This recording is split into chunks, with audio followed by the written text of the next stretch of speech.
Feminite dance. I'm so excited. This might be the first stream I've ever done where I'm actually like, I need a third monitor. I need 3 of them. If we're gonna keep this up, I need 3 of them. I have so many windows open right now. What is happening? This is the nerdiest I've ever been, and I'm so excited. And I don't know what to expect. We've never played D&D before. Oh my gosh. I'm playing a tiefling rogue, chat, and I'm so excited. I've tried to do my hair like her today. I don't have costumes like the others, okay? Because I live in Newfoundland, and we don't have Amazon, like, instant. We live back in the early 2000s here, where it takes, like, 3 weeks to get something. So, no costume, but I did do, like, braids on both sides of my hair, and I think that that's how my tiefling would have it, but with tiefling horns, obviously. 5 months. And I've got a dagger, because I just already had one laying around. I can get you guys. HIM sat for D&D. Very excited. Is it sharp? No, it's not real. It's a prop one. It's a prop. It's like a butter knife. Not sharp at all. I'm excited to see if we do well at this, but this is a lot of pressure to do something for the very first time in front of an audience this large. It's so scary, and I'm so excited for us, though, to see how our roleplay skills are. Guess I should do another reminder to not take things too seriously in this. It is our first time playing, so we probably won't be playing perfectly or 100% seriously, and that's okay. 3 months. That's okay. So excited. If the players are ready, I think we will hop in, and you can see what I've got in store for you. This is still everyone's first time playing D&D, pretty much. Yes. So in the interest of that, we are going to keep this fairly light-hearted and fun. I'm also going to give you a chance to introduce your characters properly now that they exist in this world, once I've set up the first scene. Everyone still has access to the player's handbook, right? You've all got your books nearby just in case you need those for any reason. Yep. Lovely, wonderful, good to know.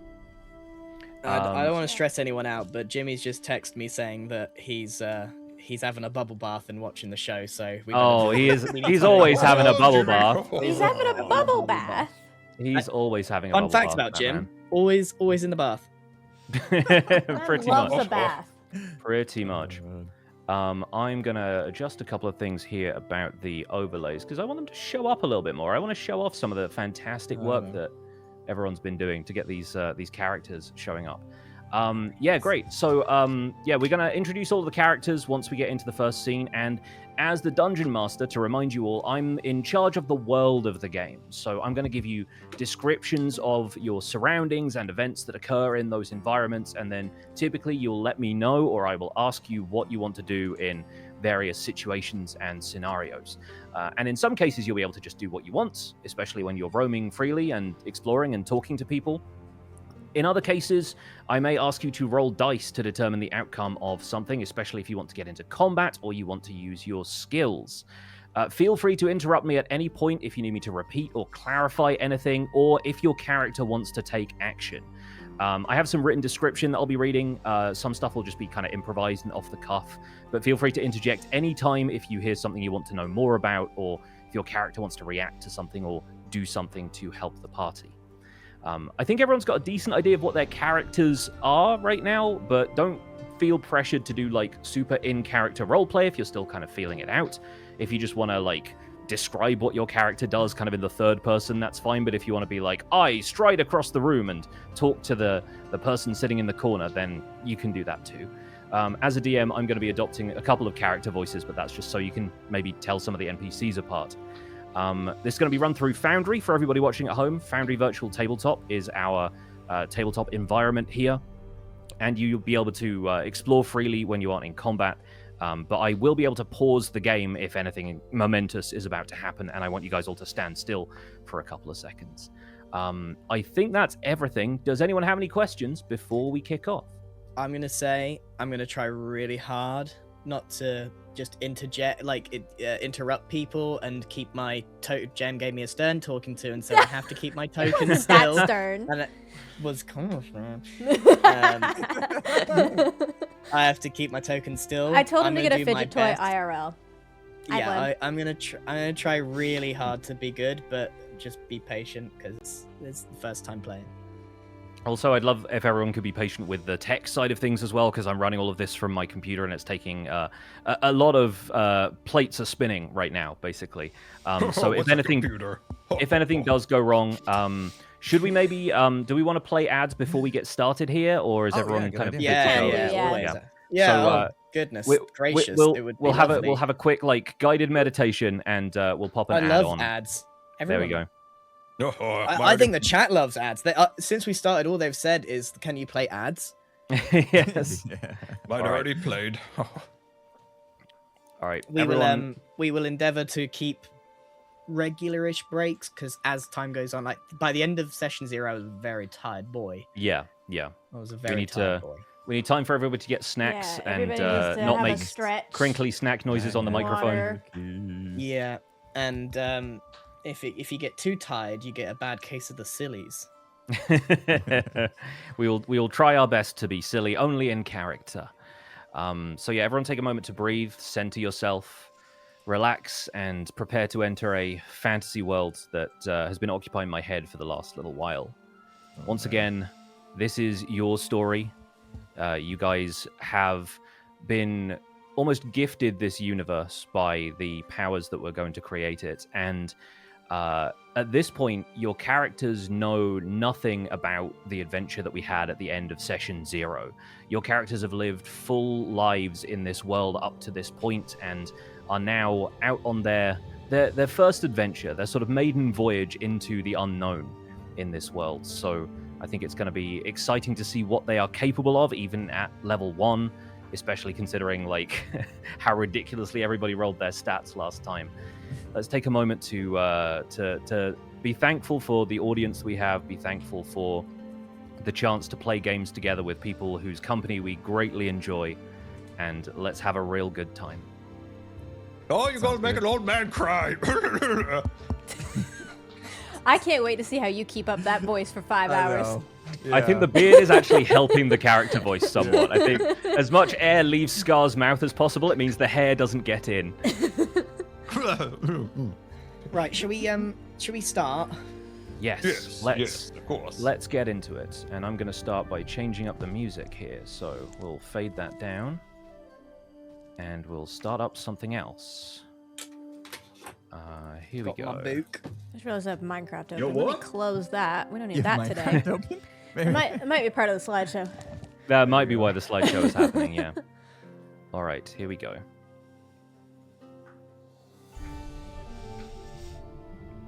Hopefully we're on our way to the tavern. You are. Oh, I could use a drink. I've already had 3. Are we switching to the map view or are we on main view? We should switch to the map view, yes. If everyone can switch over so that people can see Foundry. And I will update things. We've also enlarged the Foundry interface, so hopefully it should be easier for our audience to read. Yes. A little bit easier. It'll still be tiny. Yeah. I've put the text size as big as it goes, I think. Yeah, I bumped it up when you did that. Fantastic. Okay. It should be a little easier to see. But I remember this is more of a podcast than a visual thing, so... Hopefully you should be able to A listen to us podcast? What and world are we understand. in? That's another Scott, we universe. haven't started yet! All right, let's start then. Our story begins, as many stories of this kind do, in a tavern. This is a world of swords and sorcery, where giants roam the mountaintops, dragons guard their hoards of treasure deep within ancient ruins, and kingdoms go to war at the drop of a precariously balanced crown. In worlds such as these, taverns are often the hub of a small town like the one in which today's adventure begins. For adventurers, they are as much a place to get a job as they are a place to get a drink, much less food, lodgings, and a hot bath. And it is with at least one of these objectives in mind that you now find yourselves here. This particular establishment is also a hub in a more literal sense. It sits at the meeting point of 5 long roads which extend from the outer wall of the town of Strawborn, where you now are, to the center, making it a natural destination for all types of adventurers walking these roads, and also earning its name, the 5 Ways Tavern. let's go around the group and everyone reintroduce your character. Remind us of your name, what species and class you are, maybe give a little physical description. And we're going to start in the top left with Gem. Hi, I am Ruby Nix. She's a tiefling. I don't know how to pronounce the type of tiefling she is. Chthonic. Chthonic? Yeah. She's a really cool tiefling. She's like 4 foot something tall. She's got red hair and she's got this light purple skin. She's almost cadaver-like. She's very sickly looking, but pretty, very pretty. She's a rogue, a very charismatic rogue. She enjoys stealing things very much because she is also, or was, before this adventure perhaps, a criminal. That is it. That is Ruby. And now finds the life of crime maybe leaving her behind for a life of adventure instead. Exciting times. All right, let's cross over the map. And Grian, why don't you introduce us to your character? I am Max Blunder. I am one of a kind, half Goliath, half halfling, and I am a cleric. However, I rather fancy myself more as an entertainer. I came from the circus where my parents met, and I am a regular-sized person as for a human, but for a Goliath I'm small, for a halfling I'm huge. So somewhere in the middle, and I'm I'm regular-sized, long-haired, marked up, very cheruby-faced dude who loves to do backflips. And I'm sure we'll see a handful of backflips coming up very, very soon. But before that, we're going to go diagonally to introduce the dwarven member of our character. Impulse, what an incredible beard, first of all, both in-game and in real life. Thank you. Why don't you introduce us to your character? My name is Brohini Dudestone, and I am a fighter dwarf who basically just, likes to headbutt walls and fight things because I have way too much aggression and dudeness to me. I have a soldier background, so hopefully I'll be able to help my group here. Shall we encounter anybody that needs a good fist? Or, in my case, battle axe, because that is what I will be yielding today.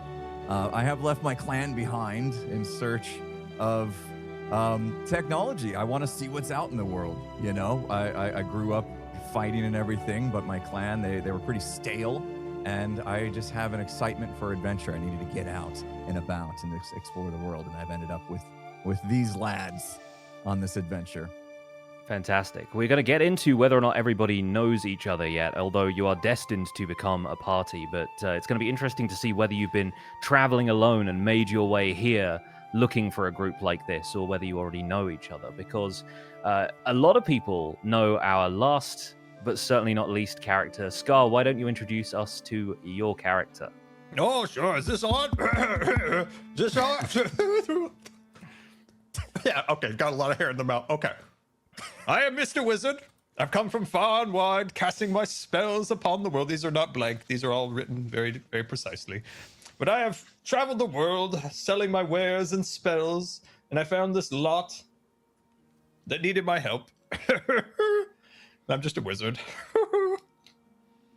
Fantastic. And just a wizard. I think the art here is so phenomenal for all of these. I want to take a second to enjoy this while we decide.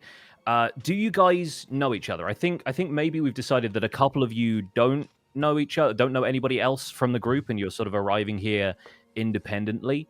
Does anyone want to sort of pre-establish whether your characters have been traveling together? Let's have a quick conversation about that. So I know none of you.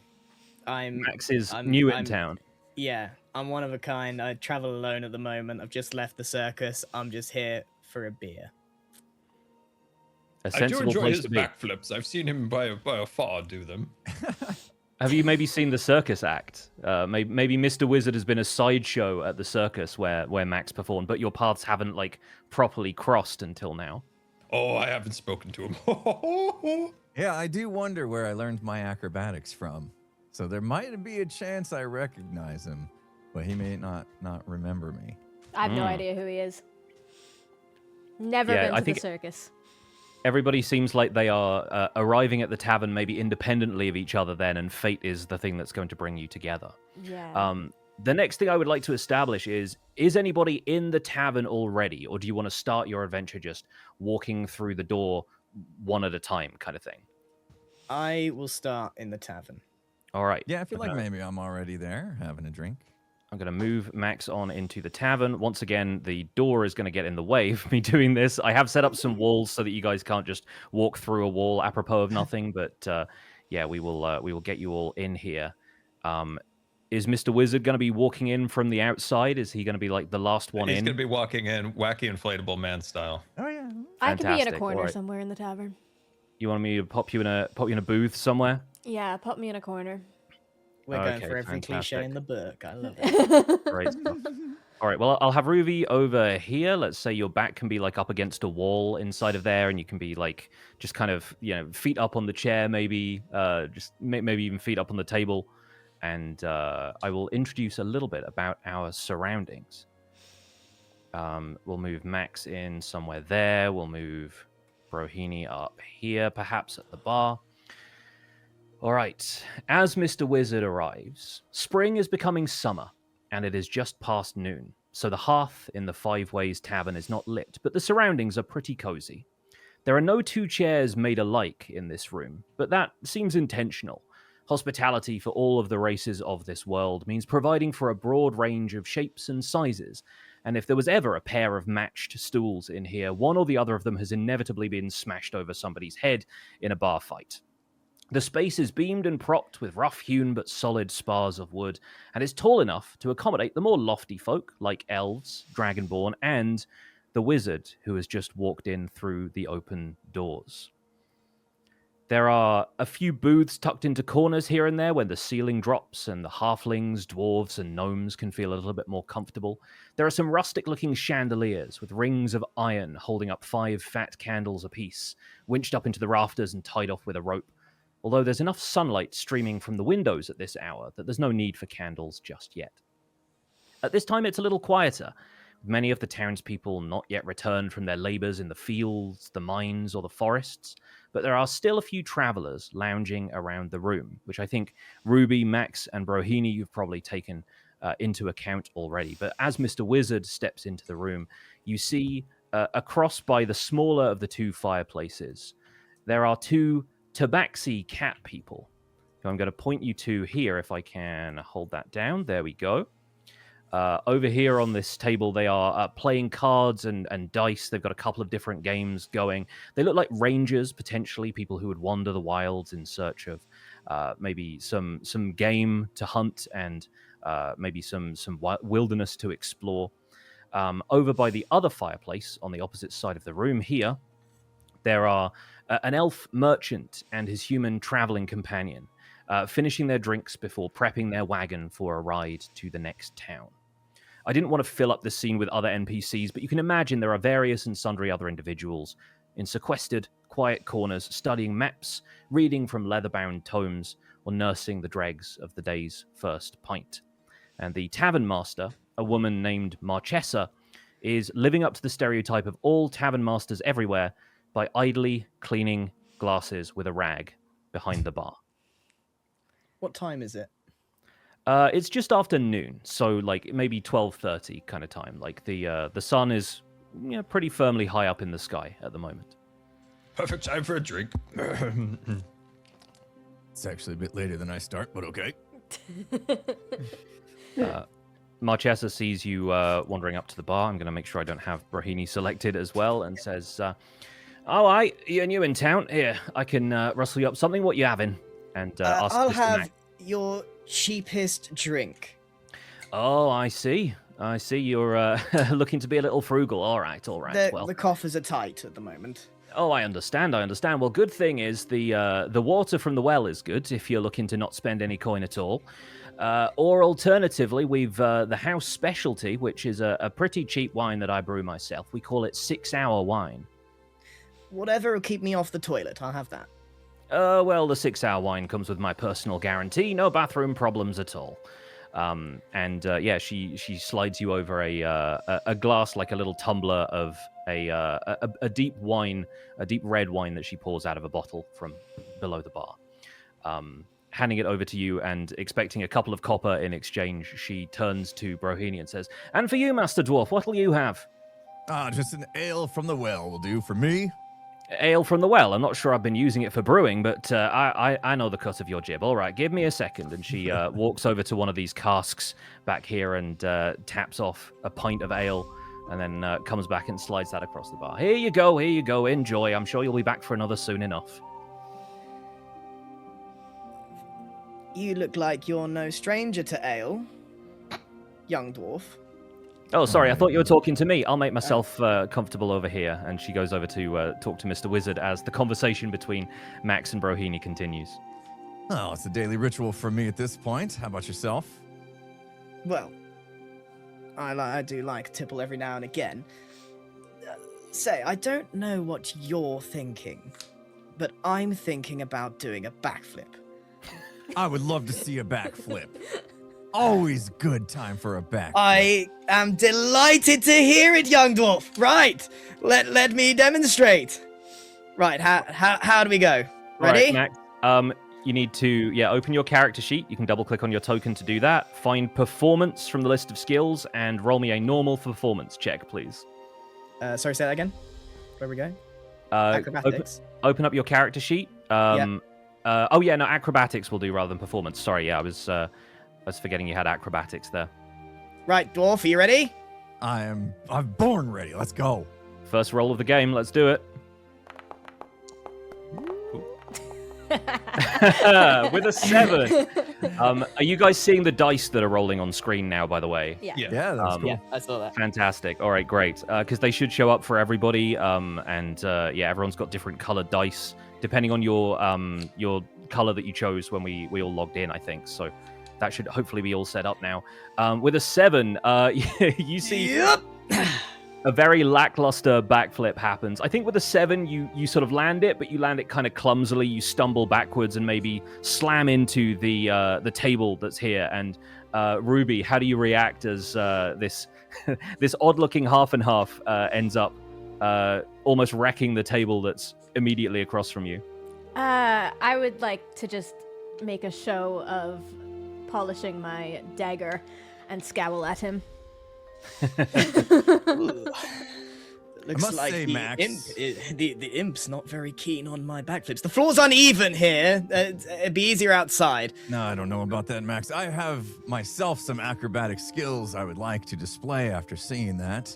I really do think I could pull off a better backflip than you at this moment. Not a chance. No, I beg to differ.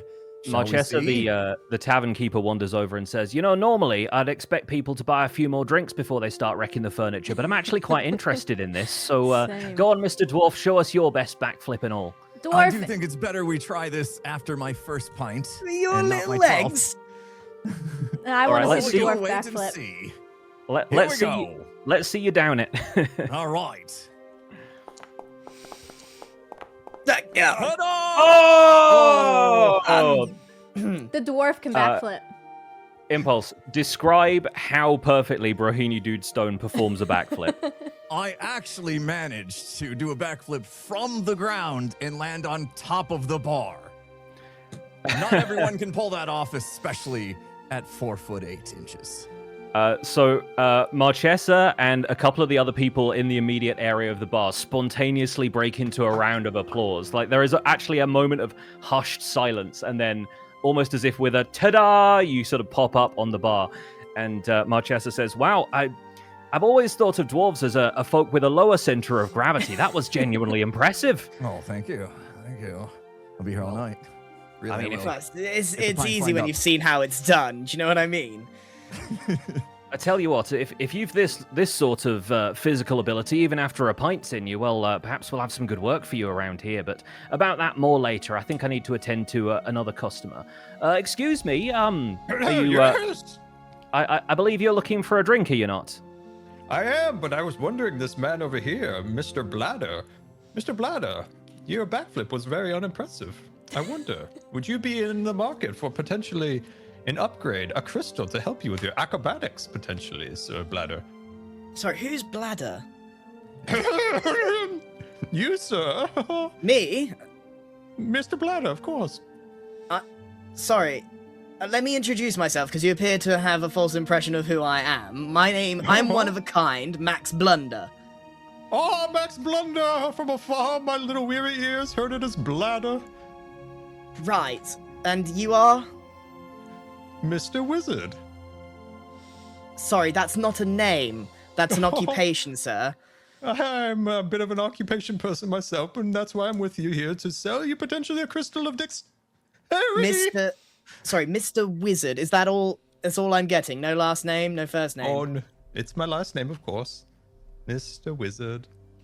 Right. Well, I'm not going to stand for this kind of nonsense, so I'm just going to throw names at the wall and see what sticks. Right. What do you want, Alan? I want to sell you a crystal.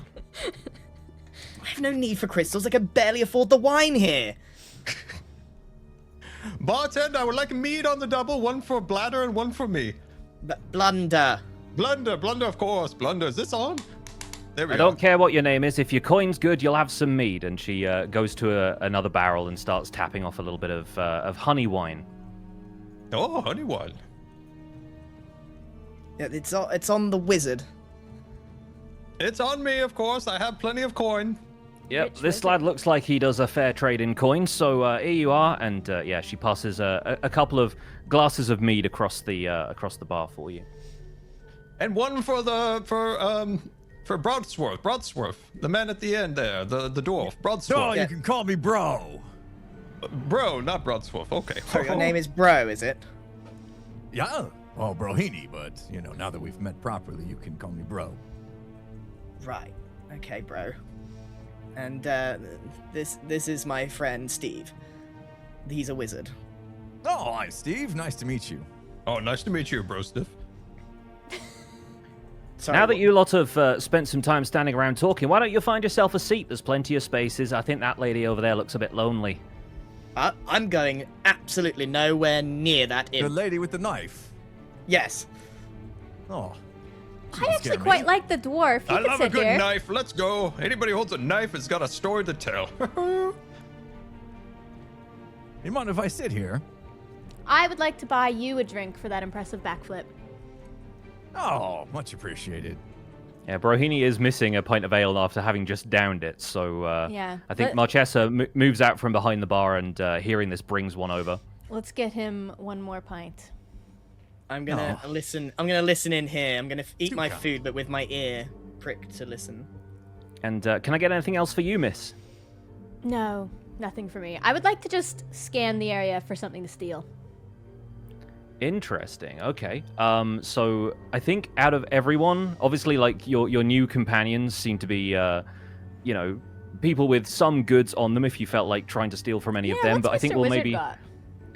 He's got a bandolier of crystals. He's got a pouch that seems to contain a lot of it's bulging in odd ways, and it sort of jingles a little bit lightly when he walks. He's got this big sort of satchel on one side that is always making a noise like a coin pouch. I think that would perk my interest. All right, fantastic. We're going to make a sleight of hand check, and this is going to be contested by Mr. Wizard's passive perception score, which is 14. So you will need to beat a 14 in order to successfully steal something from his trinket bag. Easily. That'll do it. So how do you do this? Because you're across the table from him. I so think yeah, just I reach describe to me how under that with works. a toe into his pouch and sneak one. Oh, does something smell funny? All of a sudden? And I think Mr. Wizard remarks this to Brohini, who's sitting next to him, and during that, your foot fishes up something. I'm going to have to roll a D100, because with this bag being full of trinkets, there's actually a 100-item trinket table in the player's handbook. So we're going to see what this is. Bro, Lily, I swear I smell of a foot. Okay, we got an 89. Let's see what we get with an 89 on the trinket table, if I can find where that is. 1 second. In the meantime, how does the conversation continue around the table with Brohini, Mr. Wizard, and Ruby, and Max keeping a safe distance from everybody? Oh, Brolini, Mr. Bro, that backflip was mighty impressive. Where do you hail from, Brolini? Where do you hail from?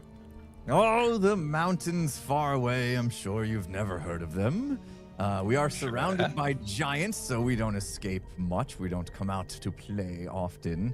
But we do have a great force that I was trained on. So my skills of fighting are quite adept, I will have you know. Are you from the craggly mountains of yore? Oh, just around the bend from there. Like I said, I don't think you have traveled thus far because giants would stand between us and you, and that would be very dangerous. As this conversation continues, Ruby, your foot kind of hooks back up to the side of you, and you pull out what you've taken out of Mr. Wizard's trinket bag, which is a vial of some sort of red fluid that looks an awful lot like blood. Oh, That is- still smell a foot. Oh. That's genuinely something that I rolled on the trinket table. So yeah, you have that now. I'm going to try Lovely. and find it so I can add it to your inventory. I will just You know, stash that Brolini, in my bag and continue staring at Mr. Wizard. oh, you know, Brolini, I was off there one time. I encountered a giant, you see, and I pricked him for a little bit of his blood. Can be used to sell, of course. Sell to them sorcerers. They love to brew things. Was Very that Barney? valuable. Barney! You talked to Barney? It was Barney's wife. Oh, Sarah. She's lovely. Sarah's Smells great. like feet. She does. She does. All Kind the of time. like this Ruby person in front of us. Have you noticed this Ruby? person in front of us? Yes, she smells of feet. No, I'm a tiefling. I smell more like sulfur, but I try to cover it up with the scent of roses. I don't know if it works. Ah, the two together must smell as feet. Got it. But thank you for the ale. I appreciate it, Ruby. Of course, anybody with your skill set deserves Another! another pint. As Max slams a fist on the bar for another drink, you actually hear this sort of rattling noise from above you. And for the first time, you notice one of the standout features of the decor, which is kind of rustic for the most part, but mounted above the bar in the same way that a fisherman's pub might mount like a legendary catch, is a huge claymore, a two-handed greatsword. It is tarnished a little bit with age and frankly a little bit dusty, but the edges still look sharp, and the nails supporting it are of much more dubious quality. And so as the bar shakes and you hear this rattling sound, you look up at this sword that's almost hanging above your head, and it's actually kind of intimidating standing underneath it. And you sort of find yourself subconsciously sort of shifting sideways in case any of its fastenings choose that moment to give out. I think I'll take my drink here. Marchesa sort of grins at this and says, yeah, you want to be a little careful of that. It's a relic of my past. Not a bad thing to have handy if anyone starts swinging more than their fists in my house. But here you are, and she slides another ale across the bar to you. Impressive. What tales does it tell? Oh, bad ones, I'm sorry to say, but you can ask Redmond more about that. And she gestures to a guy who's sitting in a chainmail shirt at the end of the bar. By the way, I should have been giving you guys some of the handouts for this so far, so hopefully this will show up if I click this button here. If you want to get a better look at Marchesa, the Tavern Master, that should be showing up for all of you now. And shout out to Sabra, Flower of Laurelin, for doing some incredible NPC art for this. Wow. Yeah. Oh, wow. Oh, wow. And so the guy that she gestures to at the end of the bar is a guy wearing like a chainmail shirt and a kind of tabard sort of thing over the top of it. And I think he sort of responds to this restless energy that a lot of you are giving off, and you can see that you will have a bit of a hunger for action in this otherwise kind of calm space. And he sort of wanders his way over and introduces himself. Says, "Hello, I'm Redmond. I'm the warden here at the tavern, in fact. And it seems like you lot maybe are interested in coming here for a little bit more than just a quiet drink, judging by the acrobatics that we've already seen. So if you've need of work, in fact, it may be a little light work in exchange for a couple of complimentary drinks, decent pay, room and board. Listen, Redmond, I might need a little more than that. Times are tough, depends on the job, you see, and I'm just going to say this right now, I don't need help. Whatever the job is, I can handle it. I'll take 3 times the pay. You can save yourself some money, Redmond. What's the job? Well, I think we'll have to see whether you can do more with the weapons you're carrying than you can with your backflipping skills first, but... The floor is uneven here, Redmond. How could I possibly perform? The dwarf that did it. didn't seem to trouble Master Dwarf over there. I've more of a mind to pay him for the job than you, but either way... he sort of gestures to his left hand and says, unfortunately, I have come on an injury to my sword arm, and I'd rather somebody was able to keep the peace around here to some effect. So if you'd rather maybe make yourself useful and perhaps get a chance to break some heads if anyone starts trouble in here, I'd like to maybe audition you, just make sure you aren't all bark and no bite, as they say. Oh, I love bashing heads. Put me in, coach. I'm all bark. Listen, Redmond, how much coin are we talking here? I think we can probably spare 20 gold a night, depending on, there might be a little danger involved, so we'll see depending on the particulars. 20 gold? Right. I like gold. Make it 25 and we have a deal. We'll see what your fighting prowess, whether that earns you 25. But come with me if you'd like to. There's a practice yard out back that we can maybe use to get a little bit more practice in for those of you as need it. And he winks at Brohini and then leads you all off towards the back of the tavern. Right. Well, cheers, barmaid. I'm just going to make sure this guy doesn't go upside down. There we go. Wonderful. And the folks sitting around the fireplace sort of look up at you as you walk past in Redmond's company. I'd like to roll. What would be best here? Perception, investigation. I want to look at what they're doing, like eavesdrop a little bit. Sure. Yeah. You can roll perception as you sort of wander past the fireplace. Okay, I'm going for it.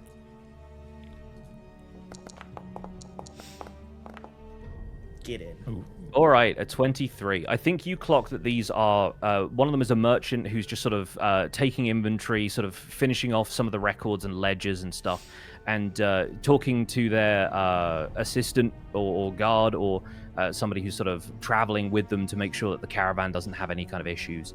They're just sort of like... You managed to catch a glimpse of like a ledger that seems like they made a reasonable amount of money just kind of selling odds and ends, trinkets, potions, that kind of thing. The kind of stuff that maybe Mr. Wizard says he's selling people. Right. And seeing only Max following him, Redmond sort of turns to back to the room and says, "Hey, that offer was for the lot of you if you're interested in some coin." Oh, excellent. Let me just slam the rest of my ale. I'd like to get out of here. It smells like feet still. Oh my I love God. coin. All right, and Redmond leads you out to the yard at the back, and for this we are going to change scenes. So bear with me while I set up the Five Ways Tavern yards. Right. How are we doing so far? I think we're doing well. I think everyone should be in the scene now. Can you all see everything okay? 99% It's still loaded. loading this fangled technology. All right, It's loaded. Do we want to take a quick break here? Do we want to run ads? Is everyone feeling comfortable? Anyone have any questions so far? We can keep going, I think. Good. Yeah, I'm good to go. Fantastic. All right. Well, out here, the yard behind the Five Ways Tavern is a multi-purpose space. I might change the music, actually. This seems a little bit too sinister for some reason. Yeah, that's playing some of the spooky music. All right, 1 second. Give us call to adventure music. Yeah, here we go. Here we go. This sounds more like it. There we go. I'll turn that up ever so slightly. Great. This seems like, yeah, practice yard kind of music. So, the yard behind the Five Ways Tavern is a multi-purpose space. This is where wagons might deliver or receive casks of beer and wine, food from the local grocers, and so forth. There is a high wall around the outside, and the main gate is built of solid timbers with sturdy iron fastenings. It's showing the signs of age, but is definitely enough to keep unwanted visitors out. The ground is mostly worn-down flagstones. There's a few weeds growing up between them, sparsely covered with straw and sawdust. There's a well to supply the drinking water, both for the horses, which you see stabled out here, and for the tavern. You also clock that there's a couple of trapdoors leading down to the cellar, which are currently padlocked. Tucked around the perimeter of the yard, there are various wooden carts and wheelbarrows, a couple of broken chairs, tools, and brooms, the kind of stuff you'd expect to find in a practical establishment like this. Redmond walks over to a practice dummy that's sort of rigged up over here on the north wall. It's sort of what you would expect. It's a rough humanoid torso with stiff leather stretched over a wooden frame and stuffed with straw. It looks like it has taken a beating in the past, but has held together pretty well. And notably, it's attached to a wooden spar, almost like a seesaw, with a small cage on the other side. Redmond hefts a couple of sandbags into the cage, and the weights lift the dummy just off the floor, and it kind of bobs and weaves a little, almost animating it to give it a bit of life. And Redmond sort of walks over to the group of you all lined up and says, "Right, who's first?" And now we're going to roll initiative. So everyone, please open their character sheets, double-click on your character, and you'll find initiative on the left-hand side is part of the three little hexagons underneath where your armor and your character There's portrait no and active stuff. encounter. We probably need to start an encounter. In that case, I can put you all into, there we go, battle mode. And now we should be able to get everyone's initiative rolls. There we go. Normal roll, correct? I love that the dice knock each other around. That's so fun. It's a normal Yes, roll or it is. advantage? It is a normal roll. Yes. Okay. There it is. Well, true to his wishes, Brohini gets to go first. He says, "All right, Master Dwarf, step up. Take your best shot at this here. Practice dummy." That's good. Here. All right. So, yeah, step into the sort of rough region of it. Obviously, when you're attacking real opponents, then their tokens will be on the board, much like yours are, and so you can you'll be able to see where those are. But in this case, I'm just kind of simulating an encounter rather than you actually having to deal with fighting something. Okay. So what you're going to do is open up your character sheet, and on the left-hand side, you will see that I have arranged some favorites for you. So you can take a look at some of your potential choices as far as weapons go, and if you want to click on any of those, that should give you the opportunity to roll to see if you hit. Okay. Not sure I'm ready to show off my great axe here. Maybe we save it for later. I think I'm gonna go with the hand axe in this case. All right, give me a roll with the hand axe. All right, here we go. Ooh. Oh, it looked like a 20 for a second. Warming up. Yeah. See, winded from my backflip earlier. Not all that, are you, bro? There we go. So, yeah, Brohini, you sort of make a couple of swings at this thing, but maybe just a couple of the bobs and weaves look like your axe just kind of whiffs a little bit. So your reach is slightly off. And I think Redmond sort of says, well, that looks encouraging, but maybe try to step back a little bit so that you're not inside the enemy's guard with a weapon like this. I told you they're not fit for the job, Redmond. He just had too much ale. Give him a Does he chance. ever shut up? Listen, I think we'll jokes. She's got jokes, everyone. We'll give him another try, but since you lot in the peanut gallery are so interested in talking down to Master Dwarf here, how about you show us what you've got? You, Tiefling Lass, why don't you step up? Okay. Off I go. Can I demonstrate a sneak attack? Well, Brohini has now stepped out of the way, but in combat, he would have to wait until his turn to be able to move. So if it was already your turn, Brohini would have had to stay there. So yeah, if we want to have him back in that spot, yeah, absolutely. You can you can get a sneak attack. Because he's within 5 feet. Yes, absolutely. Okay. So I'm going to bring up the description of sneak attack.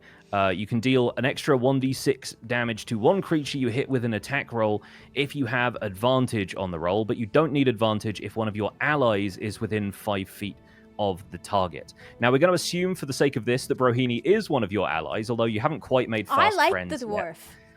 yeah, You bought me a I drink. bought him a drink. there you go. All right, you're becoming friends in that case. So yeah, I think it'll be a normal attack roll since you don't have advantage, strictly speaking. But if you hit, you'd be able to do an additional d6 of damage. Okay, normal sneak attack. Oh, hang on. Yeah, we need to make sure you attack with a weapon though, because you're rolling Oh, you'd how be does rolling that your work? sneak attack damage afterwards.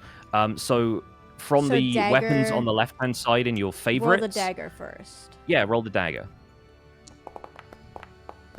Oof. Oh, there we go. Yeah, no. with a It's a 10, 10. I think maybe some of the drinks that you've had in the bar maybe have thrown off a little bit of your depth perception, had and zero. yeah, you sort of you whiff in sort of the same way Brohini did. Maybe you kind of jostle into each other a little bit when you were kind of stepping around earlier, and unfortunately you miss. And he says, "Oh well, looks like you weren't quite as sneaky as you thought in the first place. But hey, don't give up hope. There's plenty of options, and I reckon this guy will probably stand up to a few more attacks, even if Mr. Wizard here and our friend can step in." Redmond, bunch are of you drunken sure mon- this is what you want? I mean, I'm willing to take all comers at this point. The tabaxi and the bar are moving on later, but you know, we've beggars cannot be choosers, as they say. Well, in terms of the turn order, we are now on to Mr. Wizard. Right, John, off you go. All right. Oh dear. What would you like me to do, Mr. Redshirt? I'd say take your best shot at this here practice, Dommy. However you'd like to. It's hopefully fairly resistant to all sorts of magic. Oh, just give me a minute here. Give me a minute. Oh, goodness gracious. Okay. All right. One of my favorite spells, hand missiles. I will hand missile this. Okay, fantastic. What you need to do for that is open up your character sheet, click on Magic Missile, and then it should just ask you to roll for it. And alakazam, halakachoo, magic roll, magic hands. Okay, There we which go. is it? Oh dear. Oh And dear. a bolt of force streaks out from the tip of Mr. Are you doing this with your fingers? You're doing magic hands rather than like a wand?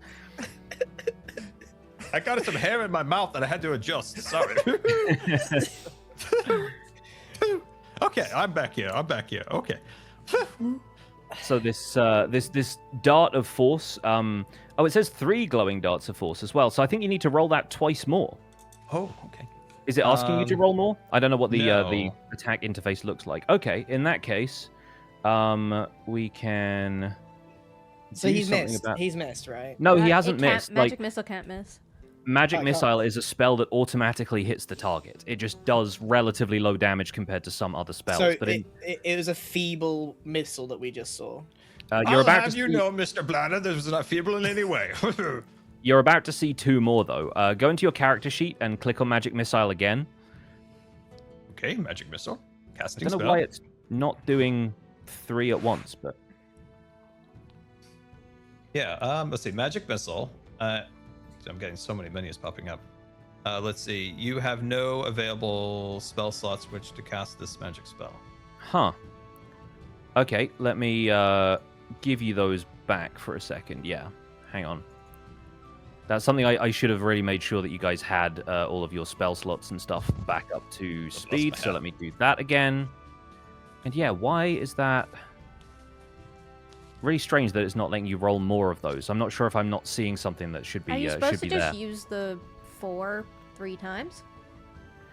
Maybe I guess we can use the 4 3 times, which is like pretty close to maximum damage. So yeah, I guess with 3 magic missiles kind of firing out of the tips of Mr. Wizard's fingers, you manage to hit for 12 total damage, which is a pretty considerable amount of damage. And Redmond sort of claps and says, "Yes, that's the spirit. Show him what you're capable of." And Ho, ho, ho. You know, Mr. Redmond, I do have a few trinkets I'd like to sell you later, if that's okay. We'll see. We'll see if the budget allows for it, eh? And he sort of wanders over towards Max and says, "All right, your turn, Hotshots." Look, I'm just going to prove that I'm the only man that you need for the job. Are you ready? Watch this. I turn my back to the dummy, and I perform a backflip with my mace to smash it on the head. All right, roll acrobatics and then roll an attack. Shouldn't that be a front flip? You're just going away from him. I don't need your guidance on how to backflip. Oh. All right, that's a successful backflip. So I'll take that. But now we still need to roll the attack. Do you know how to get to your weapons? Weapons. If you open up your character sheet, there is a favorites column on the left-hand side under your character portrait. There. So click on the mace and then roll normal. Oh, dear. Oh, unfortunate. The dummy kind of wobbles to one side, probably still feeling the force of Mr. Wizard's magic missile, and Redmond says, "Well, the backflip was better, but the attack was terrible. Come on, everyone have another go." And we'll go back to the top of the initiative order, where Brohini is next to act. All right. This time I'm not holding back. I'm getting out my great axe, and I will not miss. We ready? Good luck, Roll Brosif. this. Yep, go for it. All right. With two hands wielding, I strike. Oh, dear. my Oh, God. deary me. He's had Bro, too much have you drink. ever held an axe before in your life? Oh, man. I shouldn't This have is given the him that You a ale. true dwarf? I've thrown him The off. unfortunate consequences of Oh no! Ruby, what have you put in that ale? the unfortunate blood. consequences of saying "I will not miss" before rolling an attack is the gods of chaos reward you with a natural one.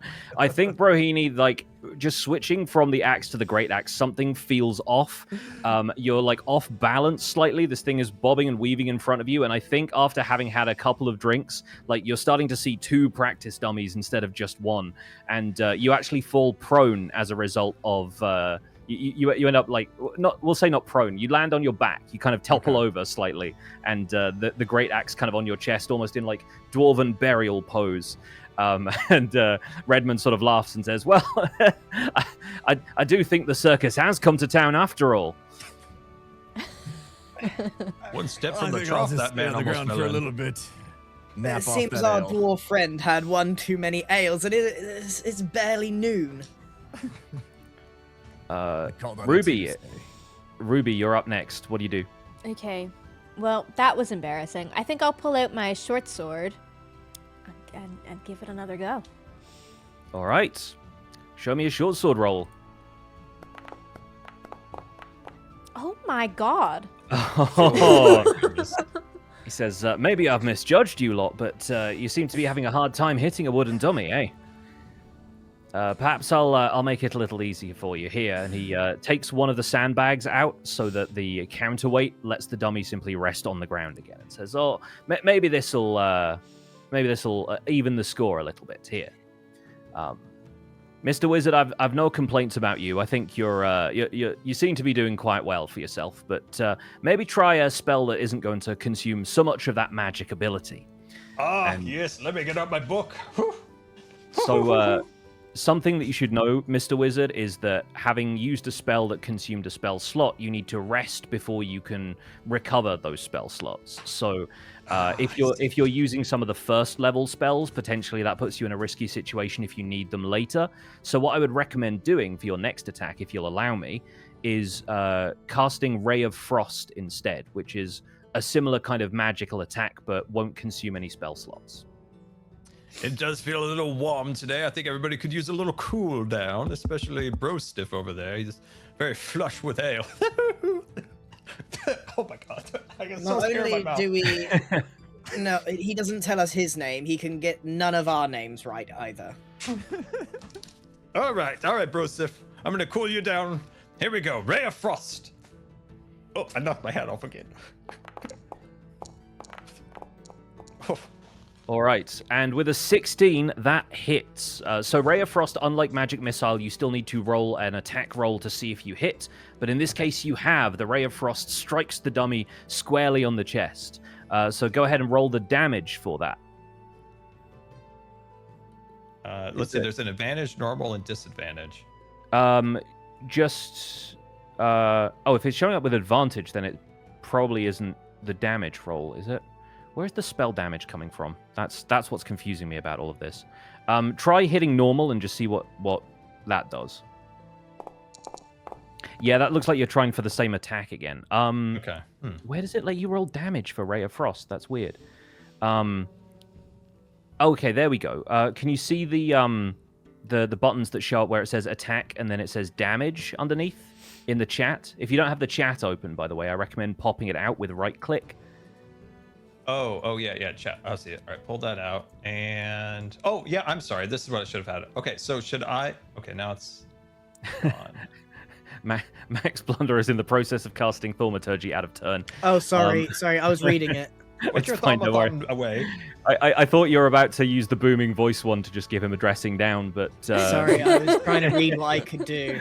Don't worry about it. Don't worry about it. I think if you middle click, it will pin the thing on the screen if you're having trouble with it disappearing. I was trying to figure out if I could bless my next attack to show off, but I didn't want to use a spell slot, so I don't know. Right.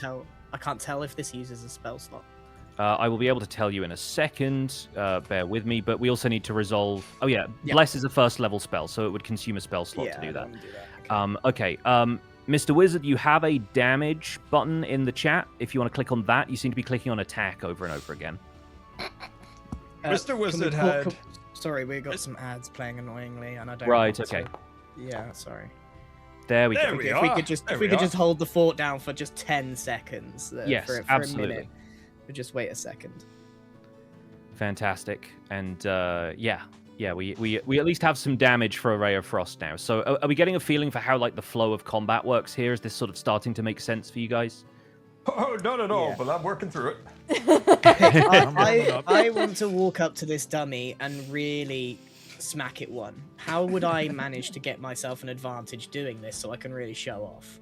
Interesting. Okay, well, I think we can say that now Redmond has like settled the dummy back down on the ground. You can have advantage on the roll just because it's not moving as much, and so you're effectively trying to hit a solid object in front of you, which should not be too difficult. So we'll say you can make this next roll with advantage. All right, 10 seconds. Sorry, guys. Yeah, it's all good. It's all good. In the meantime, Mr. Wizard's spell has dealt an additional 7 damage, and so far he is in the lead of damage against this thing with 19. Nobody else has managed to land a hit. He shot a spell that couldn't miss! Yeah. It's true, but the second spell could miss, and he still managed to hit. So I think that high intelligence stat is definitely working out for Mr. Wizard. Max, it is your turn. What do you do? Look, I'm going to settle this once and for all, Redmond. The Mark Wizard over there, he's casting spells. I mean, it's pretty difficult to miss a spell that cannot miss. So watch this. With the jelly legs. We're rolling this one with advantage. All right, one of those is a 17. So you hit with a 23 to hit. Go ahead and roll damage for your mace. How do I do damage? Sorry. On the mace, on the mace thing that pops up in chat. Yeah. Attack is the to hit roll, and then damage underneath that is the damage die. Normal? Yeah, do normal. There we go. 7 damage with a 3 with a +4 because you have a pretty strong strength stat. You carve a pretty solid chunk out of the leather and wood on the front of this thing, right where Mr. Wizard's frost spell has like weakened it slightly. And Redmond says, You're welcome, Max. Yep, you've proven at least that you can hit a standing target, so that much I am at least impressed. We'll do one more round and see if Master Dwarf here can pick himself up off the ground to lend you some assistance. I'm awake. Right, go on, ready bro. and refreshed Show us what now. you got.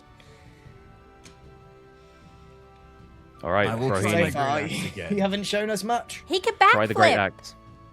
I'd hire him off that. The floor was uneven.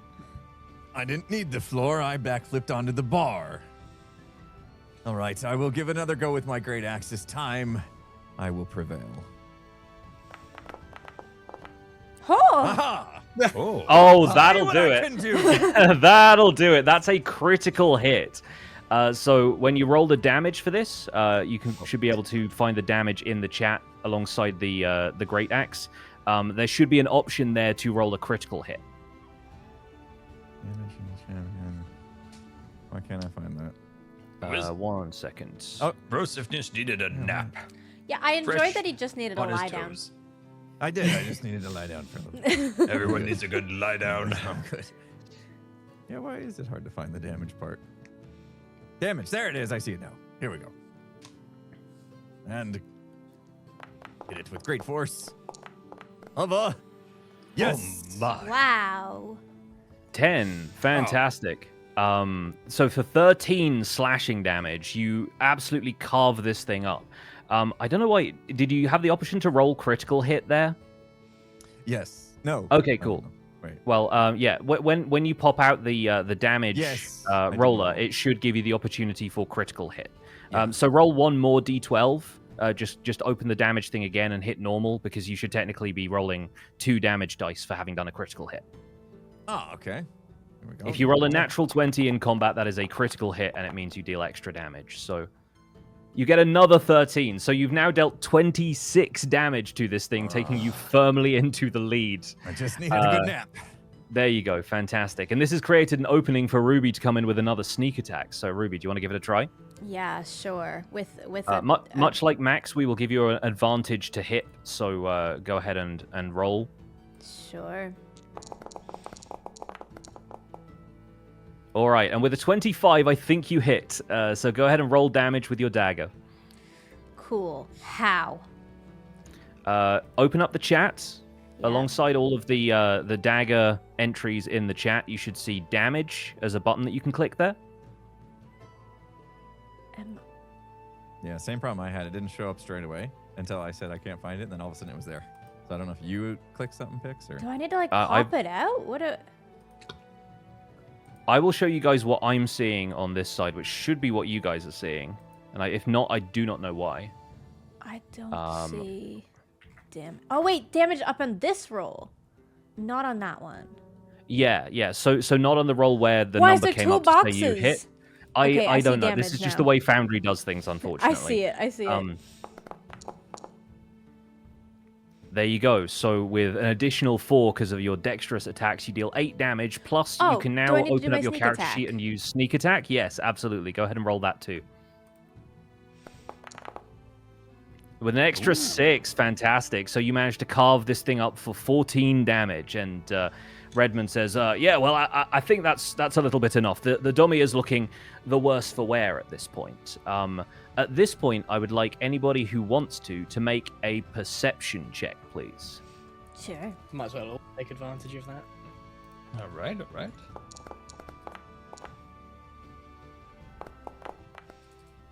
All of us. Yes, if you you want don't to. mind. I mean, if Brohini Dudestone wants to be still kind of celebrating how much damage he's dealt, but those are some high checks. My God, we're perceptive. Okay, fantastic. Well, all of you hears from inside the tavern, sort of beyond the wall where the horses are, a massive crash. You hear like the sound of something being broken on the inside. And like it seems like there's some sort of chaos kicking off back inside the tavern. Redmond says, "Hang on, did any of you all hear that?" Sounds like the party's already started without us. People must be doing backflips in Should there. we go investigate? We don't wanna I miss rather the think party. we should. And Redmond sort of walks back over to the doors and throws them open wide. Bear with me while I remove the roof section of this, because the scene on the inside is going to look a little different. Okay, that should update now with the changes, yes? Whoa. All right. As you all step back inside the tavern, I'm running in. the scene inside is much different. The room has cleared out. The Tabaxi Rangers are nowhere to be seen. The other patrons who are around the place have all fled, leaving chairs and stools tipped over on the ground. And as your eyes adjust to being on the inside again, you can see why. Standing around the room, further down past the bar, there are 4 goblins standing in different formations, clearly like gleefully dismantling and tearing at some of the furniture on the inside of the Five Ways Tavern. I'll move the camera over so folks can see a little bit more of the scene from my perspective here as well. And we're going to get rid of that last encounter because this one is going to be a real combat test for our heroes. The defining feature. We start the thing quickly. We are, yeah, you can absolutely do something right now as long as it's not an attack because we're going to get into combat in just a second. Yeah. I immediately assess the situation going on, glance at the bar. Looks like a free bar! And I grab the most expensive wine that there is and grab a bottle. Fantastic. All right, yeah, you you hop over the bar. You see that the door to the cellar seems to be wide open where previously it was closed. And you grab a bottle and take a quick swig. Fantastic. All right, so as the rest of you kind of get into the room and your eyes adjust to the interior again, the defining feature of these goblins, unlike many of the goblins that you might have seen in your travels, is the color of their skin, where a lot of goblins typically range from like snot yellow to a muddy greenish brown. These 4 have this deep, like burgundy color skin, almost like the skin of a tiefling. They aren't armed with swords or crossbows either, but 3 of them have like sharp pieces of metal that they're holding like daggers, and one of them is busy pulling a sturdy leg off a nearby stool, and it kind of brandishes it like a club. Does anybody else want to do anything before we get into combat? By golly, I haven't seen these creatures since the era of the Dark Elves. By golly. Do you speak Goblin, wizard? Oh, I could try. I can speak Goblin. Oh, okay, you go ahead then. You go ahead first. I'll watch. I'll see if you are correct. I don't think these goblins are going to speak to you, imp. I don't care what you have to say. You needed liquid courage to even come in the room. She's got jokes, one after the other. Liquid courage, liquid happiness. joking. All right, before we all roll initiative, Ruby, go ahead and head into the room and see if you can communicate with any of these goblins. Redmond steps aside to allow you to pass. Okay. Pointless. I step up to here and I look at the goblins and I ask them in their language what they're doing. This goblin that's standing over here, like tearing the stuffing out of one of the cozy armchairs by the fire, walks up towards you, and instead of letting out like a war cry, the sound that comes out of its throat doesn't sound like a goblin dialect you've ever heard. It's this violent, harsh gargling sound. It kind of goes... And hearing this, its compatriots turn, and they all rush towards you. And we're going to roll initiative. Guys, I don't think they speak Goblin. Look, Sapphire, Emerald, whatever your name is, you're some kind of rock, aren't you? Look, just kill them. Just kill them. Just kill them. Okay, let's kill them. All right. Everybody, please open up your character sheets and roll initiative for me.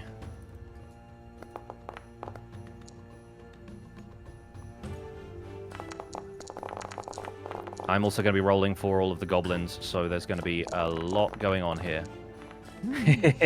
All right, fantastic. Let's see who gets to act first. That's going to be this goblin here. So the one that Ruby was trying to talk to, it's going to move up to you like so, and is going to take a swipe at you. Good. With a dagger. So we'll go ahead and roll that. And with an 8, it misses. So this thing swipes at you, and you deftly step back out of the way, dexterous as ever. They're worse than bro. All right. I don't know what you're on about. Speaking of which, Bro has the opportunity to rise to that challenge because it is now your turn. What do you do? Help me out. I've got this. I'm halfway through this bottle of wine now. I should add that now we're in an Stay there and actual finish. now we're in an actual combat situation. We need to start observing your character's movement speed. So on a turn of combat, you should each be able to move, I think, 30 feet. I don't think anybody's movement speed is any different. So Brohini, you can move up to 30 feet as indicated on the grid. And at that point, you'd need to do another action. This could be an attack, or this could be... I mean, if you wanted to try a ranged attack on any of the other goblins, that's also a possibility. But there is one standing right here threatening your friend Ruby. Yeah, this one just swung at my new friend, so I'd like to step up and take it out. All right, So, fantastic. Can I just go right here next to it? Yep, that's 25 feet of Alright. movement. It's also worth noting that all of the squares around this goblin are what's called threatened squares. So if you decided to step out of the way again, if you moved out of the squares surrounding it, you might potentially provoke an attack of opportunity. Basically, it would get a chance to claw at you before you left. You'd have to take like a specific action to disengage from combat instead of attacking if you wanted to like get away without being swiped at. But since you're standing right up next to this guy, it is time to roll an attack and see if you hit. Oh, I'm warmed up on my great axe now. I'd like to get that out and melee this guy. All right, fantastic. Give me that roll. Let's go, bro. Fuck, get it, bro! Absolutely. My God, having the 18 best hit. time, Bro, by the way. Sif. You cleave this guy with your great axe. Roll damage for me, please. Here we go. Oh. And with a 5, you carve a sizable chunk out of this goblin. It takes 5 points of damage, leaving it pretty heavily bloodied. In fact, you notice that as you carve into this thing, they don't seem to like even bleed normally. Like they have this sort of acrid smelling, almost vinegary smelling blood that still like a massive spray of it kind of launches out as you carve into this guy. But he's looking pretty badly hurt now. Is that everything you want to do on your turn? That seems like... Well, if I have incapacitated him, I don't feel the need to shield myself or flee, so I will stand over this body and wait for its demise. Fantastic. All right, moving on. Mr. Wizard, it's your turn yes. next. Gerald, go get him! It's also Ooh, worth ooh, noting ooh. that Mr. Wizard has a few different ranged attack options, so you aren't limited to just attacking the goblin that's in front of us. You could maybe cast a spell and see if you can hit one that's further into the room. But once again, you can move up to 30 feet on your turn, take an attack action, and there are occasionally there are other things that are like bonus actions. Ruby's sneak attack is one of those, for example. I'm gonna hide behind this couch, but I'm gonna be a normal height. But I'm hiding. All right. Fantastic. And who would you like to attack? Do you have any of these goblins that you'd like to take a shot at? My heightened perception detects another goblin hiding behind the bar, waiting for a sneak attack. The one down at the end there. I will target it. Okay, fantastic. You're looking at this one, the one that I've just pinged? Yes, of course. Great. The hiding Okay. one. All right, what are you going to do to attack it? I'm calling upon the voice in my head to give me a suggestion on an attack. All right. Well, your ray of frost has a range of 60 feet, and I can use the distance measuring tool to draw that for you. That goblin is within 35 feet, so while it is currently kind of dancing around next to the bar, you have a pretty clear shot at it. Will he I will- hit our I will teammates? take the frost attack. He's not going to hit your teammates. The spells can, like, pretty easily get over there, and it's not going to, like... We're short. You don't have to worry about, like, line of sight or friendly fire or anything. Yeah. We're 2 feet But in this shorter than- case, maybe the dear. goblin... Maybe it's the goblin being behind the bar. Maybe it's just the fact that you've already cast a ray of frost and you're feeling overconfident. But unfortunately, that attack misses. You could still move a couple of feet into the room if you felt like it, because you've only moved 15 feet so far. If you want to like hang out there by the fireplace, that's totally fine. I'll hide behind this chair at normal height. I think you could probably only make it to about there, unfortunately. Like if you, Okay, I'll hide wanna- here. I'll hide here. Yeah, with Let 30 me back up. Let me back up. Yeah, with 30 feet of movement, you can only make it to about there. Okay, great. Fantastic. That's Mr. Wizard's turn. Max, from behind the bar, you get a chance to act now. What do you do? I throw the empty wine bottle on the floor. Mm-hmm. Right, let's get this over with. I hop over the bar. I'm gonna bonk this guy. Go for it. With my mighty mace. Give me that attack roll. Hold on. hit mace, hit normal. Do I have disadvantage for drinking so much, or am I good? No, the alcohol has not taken effect quite yet, and you're still I'm just you're still super feeling brave. Or do pretty I get confident. advantage for the buzz? You just roll me a normal mace hit, please. All right, here we go. Fantastic.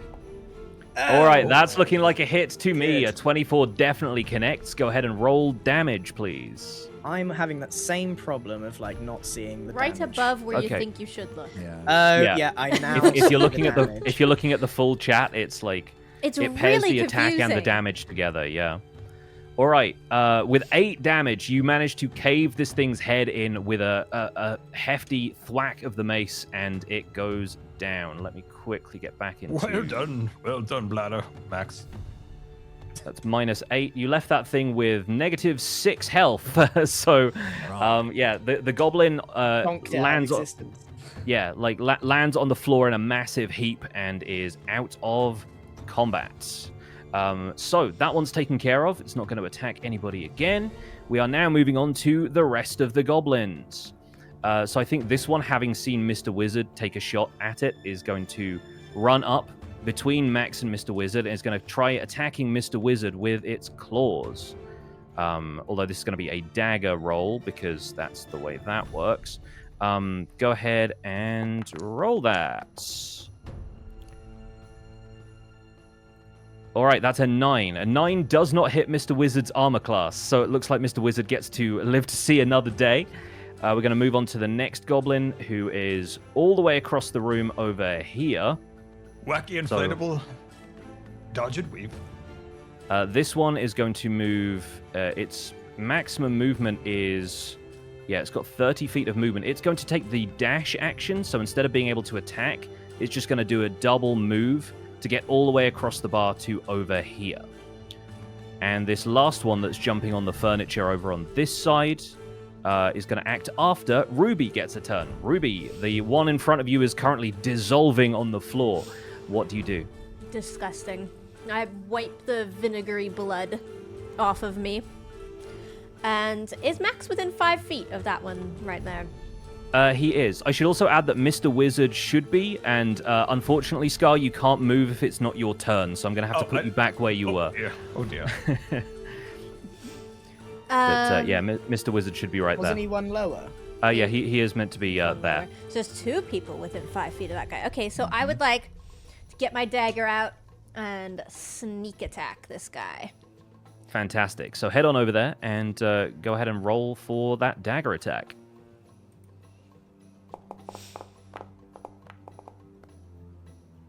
All right, that definitely hits. That's a 25. So go ahead and roll damage and then roll for your sneak Stabby. attack as well. Damage. And All right, that's sneak 8 attack. damage already. And go ahead and add the sneak attack to that, although it's not even going to be necessary because this guy had 7 health. Dead. So you managed to drive a dagger like into the ribs of this goblin and almost out the other side. The goblin's flesh seems kind of weak almost, and so with a single attack, you managed to absolutely clatter this goblin, and it falls to the ground with a very surprised look on its face. It's a shame they can't speak. They would Yeah, say, "What's that smell? Smells of It dies gurgling. This last goblin over here is only going to be able to move up 30 feet, so I think it's going to head over here and try and corner you guys over by the fireplace. But that's going to be all it can do on that turn. That goblin is dead. It's Bro's turn. What do you do, Bro? All right. I think I want to go ahead and take a bit of a long shot from here with my short bow. Looks like this can go... How far can I shoot this thing? The short bow can have a range of, I think, up to 60 feet. Oh, okay. So easily. Oh, So 80 I feet. can- 80 feet is the minimum range, yeah. I think I'll take a shot at the, without moving, I'll take a shot with the goblin directly below me at the corner of the bar there. Fantastic. Yep, go ahead and roll for your Alright. short bow. Here we go. Ooh. All right. Gotta warm up a Yep. little bit. Unfortunately, that is not going to hit. So yeah, maybe just the tension of the situation and the speed at which you had to pull out your short bow, you aren't able to knock an arrow accurately enough, and the goblin definitely steps out of the way. Get in there, bro. Do you want Do you want to move at all? Do you want to maybe shore up a little bit against the goblins who are coming to attack the squishier party members? Yeah, can I get like in between? You absolutely right in can. front Yeah. of me. Human shield. There you go. Yeah. So now those goblins are more likely to attack you if you've stepped in the way, but at least they won't get to Mr. Wizard, who has very low health. Fantastic. All right, that's going to be Bro's turn. Moving on to Mr. Wizard. How many are alive? Voice in my head. There are 2 goblins left. There are 2 of them basically right at the bottom of this fireplace area. 2 left. There's one here and one here. I feel okay. Voice in the head, a magic man yourself. What would you recommend as a good spell? Ray of Frost seemed to work pretty well last time. You also have Magic Missile again, but once again, that expends a spell slot, so it's a bit more expensive to cast. Up to you. I want to finish him off with magic missile. All right, fantastic. Well, that's guaranteed going to hit, so go ahead and roll Magic Missile, and I think we'll just use what we said earlier, and whatever damage you make, we will triple it. Fantastic. That is 3 damage, so each of these 3 damage dealing darts spits out of the end of Mr. Wizard's fingertips, and which of the 2 goblins would you like to hit with those? Or would you like to divide like 2 and then 1? Because you can do that. Divide and conquer. Fantastic. All right, so this goblin nearest, let's say that one takes 2 of the magic missiles directly to the chest, leaving it on 1 point of health. It is very badly damaged. And the goblin back here is going to take just 3 points of damage, and that one's looking a little bit better off. All right, fantastic move, Mr. Wizard. Well done. Next in the order is Max. What do you do? Finish him off, Max. Go on, Max. Right. Might as well finish the job. You backflip over, bro. Back. And I will once again bonk with the mace. Fantastic. Give me that roll. Oh, yikes. Oh, unfortunately, that is not going to do it. So this one, having just been hit by a magic missile, seems to be a bit more wary and ducks under the swing of the mace and goes at you. That's embarrassing.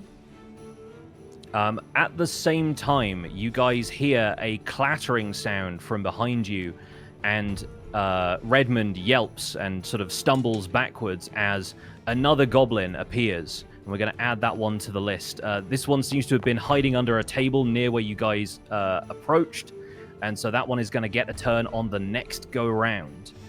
Right, that is Max's turn, all done. That goblin is dead. I need to mark some of these as dead so they don't appear in the initiative tracker. There we go. All right, since Max has now stepped in front of Bro, Max is going to take a hit from this one, if it managed to land a hit. Give me your best shot. It does not. It rolled a 7, which definitely doesn't hit your armor. Dodging, weaving.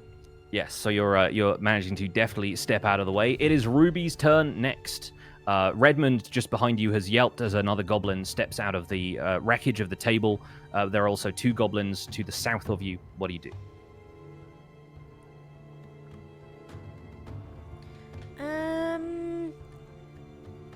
Could I attack the new goblin? Absolutely, yeah. You have nothing stopping you from heading over there. And I guess I technically have advantage on these 2, don't I? yeah, I mean, you'd attack. get your sneak attack. You'd get your sneak attack if you wanted to. We can easily take care of Who's these the guys. healthiest of those 2? Out of Both those pretty 2, hurt, right? the Both one on on the left of Max has taken less damage, but they have both taken damage. Okay, well, I'll go turn behind me with my short bow then and fire a shot at the new goblin. Fantastic. Assuming that these guys can handle the current situation. They seem like they've got it in hand, yeah. So you're trying to hit this goblin that's up here, correct? Yeah. Hopefully from range. No, I will not be. Okay. We will check that against their armor class. Nope, looks like, unfortunately, yeah. At this range, maybe with the wall slightly in the way as well, you don't manage to connect with your short bow. Okay, I'd like to just move up on top of this counter then. All right, fantastic. Yeah, you scramble up onto the bar nice and easily, and you get a slightly better vantage point as Redmond sort of stumbles back over there. This one here is probably still going to take a swing at Bro, since Bro is standing right there. That's going to be a dagger roll. And that's an 18 to hit. Does that hit your armor? Your armor is a 16, right? Is it me or bro? It's against Bro. Where does it say? If you open your character sheet, it's underneath the portrait on the left-hand side. It's the big number in the center. 16. Yes, okay, so that is going to hit you. So I'm going to roll damage for the Goblin's dagger. It's just going to be a normal hit, and you take 4 points of damage. Ooh. So I'm going to subtract that from your health. Oh, not that much. Hang on. There we go. I did -8. I was doing both maths from either direction in my head. Oh, right. Oh wait, it does 6. Yeah, sorry, I was reading the dice but not reading the roll, so they get +2. So yeah, it does an extra 2 damage to you. So there we go. I'm editing the damage for now, but in future encounters, once you get a little bit more used to this system, I'll also rely on you guys to mark the damage when they deal it to you. I think there are ways this can happen automatically, but I'm sort of running encounters in a slightly less technical way. But that should be all good. That goblin is going to stay right there. That goblin is now dead. It is Bro's turn. Okay, which one's dead? The one that was behind you. Sorry, I was marking off the 2 that you'd already killed, just so they don't show up in the initiative tracker again. Is there a situation where I can put myself in between these two and actually hit both with my hand axes or something? Unfortunately, you don't have the ability to attack twice, and there isn't really a circle attack as far as I know. At least not at level 1. Maybe you'll get something like that later. But as it is right now, you have to stick to one target. Well, this guy has irritated me. He just took half my hit points, so I'm gonna try to finish him off with my hand axe. Fantastic. Give me that roll. Here it comes. Okay. All right, that's gonna hit. Roll damage. Damage. You really can't mess this up. I would hope not. He's only got 1 health. Yeah, I mean, he genuinely couldn't. You could have kicked him, I reckon. Yes, with -5 health left, that goblin sinks to the floor under the crushing weight of your hand axe, and that one is going to be out of the running. And then I can retreat as well, yeah. Yeah, you should now be able to retreat because you've cleared yourself out of any threatened squares. Yeah, so I'll hang out with Ruby. You've got 30 feet of movement. Go nice. Behind me. You vault over the bar. The tiny little imp. I'm just getting another pint from the bar. He did better when he had a nap. Yeah. Please nap. Yeah, I'm taking a nap back there. Take a nap. For our own good. All right.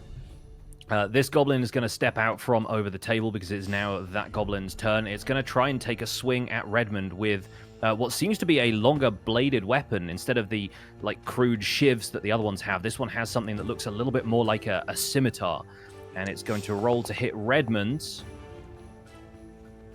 And that's a 14 to hit. Redmond's armor class, unfortunately, is a 12, so he's going to take a little bit of damage from that.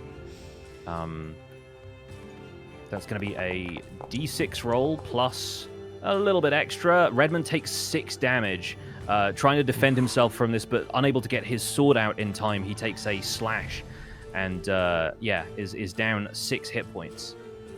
We're going to move on to, next in the order, Mr. Wizard.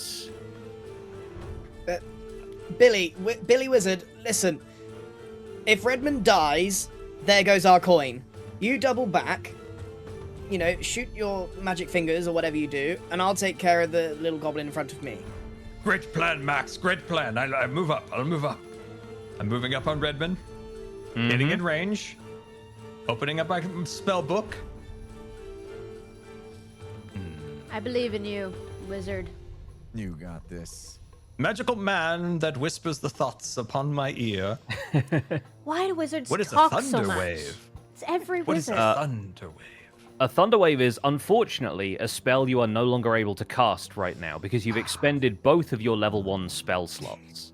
So at What this if point, I use my charisma to convince the spell to happen? unfortunately, stats like that don't work on me. So Adrian, shoot the goblin! you still have Ray of Frost, which Ice. is a pretty Ray of powerful Use spell. ice. I saw you have There ice. you Ray of Frost. Rolling. Attack. All right, with a 12, you just barely hit this thing's armor class, but a 12 is going to do it, because if it meets it, it beats it. So go ahead and roll damage for Ray of Frost. Damage? Normal? Yes. Yeah. Nice. Good, 6 damage Frost. is Nice. pretty good. So Well yeah, done, that thing, Wizzy. that one takes 6 damage. That is more than half its hit points because it is now bloodied. So yeah, the Ray of Frost streaks across the room. It is also going to reduce this goblin's speed by 10 feet because the cold starts to set in and it starts to make it difficult for it to move. So if Redmond is able to move out of the way, then the goblin is potentially going to have a harder time getting to the rest of the party. Very good move. Hide behind this chair. Mr. Wizard goes back to hiding. Fantastic. All right, Max, you're up next, and you have one goblin in front of you who looks like it's ready to be finished off. Right. I'll sort of pull my hair back, shrug my shoulders a little bit, line up a baseball swing, and hit. Yep, that definitely hits. Well done, Well Max. done. Well done, Max, with your golden locks. Roll us that mace damage. Did I not just do that? Okay, hold on. You rolled to hit. Yeah. There you go. Oh no. Okay, there we go. Well, 6 damage is still going to do it because you have a pretty high strength. So fantastic. That goblin also clatters to the ground and starts to slowly fizzle, leaving a stain on the floor. Fantastic. We got one more goblin left, which is not going to get its turn until after Ruby has gone. So, Ruby, what do you do? Well, I've got to help our new friend. I'm going to head over. Saunter casually over to the new goblin. Do I get a sneak attack because of this guy? Redmond is an ally in this case, yes, so you will get an opportunity to sneak attack. Lovely. I will get my dagger out, and I will attempt to stab it.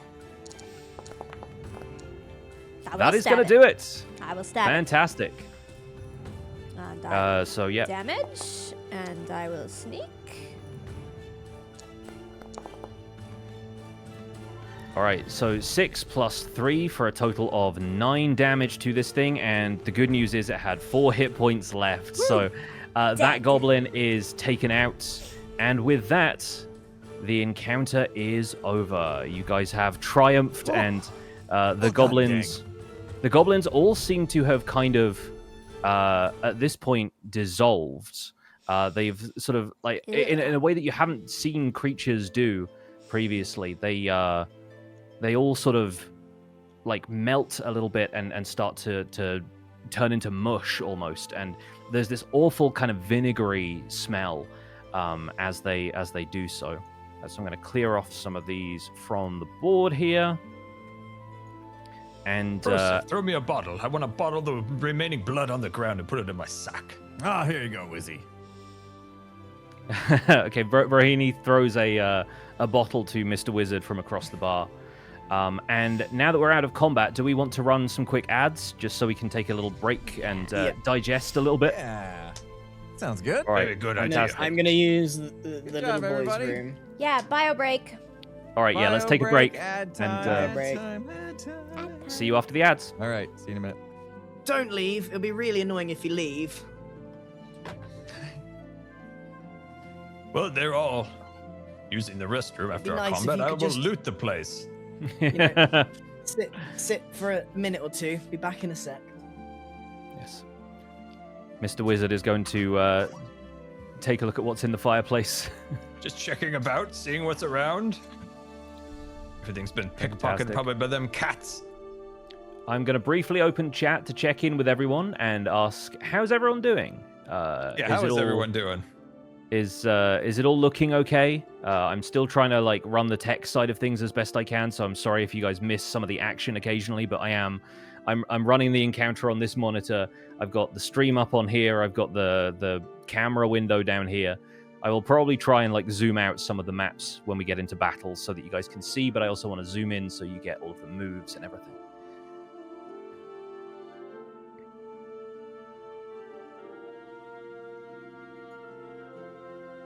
How you feeling, Scar? How's this all working That out was for fun. you? That was fun. I want to use more magic missiles. Yes, you'll get the opportunity to recharge your spell slots in a minute because we're going to take a rest to make sure everyone heals up after an encounter like this. It's usually a good idea. And I need to look up how wizards restore their spell slots because I think you should be able to get that back from a short rest. But Does normally he have all of your... arcane recovery? I think so. Bear with me. Let me look. While I Is that a spell or is that just a passive thing? It's like a trait that you have. Yeah, arcane recovery. So you regain some of your magical energy by studying your spell book. When you finish a short rest, you can choose expended spell slots to recover a combined level of no more than half your wizard level rounded up. So you can restore 1 spell slot after having rested Chat, at is level one of the 1. volumes back? But that's not going to mean you can cast impulses? 2 spells again, right? So Okay. you'll probably need a long rest to get all of them back. Okay. Bring it up. And do I need to do anything for the rest? Well, so for the rest, we're going to do that as an entire party because, Okay. like, obviously you're still in a tavern. You'll have a chance to like sit down and recover. And a short rest, I think, the period of it is always kind of varied. I think it's something like between 15 minutes and an hour or something like that. But this seems like a place you could at least rest for an hour if you need to. I forget exactly what the time of it is in 2024 edition. I've returned. Welcome back, Max. Welcome back. Somehow my viewers went up when I went to the bathroom. What? Everyone's showing up for your triumphant return. That's what it is. Okay.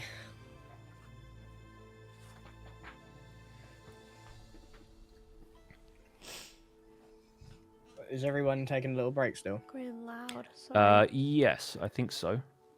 How's the character going? Because, I mean, I think I've found Max's personality You now. definitely got a personality. You've got him. I like it.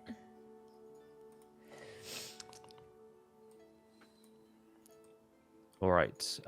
Is everyone comfortable and ready to continue? Oh, yes. Yep, I'm ready.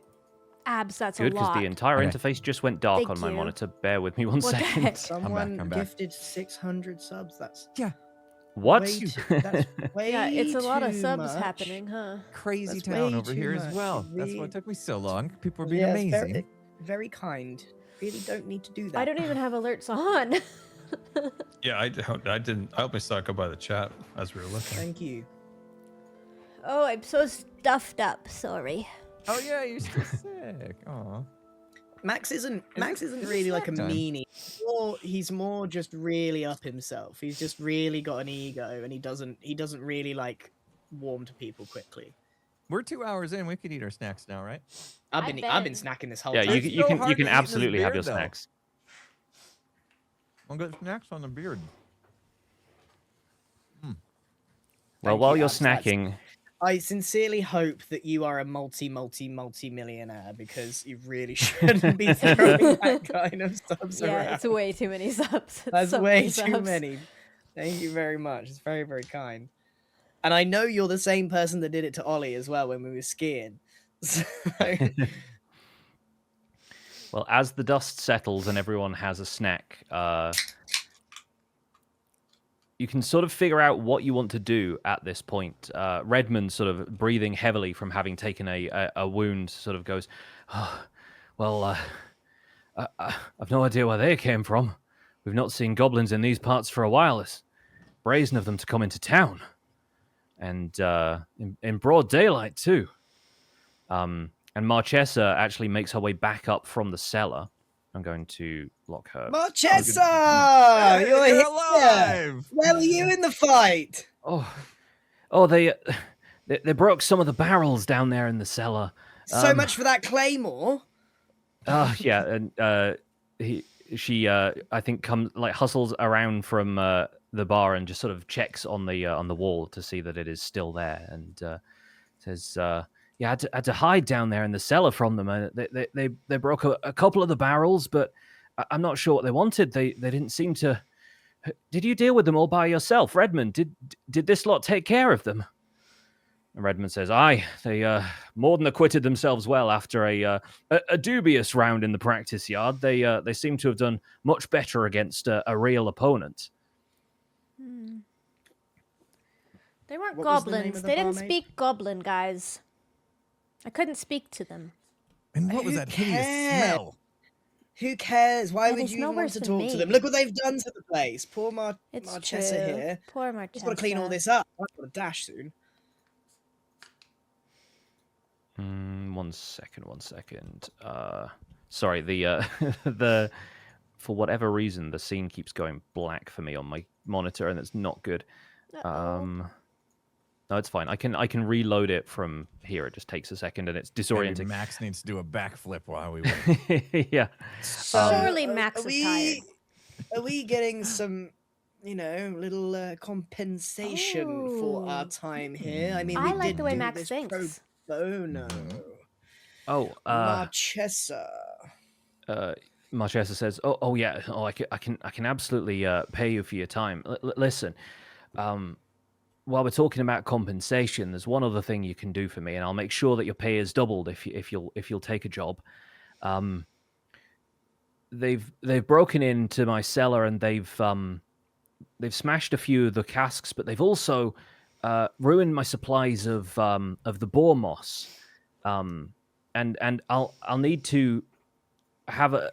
She sort of moves over to Bro and closer to Ruby and says, "I'll need to have your assurance that you'll take this as a secret, as a trade secret of mine.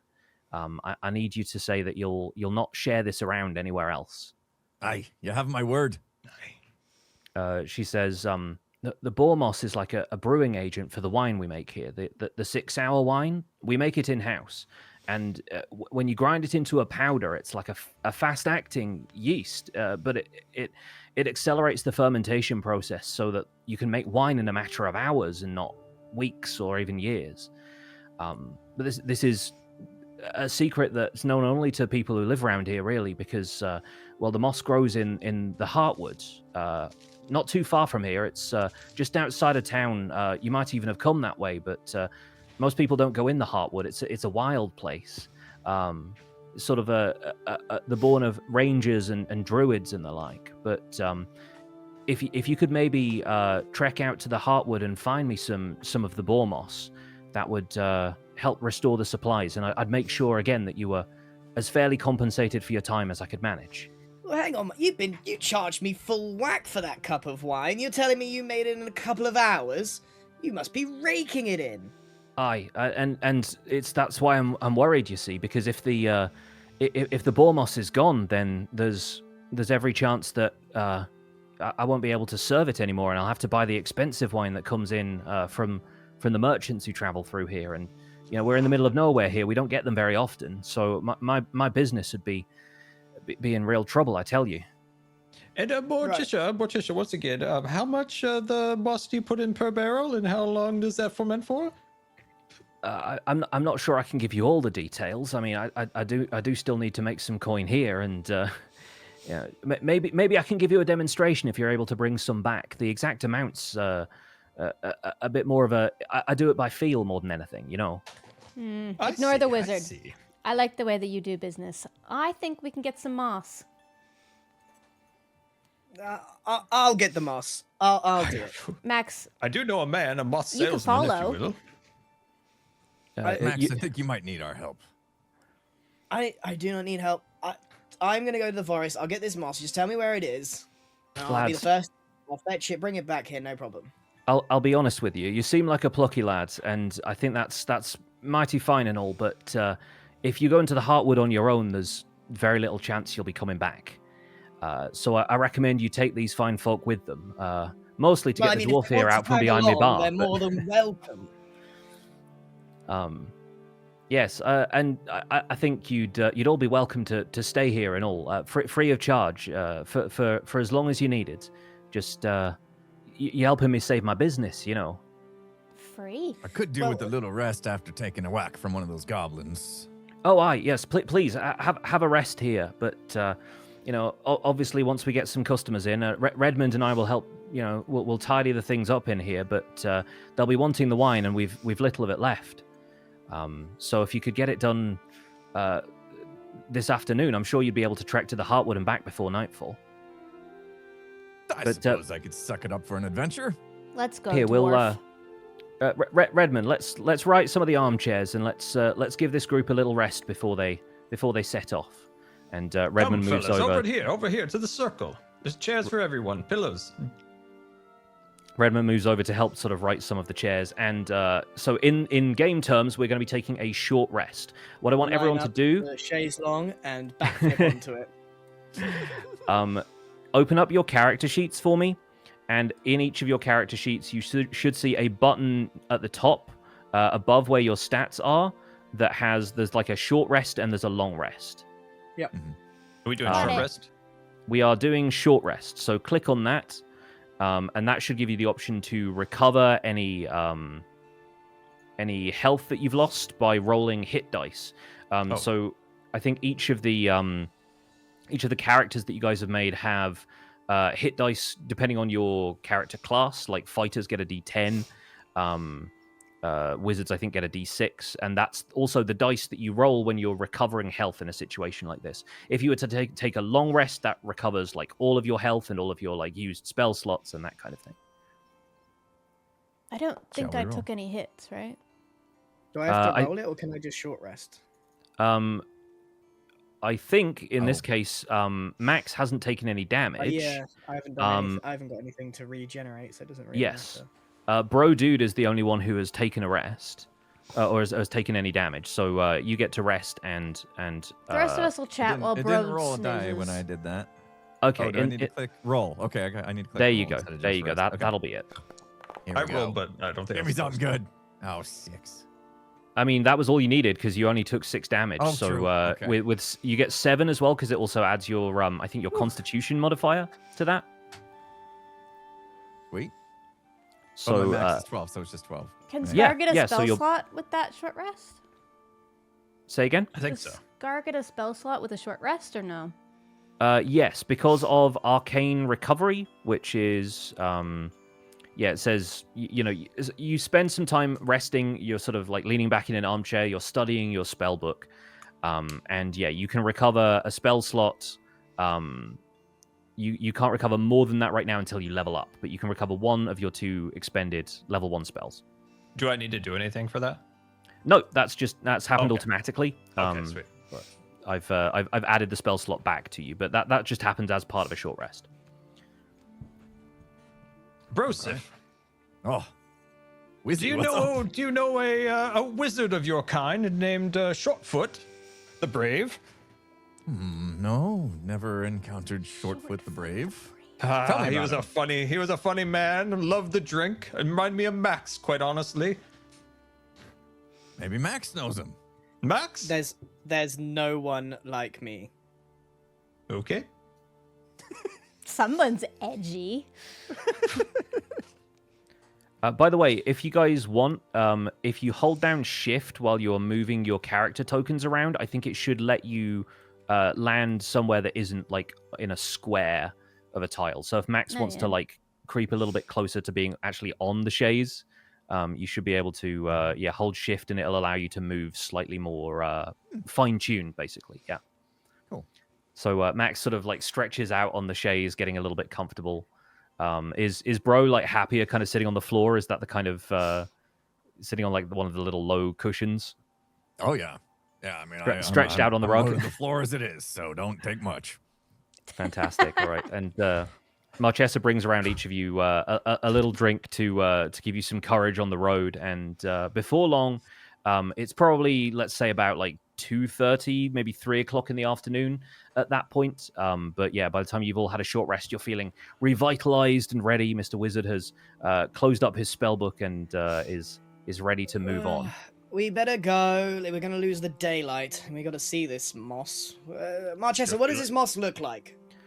Oh, you'll recognize it by its color. It's not green so much as it is yellow. It's a lot more kind of ochre is probably the best way to describe it. Like a little more yellow and well, the animals seem to like it in the Heartwood. So follow a trail or two, and you might catch up to it.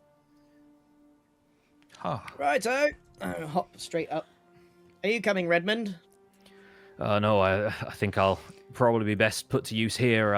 With my sword armor out of commission, I'll be no real use to you. But I can help March right some tables, and maybe we can drag some of the spare furniture up from the cellar. So I'd only be a hindrance to you lot. You seem more capable than I gave you credit for at first, and I'm sorry if I gave you a hard time. No problem. Just point me in. Which of the 5 roads do I take?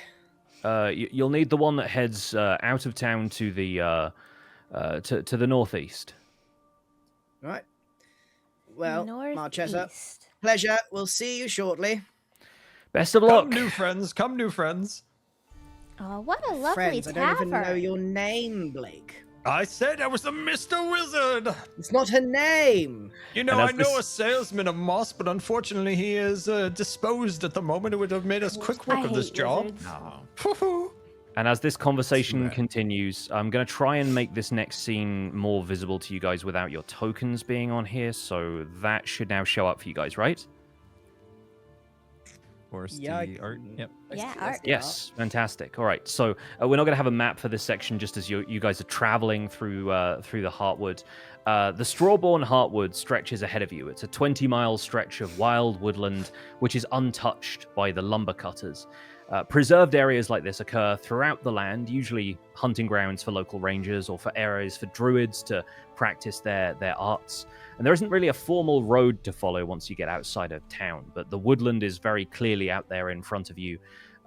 There's no gravel track or anything, just a few kind of dirt trails. And as you reach the woodline, you pick up on notches in trees and lightly trod paths. It's clear that a trail has been marked by people who have been here before you, and some of you know enough about tracking to follow it. So I'm going to ask anyone who wants to help make a survival check for the group to see how well you're able to navigate in the Heartwood. Just to briefly interject and just catch people up that maybe have joined later. So far, the 4 of us have met in a tavern. We were offered a job, did some training in the grounds. Some goblin-like creatures attacked the pub. We decimated them and are now on our way to the forest to pick some moss for the barmaid. Yes, Marchesa, the tavern keeper, says that boar moss is necessary to brew the local delicacy 6-hour wine. Okay, what were we rolling? Survival check. Survival. Check. Where am I looking? Oh my god. Ooh. That's Tieflings are not from here. One do. I think it's probably going to be for the best if the rest of the group rolls as well, just to get an average maybe for. Yeah, Max is not faring Max much better is- than Ruby. Only Is that- slightly more useful than me. Survival check. Okay. Survival is one of the lower skills on your character sheets. There we There we go. go. It's a good thing we've got a I'm dwarf helping. with us. Uh-oh. That didn't change mine that it hit my die, did it? Well, it's Are we all just pretty. dead? Have we all died? No, It's the it's dwarf pretty got clear us.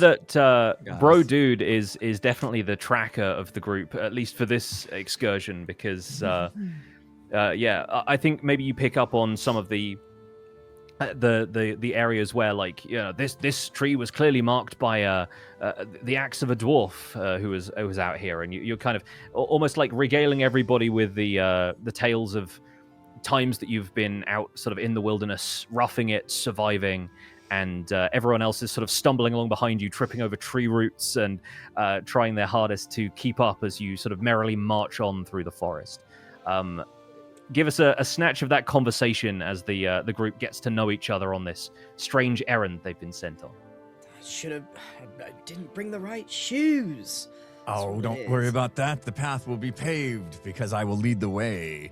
You see, I'm feeling rumblings in the ground, as I typically can because of all my time in the mountains.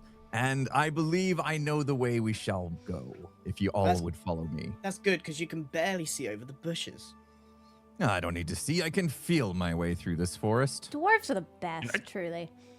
I just keep hitting my head on all these low-hanging branches. Yeah, Mr. Wizard is having a hard time. I think the trees are almost like bending inwards as if to like clock him on the head as he travels past, punishing him for being the tallest member of the group currently. Daniel, Mr. Wizard, whatever you're... Yes, silly name. yes. Why on earth do you walk like that?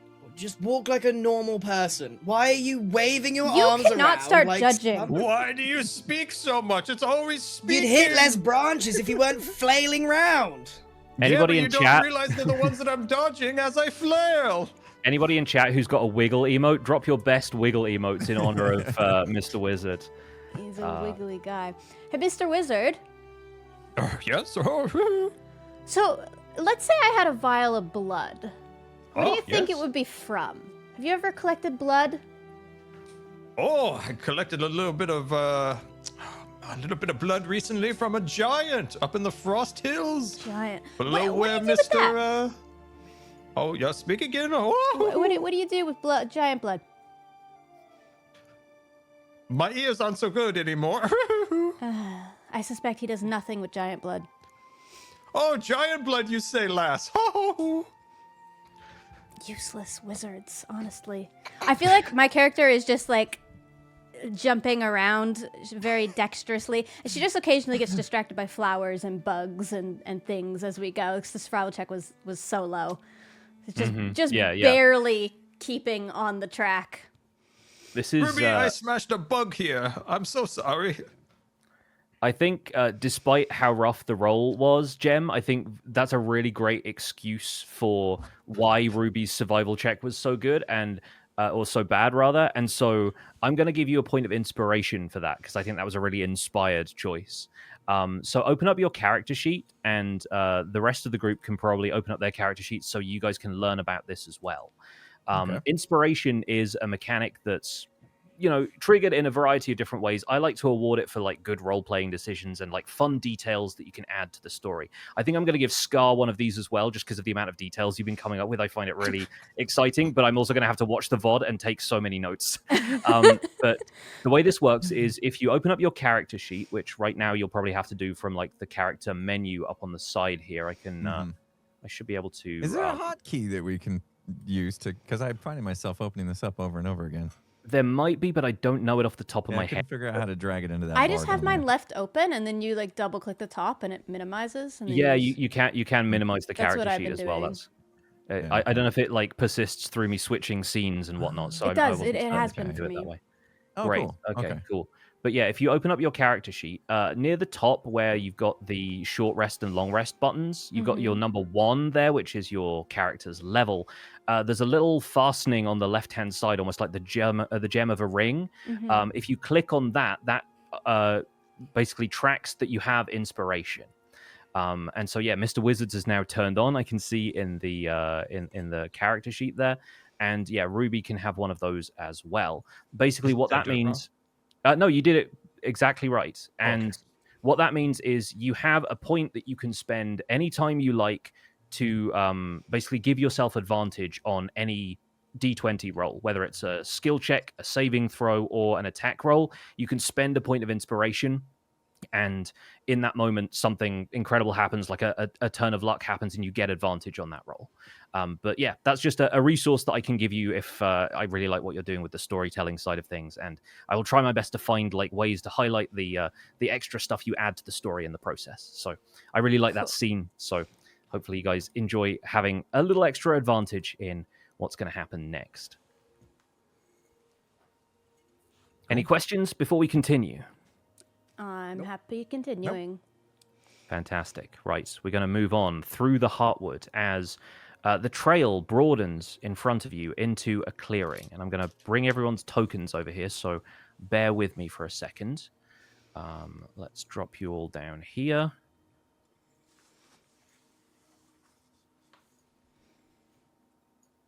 And I'll make sure that... Can everyone see where they are right now?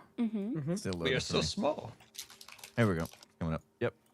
Great stuff. I'm going to make sure that everyone's names pop up as well. That's something I should probably have to go on by default, but it does really help for like the camera view of this as well. So I'll make sure that that's on there. And Ruby's Do you mind if is I just off. take this second to stop the recording and restart it? Oh, please do. Yeah, that's absolutely fine. If we want to take another short break here for ads or anything, that's Should also we run fine. an ad? It might be a good time. Yeah, let's run an ad. I'm just gonna reset my recording. Seems like a good idea. See you Cool. folks after the ads. Yeah, it's a good idea not to run that recording super long. I changed it so it's like it's going in a better format. I should not have yeah. brought so many cookies to my desk. I've eaten 3 Oh, no. I cookies made already, cookies dude. yesterday as well, just for this. Oh man, I didn't make them. I bought them. While the ads are playing, I am going to take this opportunity to go to the bathroom, so I will be right back, folks. Okay. Our DM is leaving us, guys. What chaos can we cause? How do we think it's going so far? Good. I think the storytelling is good. We're learning. It's a learning curve, isn't it? I think we're doing better than the episode 0. Yes, we're. I thought I was going we to are die to a locked in. goblin there for a minute. Yeah, I just think you were No, gonna we say- won't let Oh you my die, gosh. bro. It is super helpful in combat, though, if you are up, because then I can get my advantage. It's so nice. Big tanky guy. I'm full health now. I just had a Yeah, you're ready. You're Girl ready Scout for the cookie, next one. so yep. I like There's it. I like this. 22,000 people watching in total, by the way. That's awesome. Are you guys Thanks everybody for enjoying joining us. chat and you guys? Do you like D&D so far? Yeah. This is amazing. I keep breaking character because Scarkin is. Every time I look over, Scar's got the end of his beard just like up, waving Yeah. it around. I keep feeling mine slowly becoming unattached, and so I don't think you can decide if you're Scottish or American, Impulse. I know. It crept up on me there for a second. Yeah. Scottish is Caught leaving that. his body. Yeah. I enjoy that Max Oh. is somehow edgier than Ruby. Even though you're dressed like a clown. And I've got black leather on. I might not be playing it very well. I'm not trying to go for edgy. I'm trying to go for like just independent ego maniac. Oh, now they're just realizing the Max and Ruby thing too. I like Max Max's and million Ruby. names for Mr. Wizzy. All right, I am back. Hello. Welcome back. All right, welcome back. Okay, can everyone see the map? Can everyone see where they are and Yeah. see the environment around them? Fantastic. We ready to continue? Ready. Yep. Yeah. Before we do, check this out. I'm gonna do a backflip. Give us that backflip. Take a shot every time he says back. Wonderful. All right. Yeah. No, I think now that you've got used to walking on these forest trails, the backflips are coming a bit more naturally. The ground is especially springy underfoot as you travel through this grassy terrain. We haven't had wine in a while either, so that helps. Ta-da! Alright, Yes. he's finally sobered up. It's impressive. Yeah, the adrenaline and the fresh air has maybe caused you to sober a little bit after your experience at the bar. So the Mr. trail in Max. front of you. Sorry, go on, Scar. Go right Mr. ahead. Max, when we get back to the barkeep, will you teach me a backflip? I sort of look at the wizard up and down.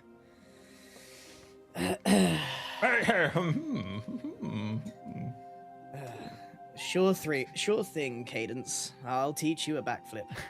Why, thank you. Where's he getting these names from?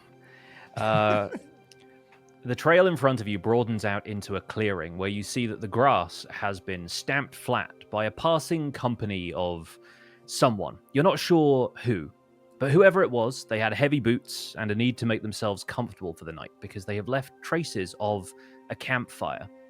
There's a ring of stones that have been hefted from the forest around the clearing and made into a rough circle for a fire pit. And the embers are long since burnt out, but the ashes still linger. And I think as you approach, you can sort of taste the ashes in the air a little bit. There are patches of the grass that are trampled and withered from where the company has pitched up. And there seem to maybe have been a few spellcasters among them because there are areas where all of the plant life has been scorched or tainted by decay. There are no signs of a battle, perhaps just the mages of the group practicing their cantrips. And amid this scene, as you step forward into the clearing, a figure stands, sort of 3/4 turned away from you, and a hand outstretched above the ashes of the campfire. He's at a distance, but you can just about make out that he's an elf from the shape of his ears and the sort of flowing material of his cloak. As you step into the clearing, you see that flowers and fresh grass start to spring up from the circle of stones where the fire had formerly burned them. If anybody wants to roll me an Arcana check, you might be able to learn perhaps what spell he's using, but it seems like he is practicing magic here. Is it normal for everyone to roll like these sort of checks? If you would like to. In this case, I will invite everybody to do it. If it's going to be a specific person, then I'll hopefully nominate a specific person. Just interested in what, maybe this can inform a little bit about what encounters you've had with spellcasters in the past. None. All right. Interestingly, Max is the one who recognizes this as the spell Druidcraft, marking this practitioner of the magical arts as a druid. And this unfamiliar druid has not seen you yet, probably because his concentration is focused on the fire pit in front of him. So how does the party want to proceed? I've been on enough of these little walks in the woods to know that right there is a druid. Hey, old druid, hello! He's not very subtle, is he? She's not subtle at all. You're gonna frighten the Do you man. even speak Elvish, Max? At the No, at just common. At the sound of your voice, the elf seems immediately startled, and you notice his form change as he wild shapes into, if I can find the wild shape thing on this. Oh my goodness. Right, he is going to wild shape into an elk. A tree. Find tree that on person. here.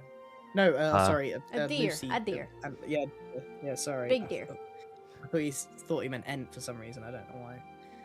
Oh, Oh, there he There we goes. go. Max, you've And frightened he's- him. He's an elk and he fell over immediately. No, there we go. Oh, Um, over the log. And immediately taking on this new, more agile form, he bolts for the tree line some 50 feet to the north. Oh, Max. sugar snap. Might you try Max, you scared a him quieter away. voice next time? Although, as he does so, up here in the northern part of the tree line, you hear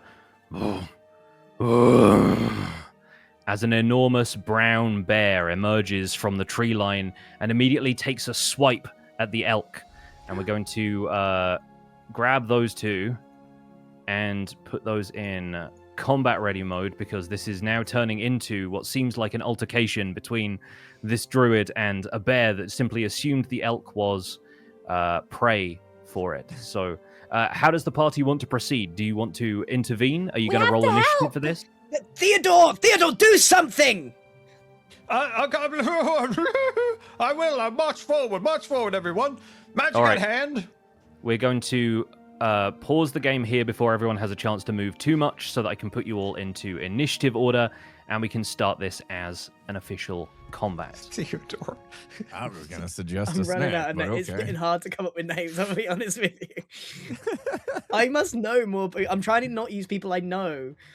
Yeah, that's always a difficulty with coming up with random names. All right, everyone, please roll me initiative. You should be able to do this with the game paused, but if you can't, I will unpause it.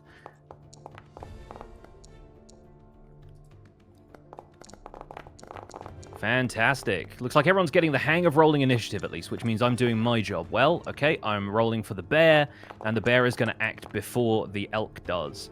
But the bear is going to get a surprise round on the elk, so he's going to at least take one attack, and that's going to be a claw attack, just the one in this case. Ooh. Which he lands with a 20 to hit.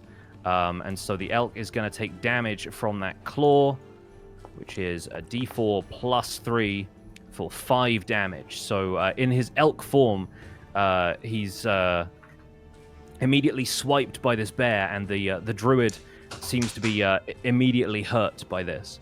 And now it is time for the party to leap into action. So we'll begin the encounter with Mr. Wizard. All right. Ray of Frost. Magic Frost missiles. him, wizard, frost him! Get him. We better go with the frost. We're gonna frost him. All Good right. call, Ruby. We're going to Who say... remembered my name? Range. Yeah, that's 47 feet, the bear is, so that's well within the range of a Ray of Frost. 25 definitely hits the bear, so go ahead and roll damage for your Ray of Frost.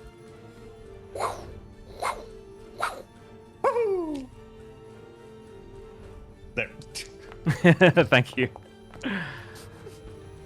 All right, fantastic. The bear takes a hit of frost for 6 damage, and it's also slowed down by that. So the rate of frost causes it to, get a little bit icy on its limbs, and it starts to slip a little bit and slide, trying to find purchase on the grassy ground, and is going to move a little bit slower on its turn.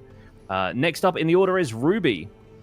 Ruby, I'll move as far as I can, which is 30 feet. Yep. And then I would like to use my short bow to take a shot at the bear. Fantastic. Has a range Yep, of you are 80 within range of the feet. short bow. Fantastic. Now you better not mess this up.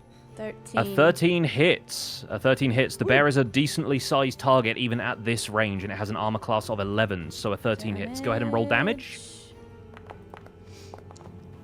Ah, Good damage. For 10. Ruby's arrow strikes true, and the bear takes easy shot. 10 points of damage. That's absolutely phenomenal stuff. Max, you are up next. This bear can take a beating. So I can only move 30 foot. Mm-hmm. What's the distance between me and the bear? Right now, between you and the bear is exactly 60 feet. So if you have any spells with a 60-foot range or any ranged weapons that you can use. Yes. A cantrip won't take up anything, will it? A cantrip will not take up any spell slots, no. So I have Sacred Flame, which I think is my only one. So I'm going to use... Okay, Atticus, let me show you how a real spell is cast. Okay, fantastic. And Sacred Flame works a little bit differently. So when you target something with a spell like this, it's not that you have to roll to hit, it's that the target has to roll to dodge. So in this case, the bear is going to have to succeed on a dexterity saving throw in order to make sure it's not hit by this spell. So I'm going to roll that. And the bear misses. So go ahead and roll damage, and this bear is going to take the full damage of your Sacred Flame. Yes. Shazam! Oh, good go, Max. With 4. Okay, 4. Yeah, great. Excellent stuff. Yeah, the bear takes 4 damage and is pretty badly wounded at this point in the fight. Since it now just came up to the bear's turn, having taken this amount of damage, the bear actually decides to take this opportunity to flee into the undergrowth, howling as it does so, leaving a little trail of blood as it goes. But the bear exits combat, and the encounter actually ends right there. Bye, Mr. Bear. That was sad. He's lucky he ran away. I was about to shoot an arrow at him. Well, We're about there to get goes ahead. dinner. I'm going to return the music to something resembling normal, and I'm going to return this druid to something resembling elf. Bear with me while I figure out how to do that, because this is Right. Druid, unfamiliar now that we territory. now that we have saved you from certain death, would you mind becoming a talkable being again? The elk says in your minds, "I can talk just fine this way, thank you." Oh, get out of my head! But Get out of Wait, my head! can I Nobody is speak to it in welcome Elvish there. and tell it There to are ignore enough Max? voices in here. Get out. as the elk walks towards you, it gracefully turns into a bipedal creature again, and the form of the druid returns. He says, "Oh gosh, I'm sorry about that. You happened to spook me there, and I was not expecting the bear to be so immediately there. So Are you from Cardiff? I don't know a Cardiff. I'm from a woods not too far from here, but this is where I come to practice my arts. What about you fellows? To what do I owe the pleasure of you saving my life, I rather think?" Max Blunder at your service. Druid. Owen Finrod at yours. Owen. Oh, brilliant. Another name to add to my list. We're looking for some moss. Sapphire, what was your name again? What was the moss called? Oh, it was Ruby knows. No, I was talking That's to the not his name. tiefling. The tiefling. I was talking to the tiefling. It was a moss. Surely all the mosses are the same. I can consult with my moss salesman. One moment.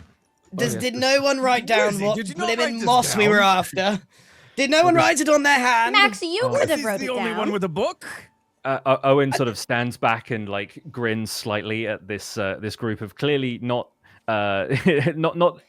super experts in the natural world the way he is, trying to figure out what kind of moss they are in a forest to find. Avery, what? Didn't you? You've got the book and quill. Why didn't you? Did you write it down?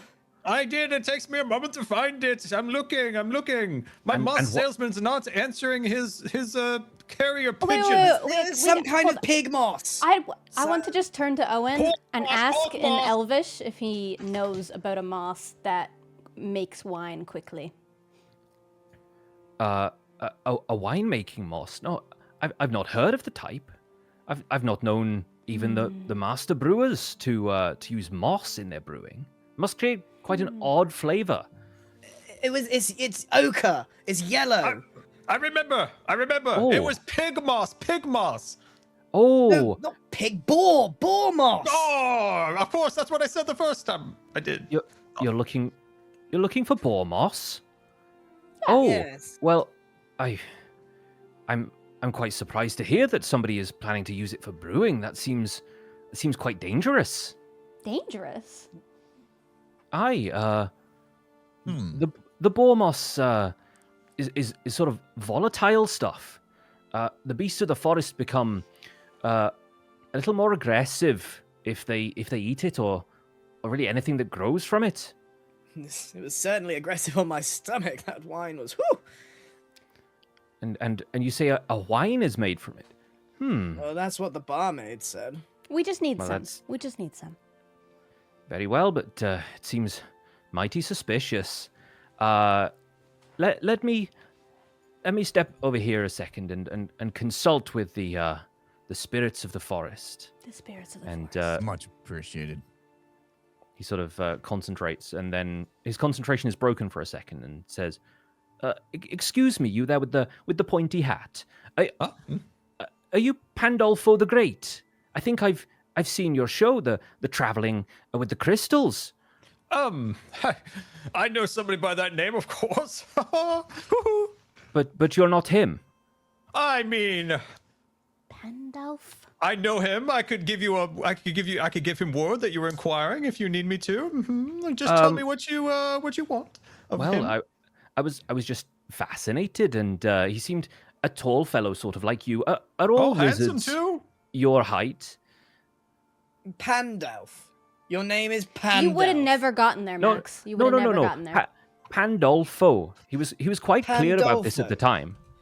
Yes. Pandolfo, that's your name, wizard. Yeah, no, well, I mean, it was my. I can understand One why of you my didn't want to tell us. Oh, perhaps I'm misremembering. A case of mistaken identity, I'm sure. Sorry. No. Let me continue no. with the task at hand. And he goes back to sort of staring into the forest and closes his eyes. And after a second, this sort of fresh, earthy smell starts to emanate from the clearing around you. This sort of whispering of wind in the leaves, and a few kind of leaves drift by.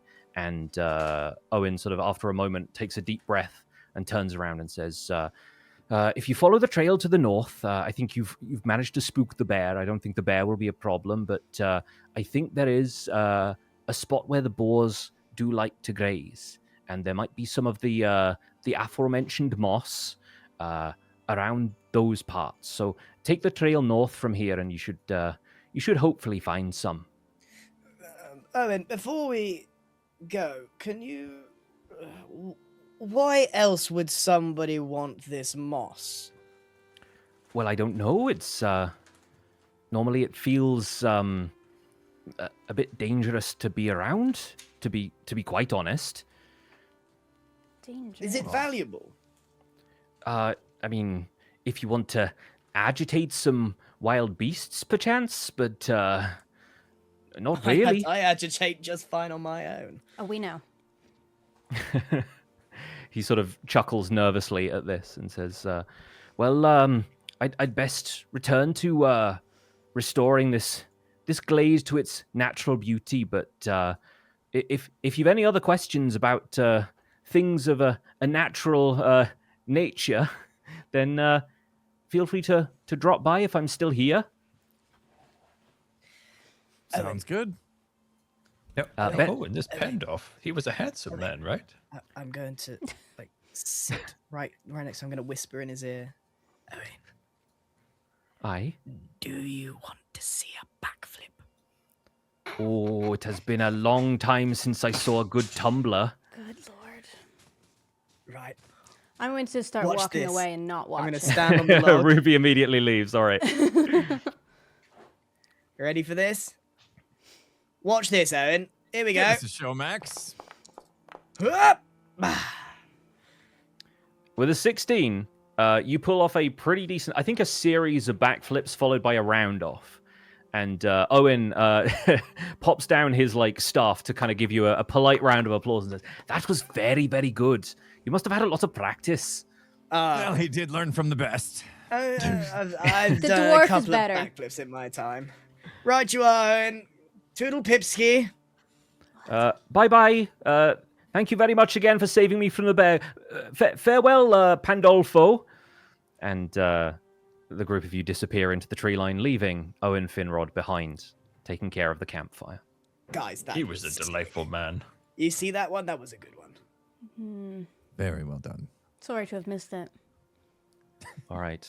The trail winds on through the undergrowth, and the trail, as true to Owen Finrod's word, you don't run into any more bears, but I will bring you over to the next do some scene. In fighting. fact, I'm gonna grab everyone's characters. Headbutt anything today.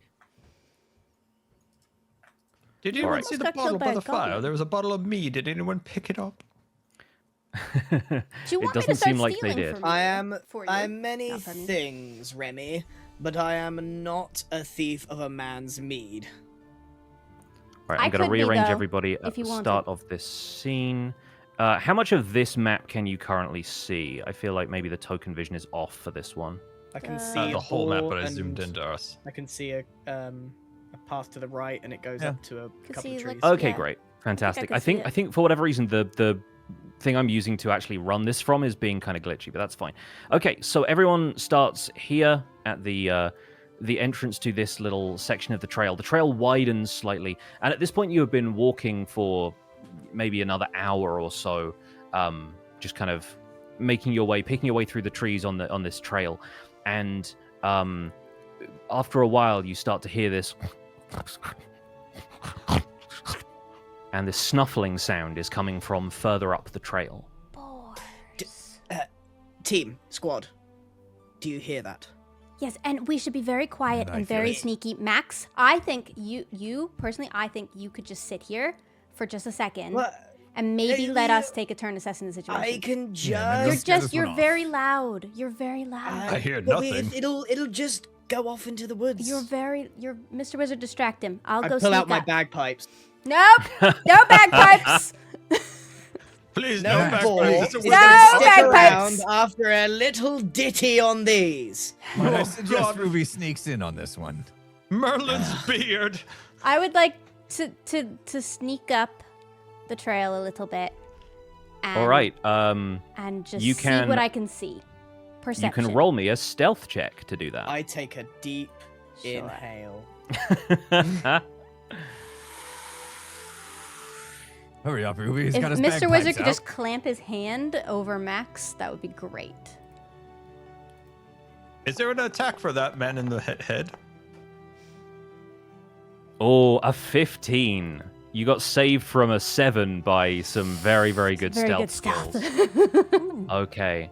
With a 15, you are able to get this close and through this patch of boulders up here on the left-hand side and a lot of like mossy logs and intertwining vines, you see this patch of this dull, yellowy, greeny, orange moss. And just beyond that, you hear this and this hulking, bristly form is back there, and it seems to be facing towards you, but its head is down, and it's pawing and rifling through this thick patch of moss on the forest floor. You've come here to find boar moss, but you have also found a boar. But for now, it hasn't exactly found you. It seems sort of distracted by what it's doing, and you are being stealthy enough that you've crept up, and it doesn't know about your presence yet. Okay. What do you Has want to one do, of my Ruby? party members put a hand over my mouth? Does Scar. Max Blunder have the presence of mind to imagine that it's probably not a good idea to play bagpipes while somebody's sneaking around, or is this something that you want Max to do on a regular basis? Entirely, I'm going for it. This is up for Bro and Mr. Wizard to intercept. All right. Bro or Mr. Wizard, I'm going to give you the option to make either a persuasion check or attempt a grapple. So that's up I'm to ready you guys. to grapple. I haven't had a good tussle in a while.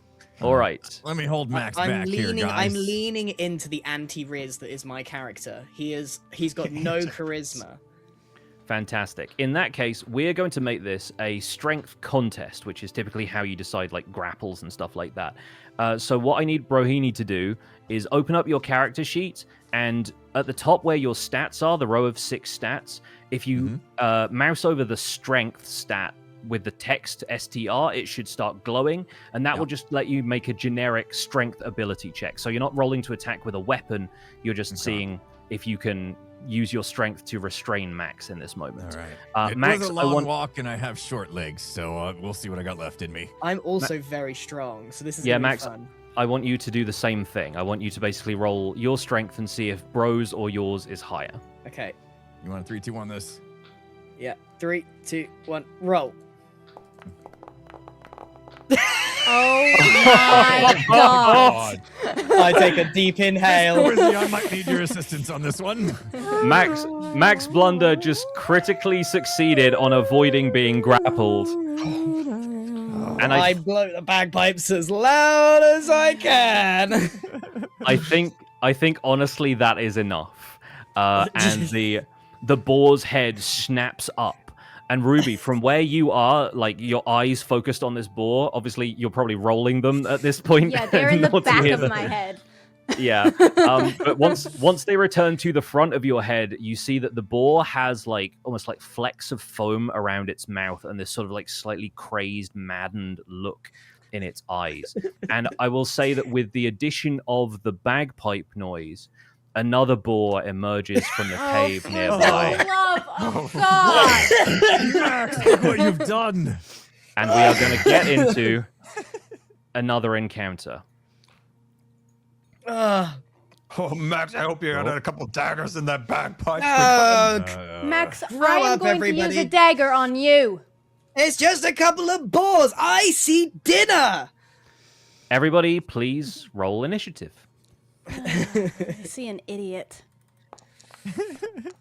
Unfortunately, it didn't play for you guys, but I have a soundboard of bagpipes that played for my audience. Through that. I look forward to the VOD. I genuinely do. All right. Well, true to form, Ruby is the first to act. You see this boar's head snap upright, and you're immediately in action. I'm going to change the music as you tell me what you do. Well, I look behind me at Max and give him the worst stare you've ever seen. Maybe some type of vulgar symbol with my hands. And then I turn back to the boars, and I would like to shoot them with my bow. Fantastic. A Which little one do you want to shoot? intimidated, I stopped playing the bagpipes. The bagpipes Realizing falter I've for a messed up. second. That's what we needed to make him stop. It's not a grapple, it's intimidation. Good to know. All right, roll that short bow. Should have tried persuasion. I'm pretty strong. I think persuasion would have been better because I have like bad charisma, right? Or is that how, Does is that how that 18 works? hit? We'll see how that works. An 18 definitely hits. Which of the two boars are you targeting? I'm North going or to south? target the one coming out of the cave. Okay, fantastic. So that one is, emerging from the cave. You hit it with an 18, so go ahead and roll damage. 10 for the short bow. Incredible. No, And this then I'm boar going takes to it. Also move back with my 30 feet of movement. That's into a the hit. trees. Fantastic. That was a massive hit. The boar takes an arrow directly to the eye and squeals. And suddenly the fight looks a little bit more even on your side. The other boar has snapped its head up and is also interested in joining the fight. I'm just in the trees over here now. Fantastic. You've moved backwards to the tree line to get cover. Brilliant stuff. All right. It is Bro's turn. What does Bro do? Ooh. I don't think I can get close enough to hit it with my axe, can I? You So do have the short bow option as well. I will also engage the short bow, and I think I can hit it from this distance. Yep, that looks So- about right. Let me check that with the measurement tool. That is 40 feet. Yeah, so that's easily within range of your short bow. Yep. So I will just stay put, draw the bow back, and take a shot.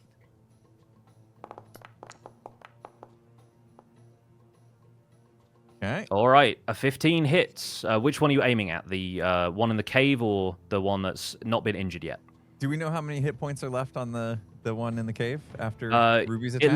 It looks bloodied. It looks like, I mean, it's taken a hit to the eye. It's it's definitely looking very wounded at this point. But I won't tell you exact numbers on some of this to kind of keep the the immersion in the scene.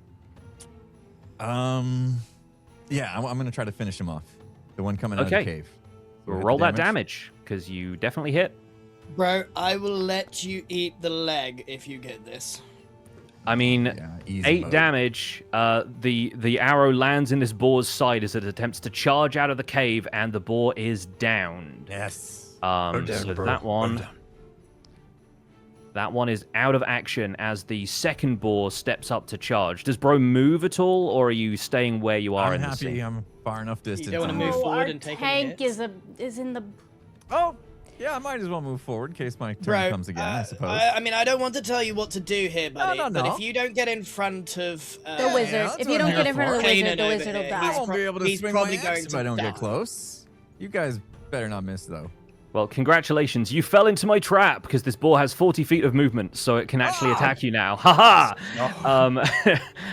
This thing like charges at you, kind of spittle flying from its mouth, and squealing horribly, and is going to attempt to gore you with its tusks.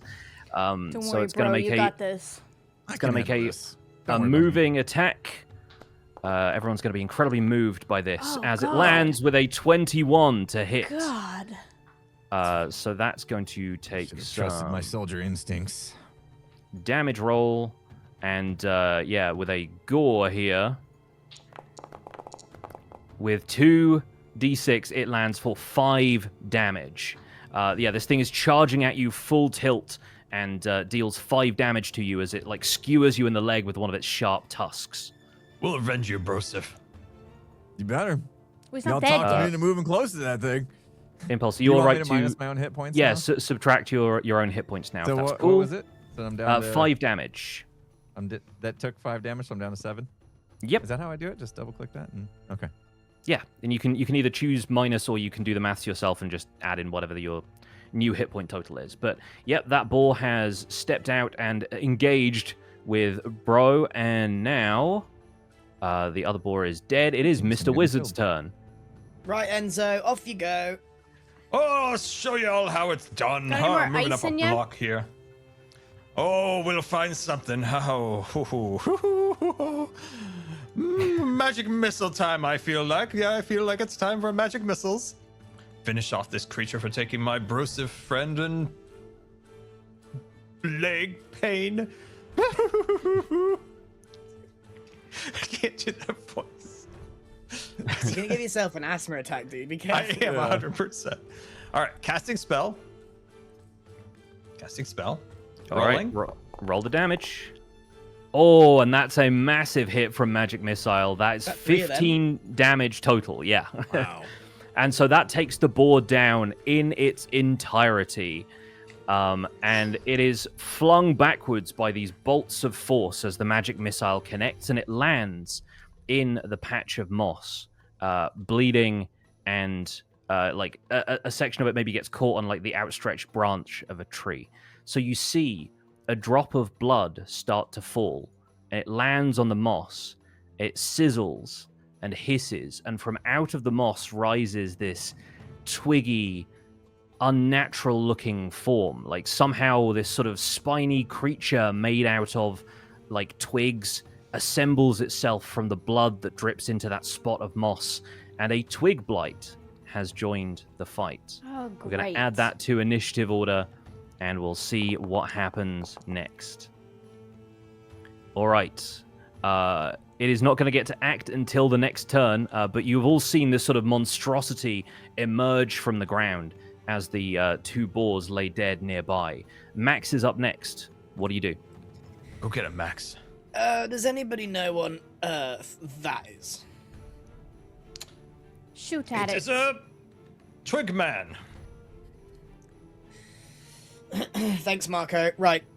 Bro, I'm going to need you front and center, so I don't want to see you get hurt. I mean, I'm going to just give you a little neck rub here and make you feel nice, Oh. right as rain. Ready? I appreciate that, Max.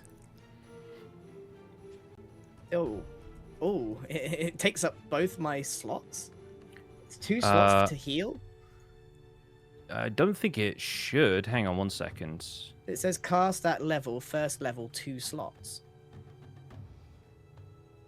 I think it means you have 2 slots available, not Okay, that well- it takes 2 slots. All right. We I'll will do it. we will see. Yeah, no, it has just taken 1. Okay, good. All right. Thank you for for checking on that. Has it done that, or do I have to hit roll? Yes, yeah, it's now in the chat, and then you can click on where it says healing. It's sort of in a similar way to looking for damage.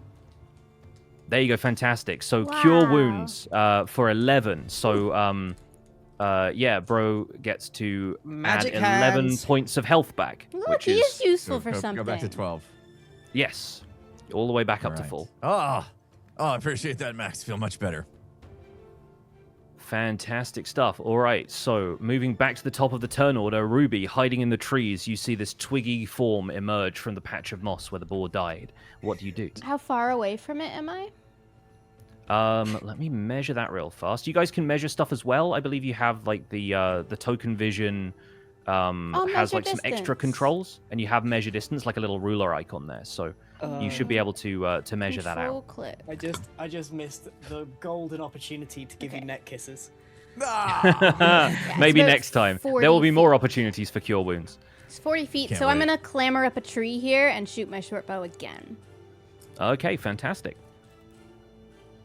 You get up to an advantageous point in the tree, and A I twig think- got I in think- the way. yeah, in the process of climbing up the tree, you like your aim is a little unsteady, and the shot goes wild. I think it probably lands in the boar, and another wound opens on the boar's side, from which blood starts to slowly drip down the length of the arrow's shaft. Next up in the order, it's Bro. Go get him, bro. Get the twiggly wiggly man. Take him Alright, down. well, I mean, I'm you're feeling nice and refreshed, bro. feeling Go nice and take and care of refreshed. this. I'd like It's to get just up a in there. And stick.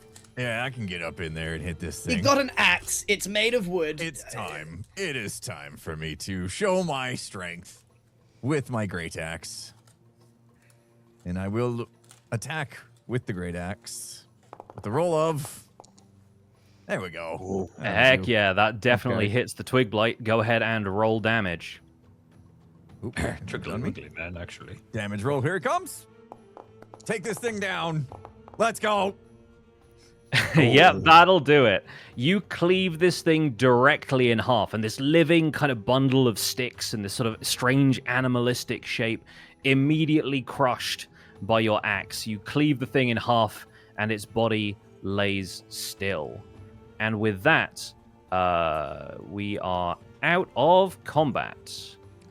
We're gonna Well done, end bro. that there. Well As the, done, dwarf. Max, And did I- you I learn Couldn't have anything? done it without Max's neck kisses. I learned that we can get at least a few bits of copper for these boars. Like, I'm gonna sling one of these. Bro, you grab the other one? Can we grab I these got it. boars? No problem, Max. There's no way Marchesa doesn't buy these from us. So by heaving the boars out of the moss, I think the little drip of blood that was kind of coursing down the shaft of that arrow drops harmlessly onto the grass next to some of the moss. But this seems to clearly be the boar moss that Marchesa was after. All right. This boar is heavy. Caspian, do you have any way that we could transport these boars? Oh, I was a minister of transport for King Great the Legend. I have many different magical spells that can help us get things all around the kingdom. Sorry, Yeah, I'm sorry. I'm have you got a taking method to do this? I'm taking notes. King Great the Legend was that, Scar? Thank you. Yes, King Great the Legend. I'm actively He was a taking great notes. legend and he was I'm not making Man, it up. Real good to be that guy, I tell you. Gosh, like nominative determinism. He was destined to be great, and they named him that way. All right, sorry to interrupt the scene. I just wanted to acknowledge how funny that was. Let's. So you guys are bringing like the boars back with you, almost like as rations, more or less. Yeah. Right? Well, I want to sell them to the make some bar. coin. Yeah, make some see. money. Like that's good meat that we've just hunted on our. While they're doing that, I'll use my dagger to start getting a bit of moss. Yeah, sure. You now have like we'll say a good few handfuls of. You start sort of stuffing it into a part of your traveling pack. Zachariah, I mean, I don't want to keep harping on about this, but I am not carrying this boar on my damn shoulder don't all the way worry, back. What have you got for me? I was taught under the great Caspian Tesla. He was a man of many talents. He was a wizard of lightning, Tesla something or other, and he created the Tesla floating disc. And I'll be able to conjure this up and put that the pigmen on top of this, and it'll glide and follow us, and it'll be wonderful. Perfect. Let's do that. It is at this point that Mr. Wizard discovers that he has no more spell slots remaining because he cast Magic Missile. Okay, Much as I want to just give him a bonus spell slot because I love the bit, unfortunately the mechanics of the game dictate that I cannot. I have another trick up my sleeve. I once drove stagecoaches in the western regions of Paradox. May I use my magic wagon? Land vehicle. There are just 3 of you men. Just pick it up. Just pick it up. I could carry both these boars with my left pinky. FYI, not touching the boar. Right, forget the boars. Let's look at this moss. Right, look. If you're not gonna make us some magical disc, then at least investigate this moss. It's giving me the heebie-jeebies. Okay, I could do that. Can I do that, man? Absolutely, or you Arcana can. or something. Yeah, some sort of, Arcana like- would be a really great check. I think that sounds like it makes a lot of sense to me. And with a natural 20 right, Arcana wizard. check, technically speaking, like, you know, that's as good as you can roll. Normally, you're not supposed to give like critical successes for like skill checks. Normally, it's like a thing reserved for combat. But I think I want to personally honor like when you roll a natural 20 in a moment of like a moment of almost divine brilliance happens. So, Mr. Wizard, you put together this picture almost of what you've been told about the boar moss by the folks at the bar and what you've just seen happen in front of you, heeding the warnings from Owen Finrod, the druid that you encountered. This moss does not seem to be... It seems to be a magical catalyst, but one that almost produces, like, chaotic monsters rather than helping with any kind of brewing. You'd imagine that if you added this to any other substance, who knows what would happen? If you sprinkle it in water, it might produce some sort of water elemental or some sort of creature born of the waves, some kind of giant fish or something. You can imagine how on earth this could be used as part of a brewing operation. Or if it did, you'd be, you know, you'd want to like look over this because this could be almost like a scientific miracle if they've been able to halt some of the evil that was clearly present inside of this this substance. So all of this occurs to Mr. Wizard in this sort of flash of inspiration, these sort of images rattling through your mind as you recall your training and realize that this is a very potent magical catalyst, and you wouldn't use this for brewing wine if you knew how to. Ho, ho, ho. Party, gather round, gather round, gather round. Tell us, I Mr. Wizard. suspect that they've been using this moss to brew evil creatures in the cellar. Really? Like the goblins. The Where wine- else would those creatures have come from other Goblins than... that are not goblins. Ah, precisely, young lass. Marchesa Chestnut, yes, wouldn't chestnut. lie to me. I mean, she gave me a good deal on some wine. I mean, A handsome lady I has already believe her. convinced Max, you twice of the everybody same would thing. lie to you. No, why would they lie? Look at me. Why would they lie to me? Yeah, I'm looking at you. Mr. Wizard. Oh, in that case, Hopwa. Oh, dear. Yeah, I'm looking. I'm looking. Was that you thinking so hard that you tried to backflip? It's because someone was looking at me. Okay. I do find it odd that they showed up while we were out back training. I think something's off here with Marchesa. Well, okay, right. If we are thinking about this for half a second, Marchesa has a great big claymore that she claimed to have had in a past life, yet she hides in the little dungeon with all her whatever's down there. Yeah, we should look in there. Why didn't we look in the dungeon? I don't know. We didn't go in the cellar at all. We should probably have gone in the Mr. cellar. Pro We needed should a also nap. probably look at this I don't- cave. I don't mean to comment on a lady's appearance, but she was swole. She could have beat all of those like that. She didn't seem eager to help, that's for sure. Does anybody want to eat the moss? No. No. No? Please don't. I've been thinking about it since we got here. Why don't you give it a shot? Just a little taste, a little nibble. The best idea Max Blunder has had all day. Do you know what? If anybody was going to eat the moss, I think it actually should be Max. Yes, I agree. You want to give it a little nibble, Max? I take the moss. Why not? I'd take the moss and I just put the tip of my tongue on it. Roll me a Constitution saving throw, please. Oh, no.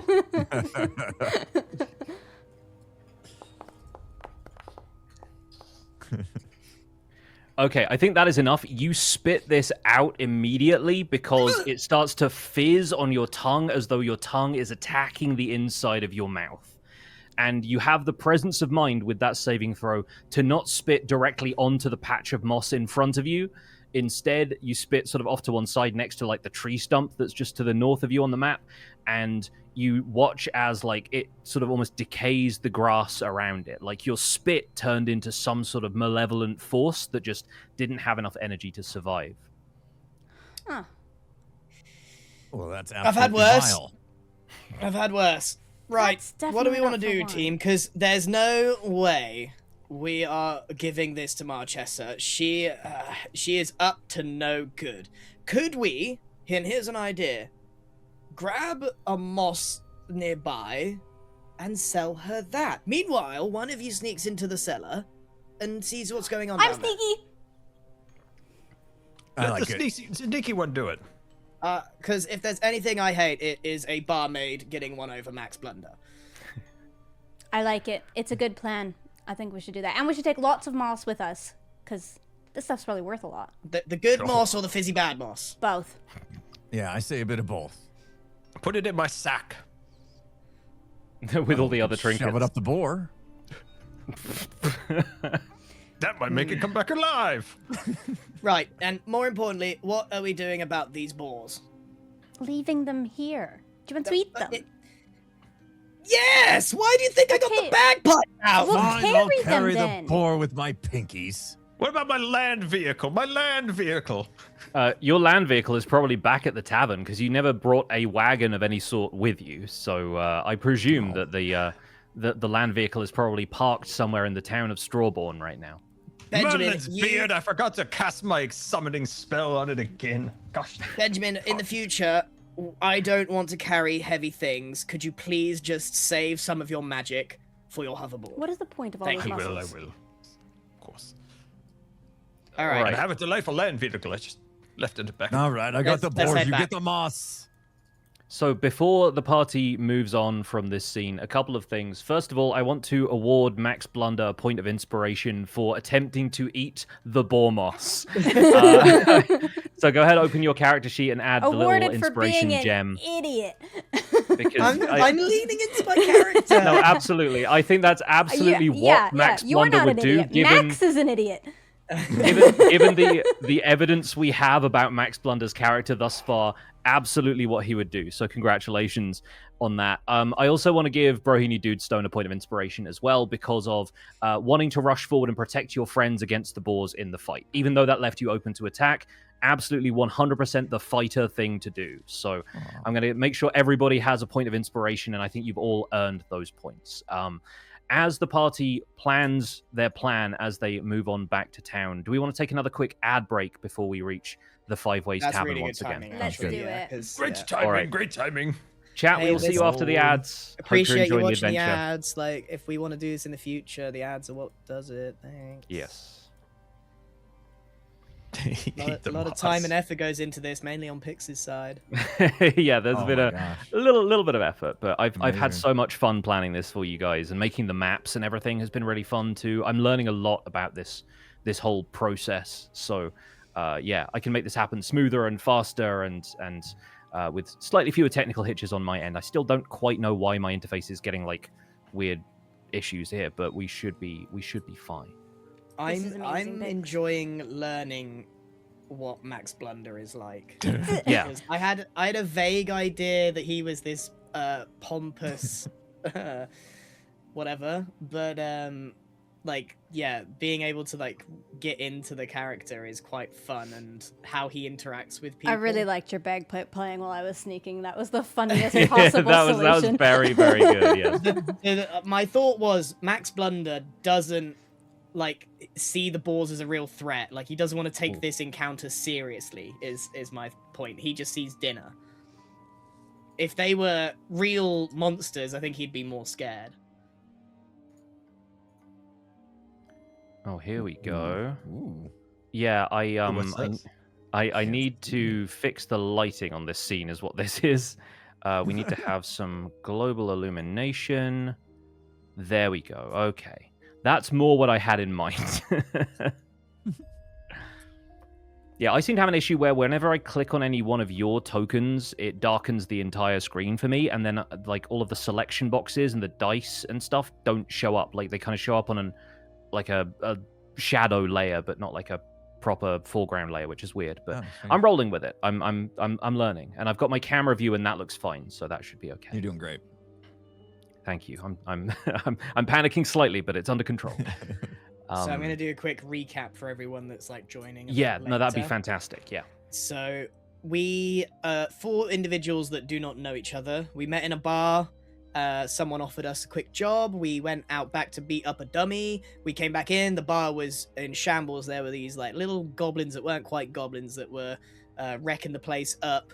The barmaid then afterwards asked us to go get some moss for some reason. We head over to the forest. We find out that the moss is super shady, and maybe that the barmaid is up to no good. So we've concocted a plan to find out what's going on, and we're now heading back to the bar.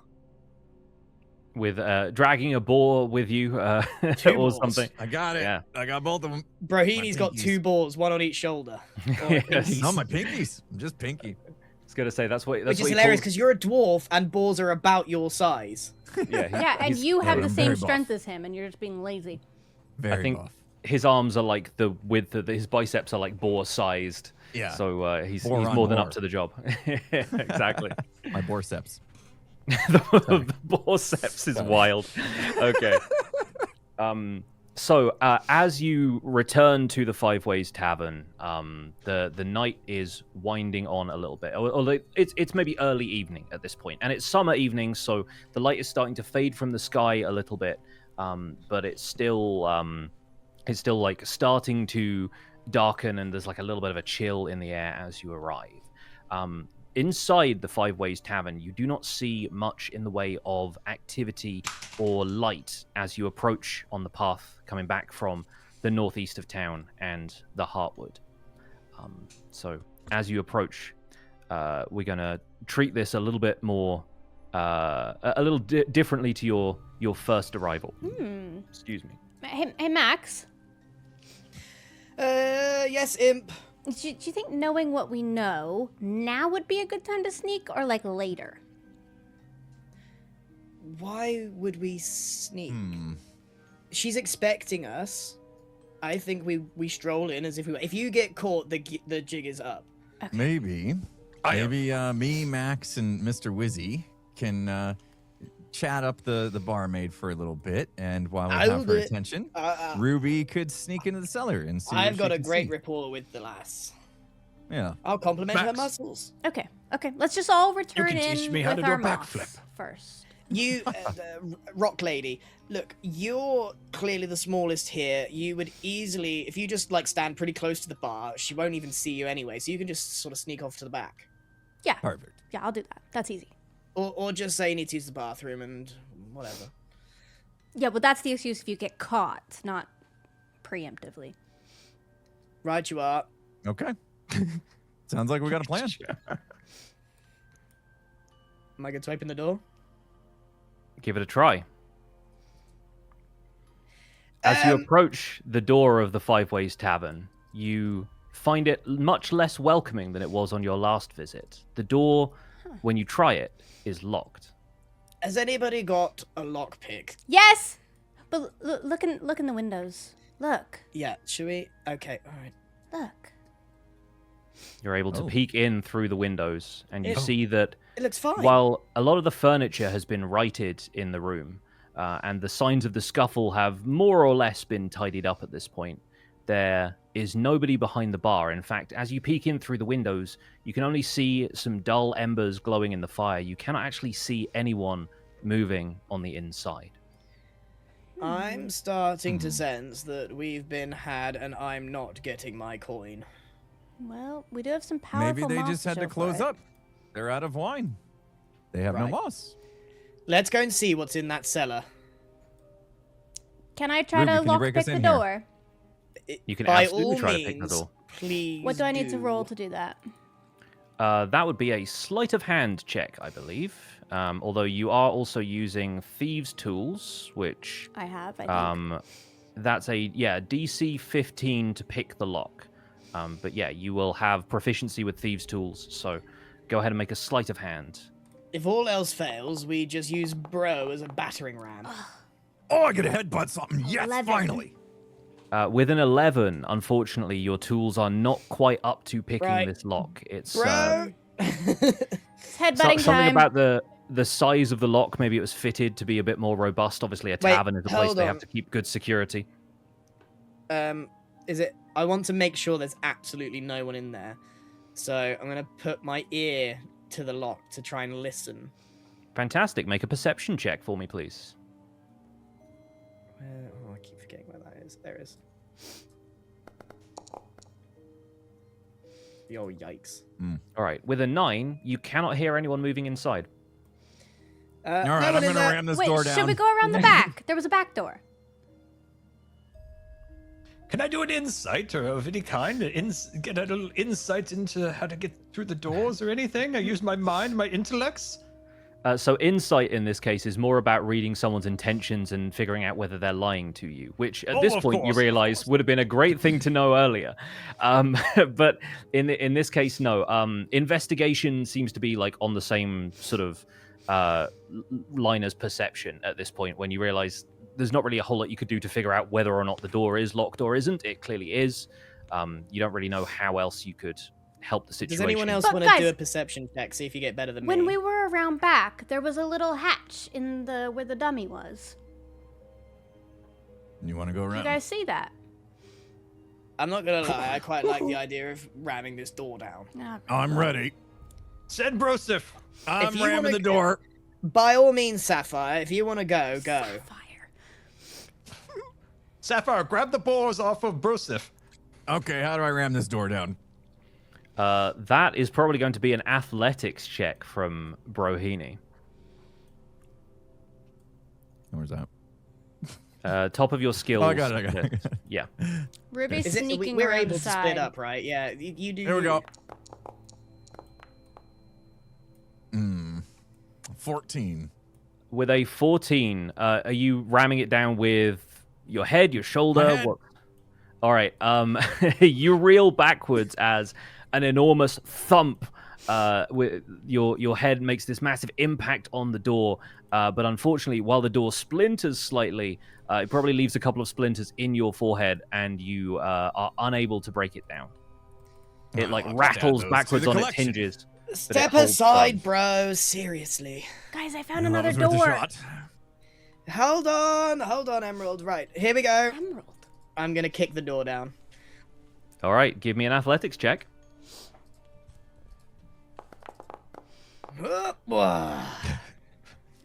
With another massive thud echoes through the interior of the Five Ways Tavern as you try and kick the door. But once again, while splinters fly off of it, it remains stuck firm. Guys, I think there was a hatch around the back. Maybe we should try that. Oh, brilliant idea, Max. Wonderful. I'm You know, gonna when I was looking through the kill them window, with I it. noticed that there was cookies on a table. As they're walking away, can I do an athletics on the door? Absolutely, As this you can. tiny 4-foot tiefling, can I attempt to kick this door? Yes, make an athletics check. I just think it would be funny. That's not going to Oh, work, but no. it would have been With it- funny. That would have been hilarious. With an 8, you take like a little kind of graceful running kick. You kind of spin in the air and kick it, but you don't make any more headway than the others did, unfortunately. Yeah, but they didn't see you, so it really doesn't matter. It's like it didn't happen.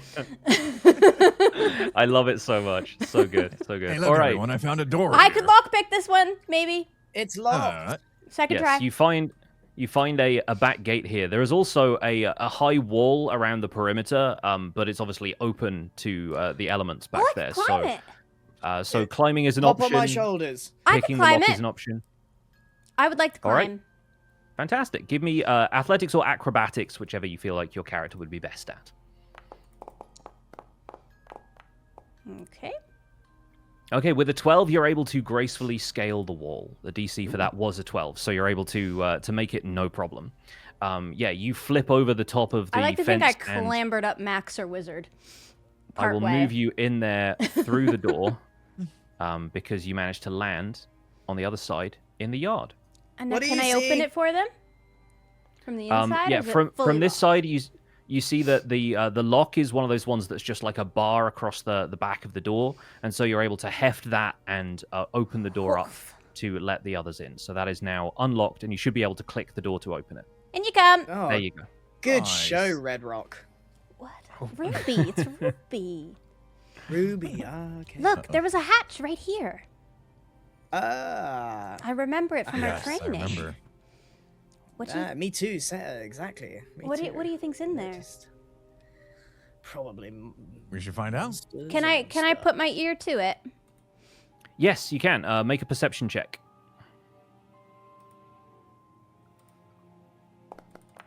I don't think I have the highest perception of the group. Oop, it's not bad. Well, you have enough perception to get you a 20 from a 19. So you hear very faintly. You press your ear right up against the, almost like creating a seal against the metal of the trapdoor, and you can hear this sort of low mumbling sound as though there are voices talking inside of there. Multiple voices, at least 2.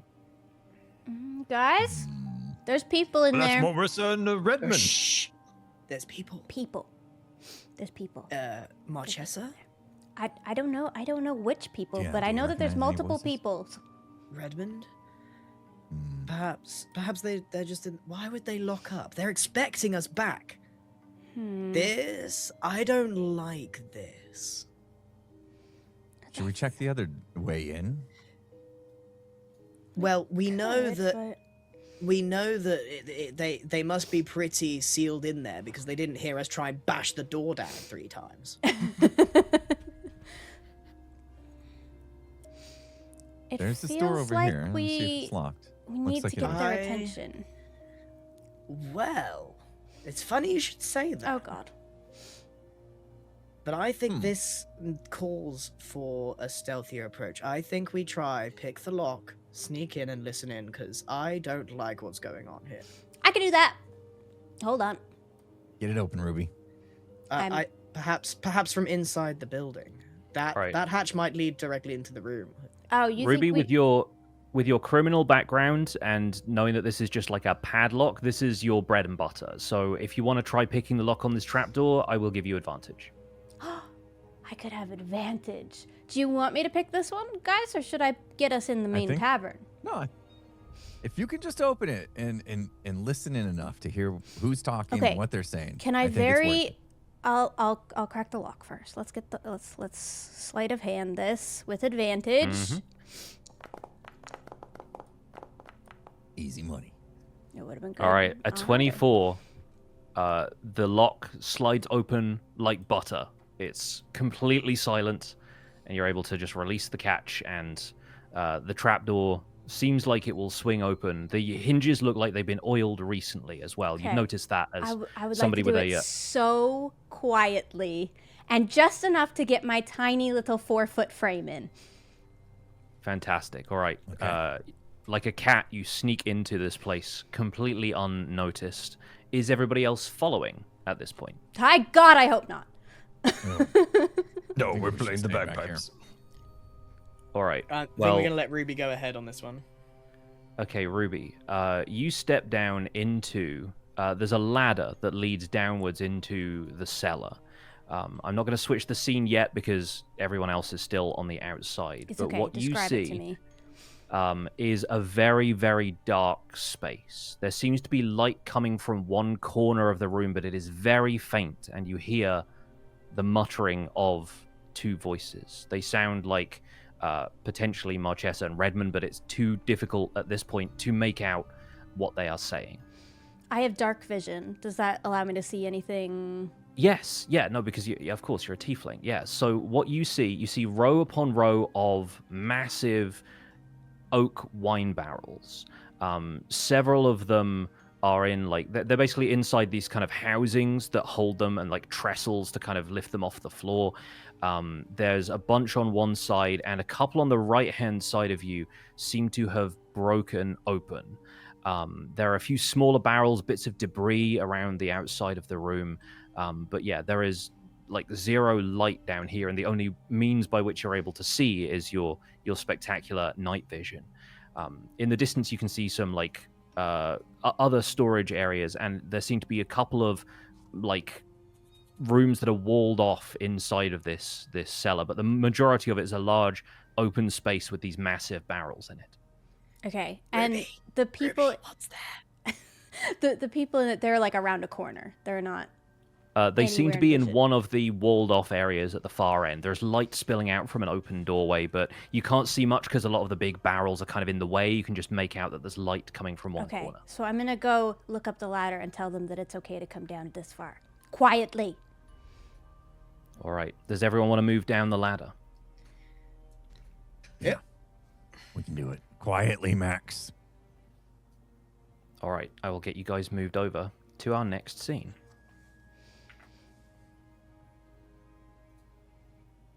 Good job, Ruby. I'm really good. This is how dark it is in here.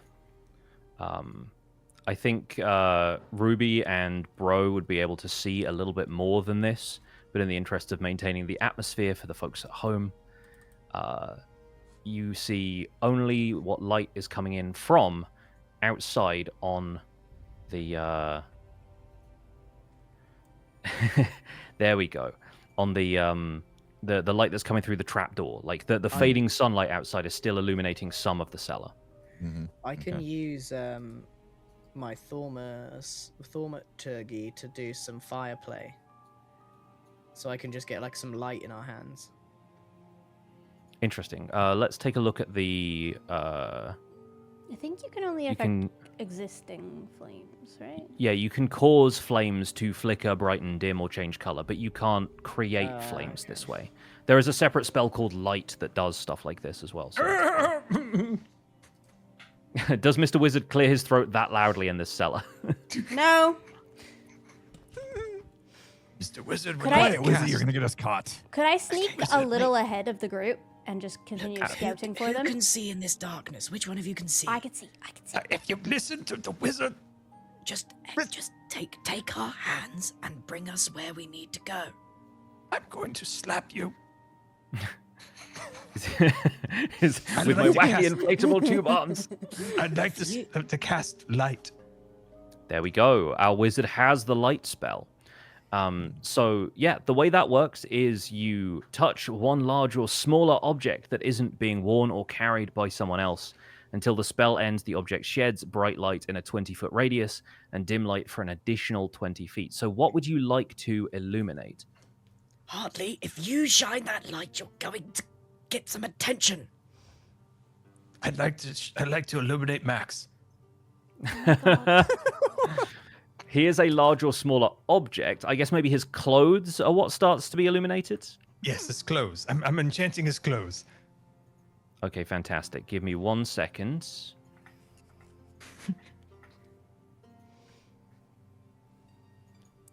Okay, Max, try moving around a little bit. Yep, you are now a source of light in this scene. With a 20-foot radius around you is now illuminated as though you're holding a candle, but the candle is your clothing as Mr. Wizard casts this light spell on you. Nice job, Ferris. I'm impressed. Oh, why, thank you. And as you get closer in here, you hear the sound of the two voices. Redmond says, "You don't suppose they've run afoul of something in the Heartwood?" Marchesa says, "If they have, they're not the sort of adventurers we need anyway. It feeds on power. That's why the goblins were weak. Your power has waned since the day I dragged you from that battlefield. Your blood will not be sufficient for much longer. Theirs will be." Uh-oh.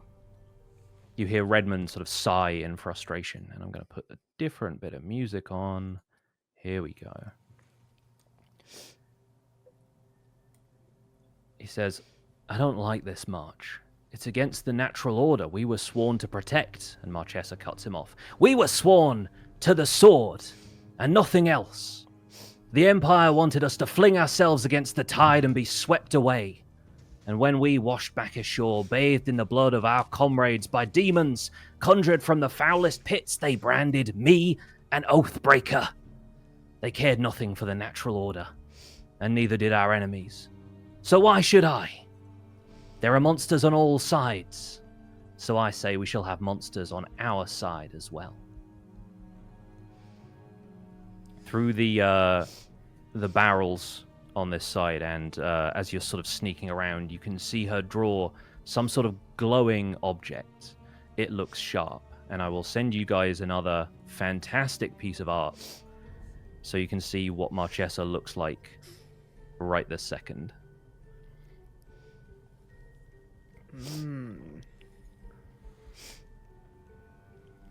Wow. Redmond backs off almost like into the doorway, and he says, I thought you needed some more boar moss." And she says, "There's still some in the barrels."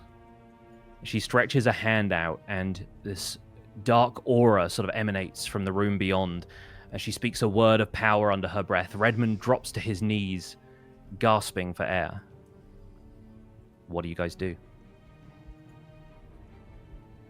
Whoa. Let's talk about this. Hold on. Quick circle, quick huddle. Yeah, huddle. Redmond is dying, right? He's dying. Is it in this room, Pix? This one we're in front of? They Are are we in the in right spot. They're in the room directly to the south of you, and the light okay, from we're in the wrong from door. the corner is a little bit This too one dim. here. Oh yeah, I see. Yeah, I see them. We were in Yeah, slightly. light the way, wrong Max. spot. Light the way. Yeah. Well, I think we save Redmond. We have to go in. Oh. I pull out my bagpipes. You play a battle hymn. God. To battle!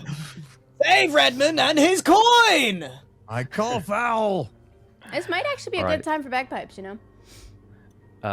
In the middle of casting some sort of eldritch spell, Marchesa's head snaps up to see the group of you standing outside the doorway, minus Ruby, who is still kind of sneakily around the corner, and she says, "Ah, you've come back just in the nick of time.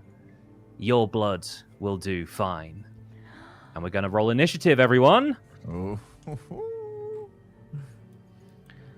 Let's see who's going first. Did Redmond die here? Did we save him or not? Redmond is still alive as far as you can tell. What am I rolling for? Initiative. God, my roll is I got horrible today. 1. Oh my god. Oh, yikes. All right. Well, it looks like either way, Bro is going first, and Marchesa is immediately after that. So, what does Bro do? I'm gonna go in critical hit this barmaid. I had other choice words. All right. Redmond is sort of on his knees in front of the door, but you're able to kind of sneak past him if you want to enter the room. You can move through a space that is. If you can't get through, then I can move him out of the way. I can go like up above. There we go. Yeah, there you go. Okay. And at this point, we've been threatened. I'm attacking. Great axe. Here we come. Go get him, Brosif. It's what I was made for. Uh-oh.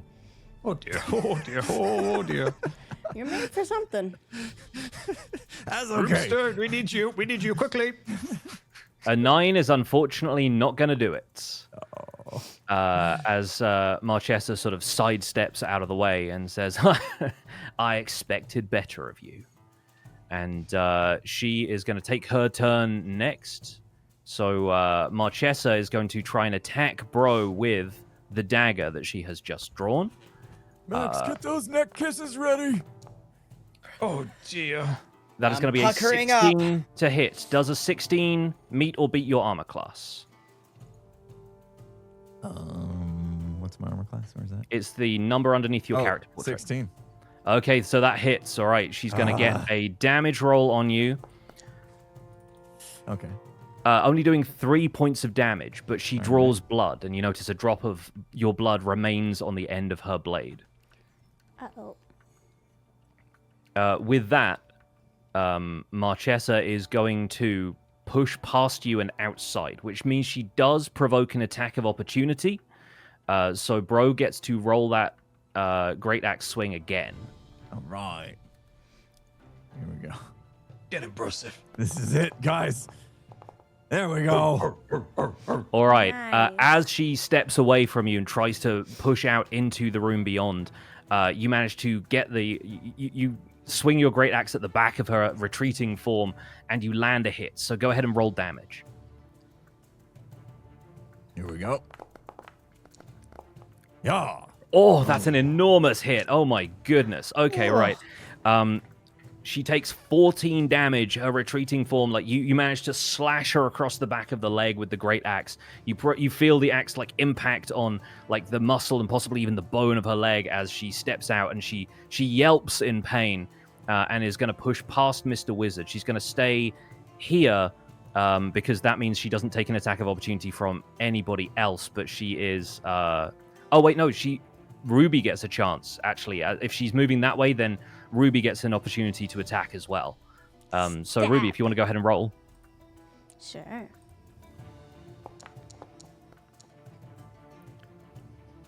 All right, a 15 is going to hit as well, so go ahead and roll that dagger damage.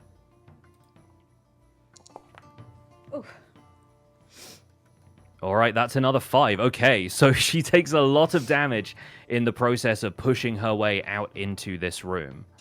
All right, how much movement does she still have? She's moved a decent bit already, but that was, yeah, that much. Okay, cool. I think she's going to step this way. Mr. Wizard will get an attack of opportunity as well. But she's aiming for the barrels over here. Uh-oh. So, Mr. Wizard, if you want to attempt an attack...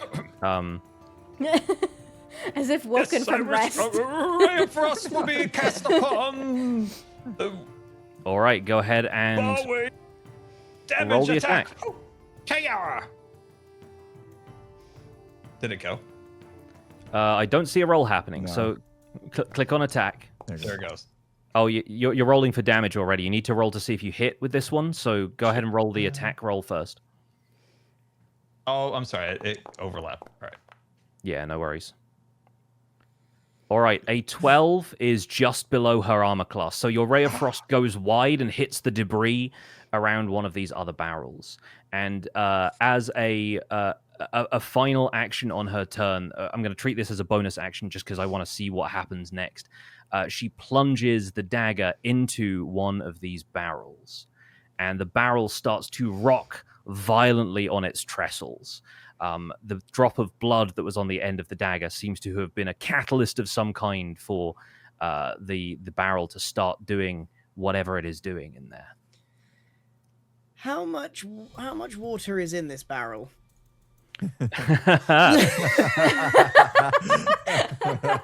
A very good question. Would you say it was more or less than 10 gallons? I am going to quickly look for how many gallons are in a wine barrel. I would say more, probably. How many gallons in large wine barrel? Because these are large. These are pretty big.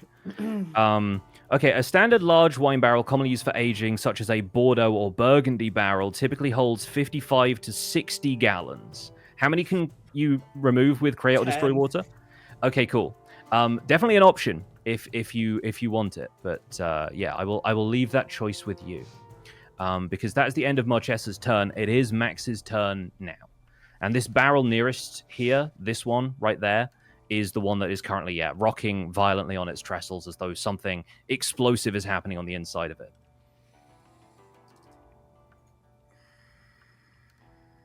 I can't move. Is that correct? Because I can't see inside this room. Hold on, let me look at what I've got in my toolkit here. You'll be able to move on your turn, but at this point, not. I think something bad's going to happen from that barrel. I could cast Bless on 3 creatures, so I could everyone in this room. I could cast Bless if we think. What does that do? If we think that the barrel. You bless up to 3 creatures within range. Whenever a target makes an attack roll or saving throw before the spell ends, the target adds something to the attack roll or save. So I think if we have to save ourselves from whatever's coming out this barrel, we get. Is that right, Pix? Am I interpreting this correctly? That might be what's about to happen.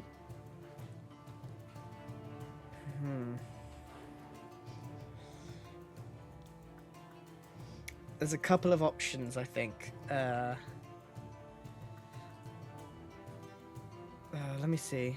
Well, I can either kill Marchesa, but she's already kind of done what she's. I don't think she's much of a threat now. She's done what she's done. It's the shaking barrel that's a problem. And Are you strong enough to push the barrel?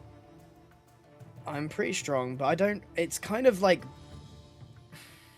The barrels are kind of pushed into these sort of enclosures. There's like a few sort of slats of wood just to make sure that they can kind of be pushed back in there almost like on rollers and come to rest in there. So pushing it isn't really going to get you anywhere. I'll give you that for free.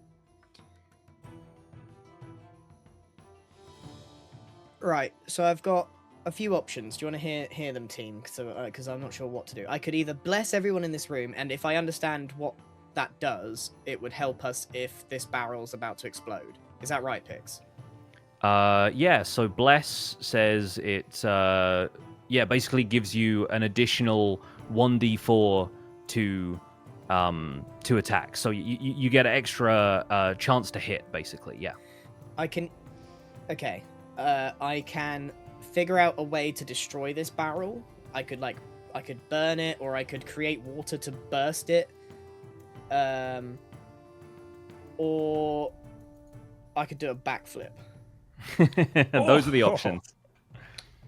I think you should do a backflip off of Morticia right onto the barrel. I think you should kill her before she can activate more of the barrels. Oh, the backflip might just do her in. What if I create water to the barrel to blow it up, and I don't know whether she's right next to it, maybe it would hurt her. And that it does it take us? Does that use one of my? It does. That's a proper spell, which I could. That's a proper spell. Do you think I just bless everyone in this room and we prepare for a hit? That would be the cleric-y thing to do, but you've got to decide if Max would do that.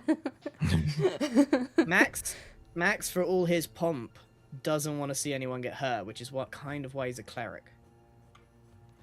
I like that. I like Bless as a possibility. You haven't used it yet either, so good chance to test out some of these new spells. I'm going to cast Bless on the 3 people in this room that isn't Marchesa.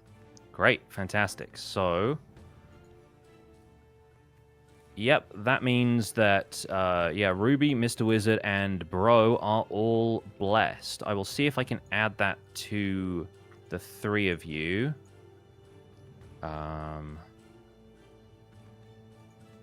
Yeah, there we go. So you guys are now all blessed. And Max. I don't know if Foundry will automatically add that, but hopefully it will, and if not, I'll tell you how to roll it manually. I am going to back, since I think I can still move. If I move away, is Marchesa going to take a swipe at me? Yes, you are in a threatened square currently, so yeah, she has the chance to do an attack of opportunity on you. Right. So I think I'll just brace myself for whatever's coming my way. All right, fantastic. You're staying there. It is Ruby's turn next. Ruby, what do you do? Ruby would like to... Crossbow? Into... You finished the job on Marchesa. I was protecting us from the barrel exploding, if that's what is going to happen. Yeah, I'm going to move back a little bit and use my bow. I should be able to use it even in darkness because I can see. All right, you step back into the shadows, knock an arrow, and you get the additional d4 roll. So that is how Bless works. Fantastic. Okay, cool. With a 16, you hit. An arrow lands in Marchesa. Go ahead and roll Would some she have damage. missed without the Bless? Possibly, Good shot. yes. And that is 10 damage. With that, Marchesa takes an arrow to the chest, makes a gurgling noise, and 10 damage. She is looking on death's door right now. She's looking very badly beaten up, but she's laughing, and sort of as she turns around and takes this arrow sort of to the chest, she says, "You're too late. It's already in there."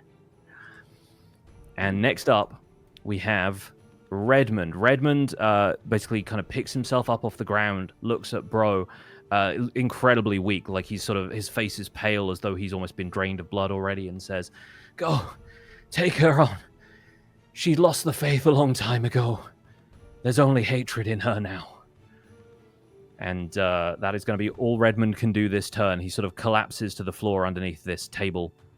It is Mr. Wizard's turn to act next. Scar, what does Mr. Wizard do? Oh, you fools!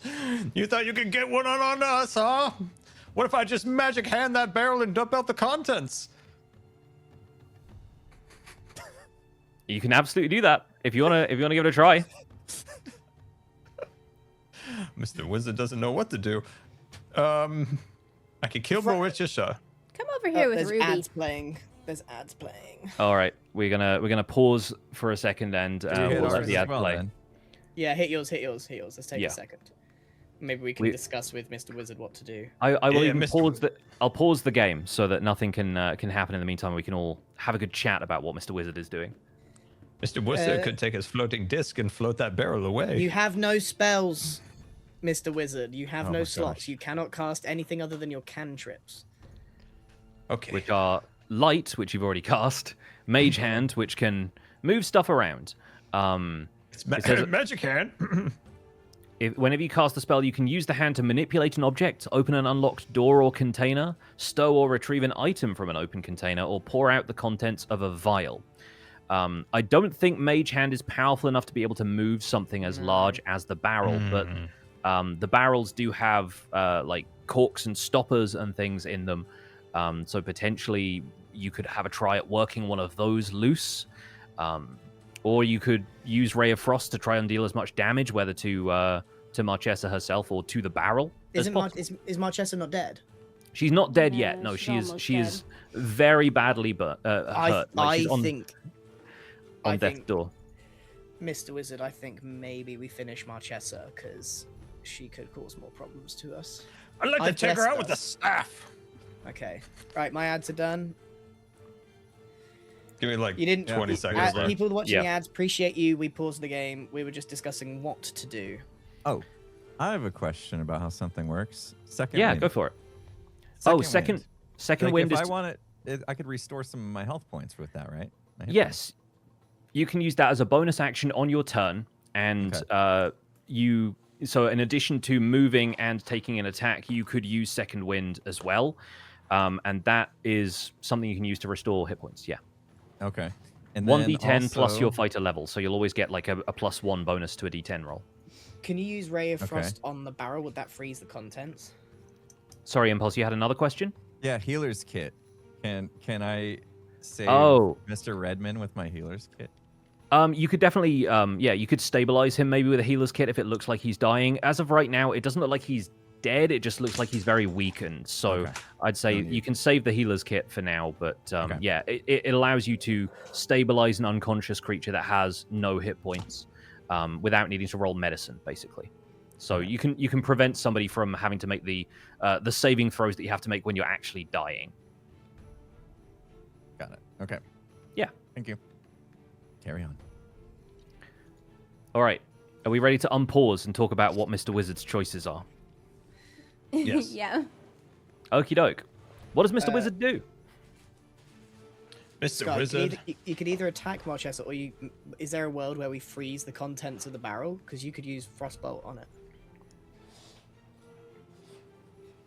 Wouldn't that If burst that- the barrel? I don't know.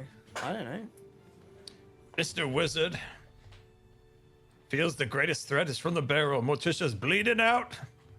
Marchesa? More chest. The bad you got lady. me all tongue-tied. You got my tongue all tied. All right, I am going to Ray Frost attack the barrel. Okay, fantastic. Roll your attack for Ray of Frost. Oh god. Okay, that is a natural 1, which means a critical failure. It did still get you a roll of 11, which is wild. Bless is amazing. But I will say what happens is that Ray of Frost, it shoots wide of the barrel, but it just nicks one of the stoppers that is keeping the barrel sealed. And suddenly out from the barrel in a flood of this grey slime emerges something that starts to ooze out onto the floor. Oh god. And it gathers in the shadows cast by that pillar over there from the light sources that you have, including, I should add, Max Blunder. And so some sort of like jelly-like substance pours out of the open cask of the barrel, and it starts to form up into a shape in the shadows. Marchesa is still kind of leaning up against the wall here, arrow in her chest.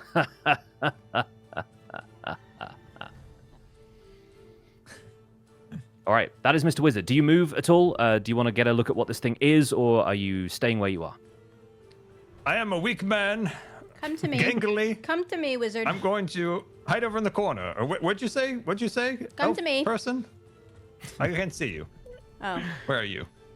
Up Hello? and to the right. Yeah, you can hear the sound of her voice. I need my light, man. All right, Mr. Wizard moves over and takes shelter behind Ruby somehow, despite the fact that Ruby is like 4 feet taller than Mr. Wizard is massive. I'm enjoying the image of this. Yes, that is the end of Mr. Wizard's turn. We're back to the top of the initiative order with Brohini. Brohini, what do you do? I think it's time to finish off Marchesa All right, you have enough movement to run into the room. to where I can actually see. Okay, excellent. I have no idea You where she you, went. you will have to navigate through the door and around the Okay, walls because here we go. it's awkward like that. There you go. All right. So you bring yourself up around behind Max. I don't think you've necessarily seen what's happened to the barrel, although you No. hear a gushing sound as you get closer. If you're attacking Marchesa, go ahead and roll that attack. All right. I don't know what I'm standing got it, in, bro, but man. I can't hear that stupid laugh of hers anymore. She sounds so devious. All right, here we go. Oh, it's a good All right. thing we got a little extra, I think. Yeah, and thanks to Bless. Honestly, at this point, I would have given you advantage if you hadn't rolled that anyway. But yeah, you managed to land an attack. Her armor class was 13. So go ahead and roll that damage for your great attack. Ooh, that was I have a close feeling I one. know how this is going to go. Uh-huh. Well, I mean, she's not dead anyway, right? Oh, I hope that's enough. with 6 damage, you slam the great axe into her, and you can describe for me what happens. At this point, she's been opened wide, deep cuts of the great axe, and she's bleeding out. Can't even speak another word. I finished her off. All right. Yep, she is down. Marchesa's body slumps onto the floor, a pool of blood kind of pooling around her, and she is out of combat. However, I have to roll initiative for something else. Because pooling on the floor and schlorping its way out from behind this pillar, you start to get the sense that there is something else in the room with you, and combat is not over. Brohini, that's your turn. Wait, can I do my second wind? You can absolutely do your second wind. Apologies. Yes, So please do. I can heal myself up before whatever comes next. Yes, probably a good Okay. plan. And I will also invite the party to remember that you all still have initiative, so at any point you can spend that initiative gem that you have. Not just gem, but the little light The thing. inspiration, you mean? I think of it as a gem.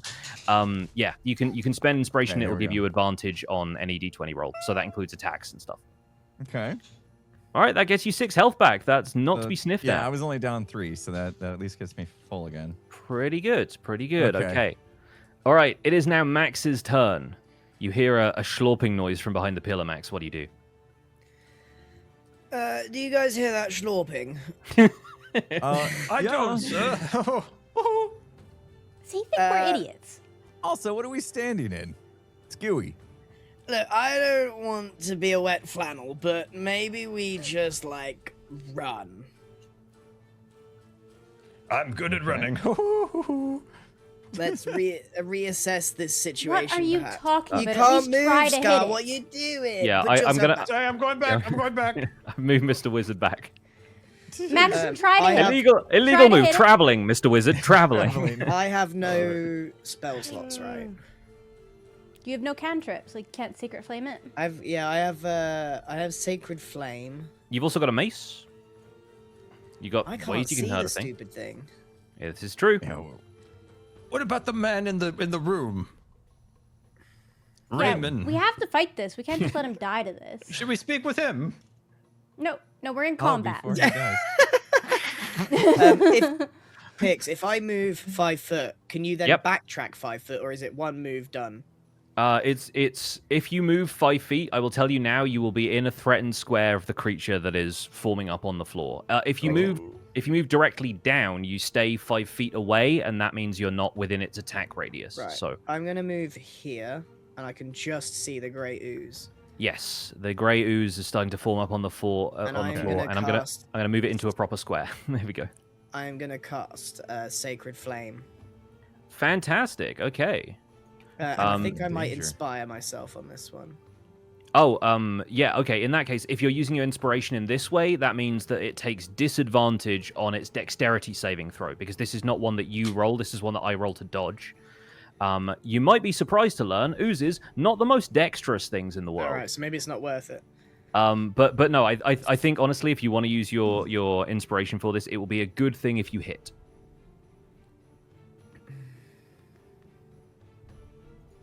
So, is that the plan? I'm just or... thinking, have I got... that is the only option other than going in. I don't want to go in because I don't like this look as I great. feel like I'm in danger over here, man. Alright, I'm gonna go for it. I'm going for Sacred Flame. All right. Do I'm I gonna roll make for it a- damage? Not yet. I'm going to make a dexterity saving throw. Are you using initiative? Not initiative. Sorry. Are you using inspiration for this, or are you? Do you think I should, squad? I think so. Finish it off. Probably be good to hit it. Yeah, Let's do it. I'll use Let's it. do it. All right. I'm giving it disadvantage on the dexterity saving throw. It needs to beat a 14, and Easy it mode. rolled a 2, which means with a -2 for dexterity, it gets a 0. So go ahead and roll damage for Sacred Flame. It will take 1d8 radiant damage, and that is a 6. Fantastic. All right, the Grey Ooze takes 6 damage as radiant light shoots past the pillar, and the rest of you hear this schlorping sound as it takes a substantial hit. Fantastic. All right. It's still slorping, everybody. Yeah, the gray ooze is sort of moving across the floor towards you. Ruby, you cannot see it. It is currently on the other side of the pillar. What do you do? I would like to move to a position where I can see it. Can I see it if I go there? You should be able to see it if you move in front of the doorway. Just about, you'll be able to see it around the edge of the pillar. It's kind of like pooling on the floor just past I can that. see it here. All right. And then I will shoot it. Okay.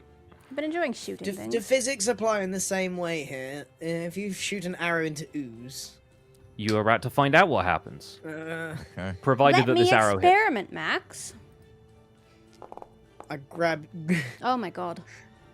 All right, a 13 hits. So go ahead and roll Goodness damage. for bless. It was a good move, I think. Yeah, it was really good. Yeah. All right, the ooze takes 5 damage, and what happens to the arrow is, thanks to the ooze's corrosive form, any non-magical ammunition is destroyed immediately after hitting the grey ooze and dealing any damage. So as the arrow enters this thing, it just sort of dissolves, even though it seems to have struck at the heart of whatever this thing is and still done some damage. The arrow is now irretrievable, and normally, if you were attacking it with a melee weapon, it would be a little bit different in terms of like the impact on it. But your ammunition is consumed, basically. Fantastic, great move. Now it is the ooze's turn, and the ooze is going to schlorp forward, and it's going to reach around past the pillar and schlorp at the edge of Bro's foot as it goes in for a pseudopod attack. This is a melee attack where part of it forms up and is going to try and slam into you around this pillar. But unfortunately, I think a 12 doesn't hit your armor, does it? No, I'm at 16. All right, fantastic. You managed to like kick the thing away and repel it before it has a chance to really properly attack you. Get out of here. And that is going to be the grey ooze's turn. I think it might sort of ooze a little bit further that way, so it's not leaving a threatened square. It doesn't provoke the attack of opportunity, but it is still trying to make its way towards the mass of bodies in this room, which right now is over here by Ruby and Max. All right, next up in the order, it's, it would be Redmond, but he's currently unconscious. So, Mr. Wizard, it's your turn. The ooze is now more visible in the center of this part of the room. What do you do? Can Mr. Wizard use any of his intelligence or his charisma to figure out a weakness of this slop on the floor?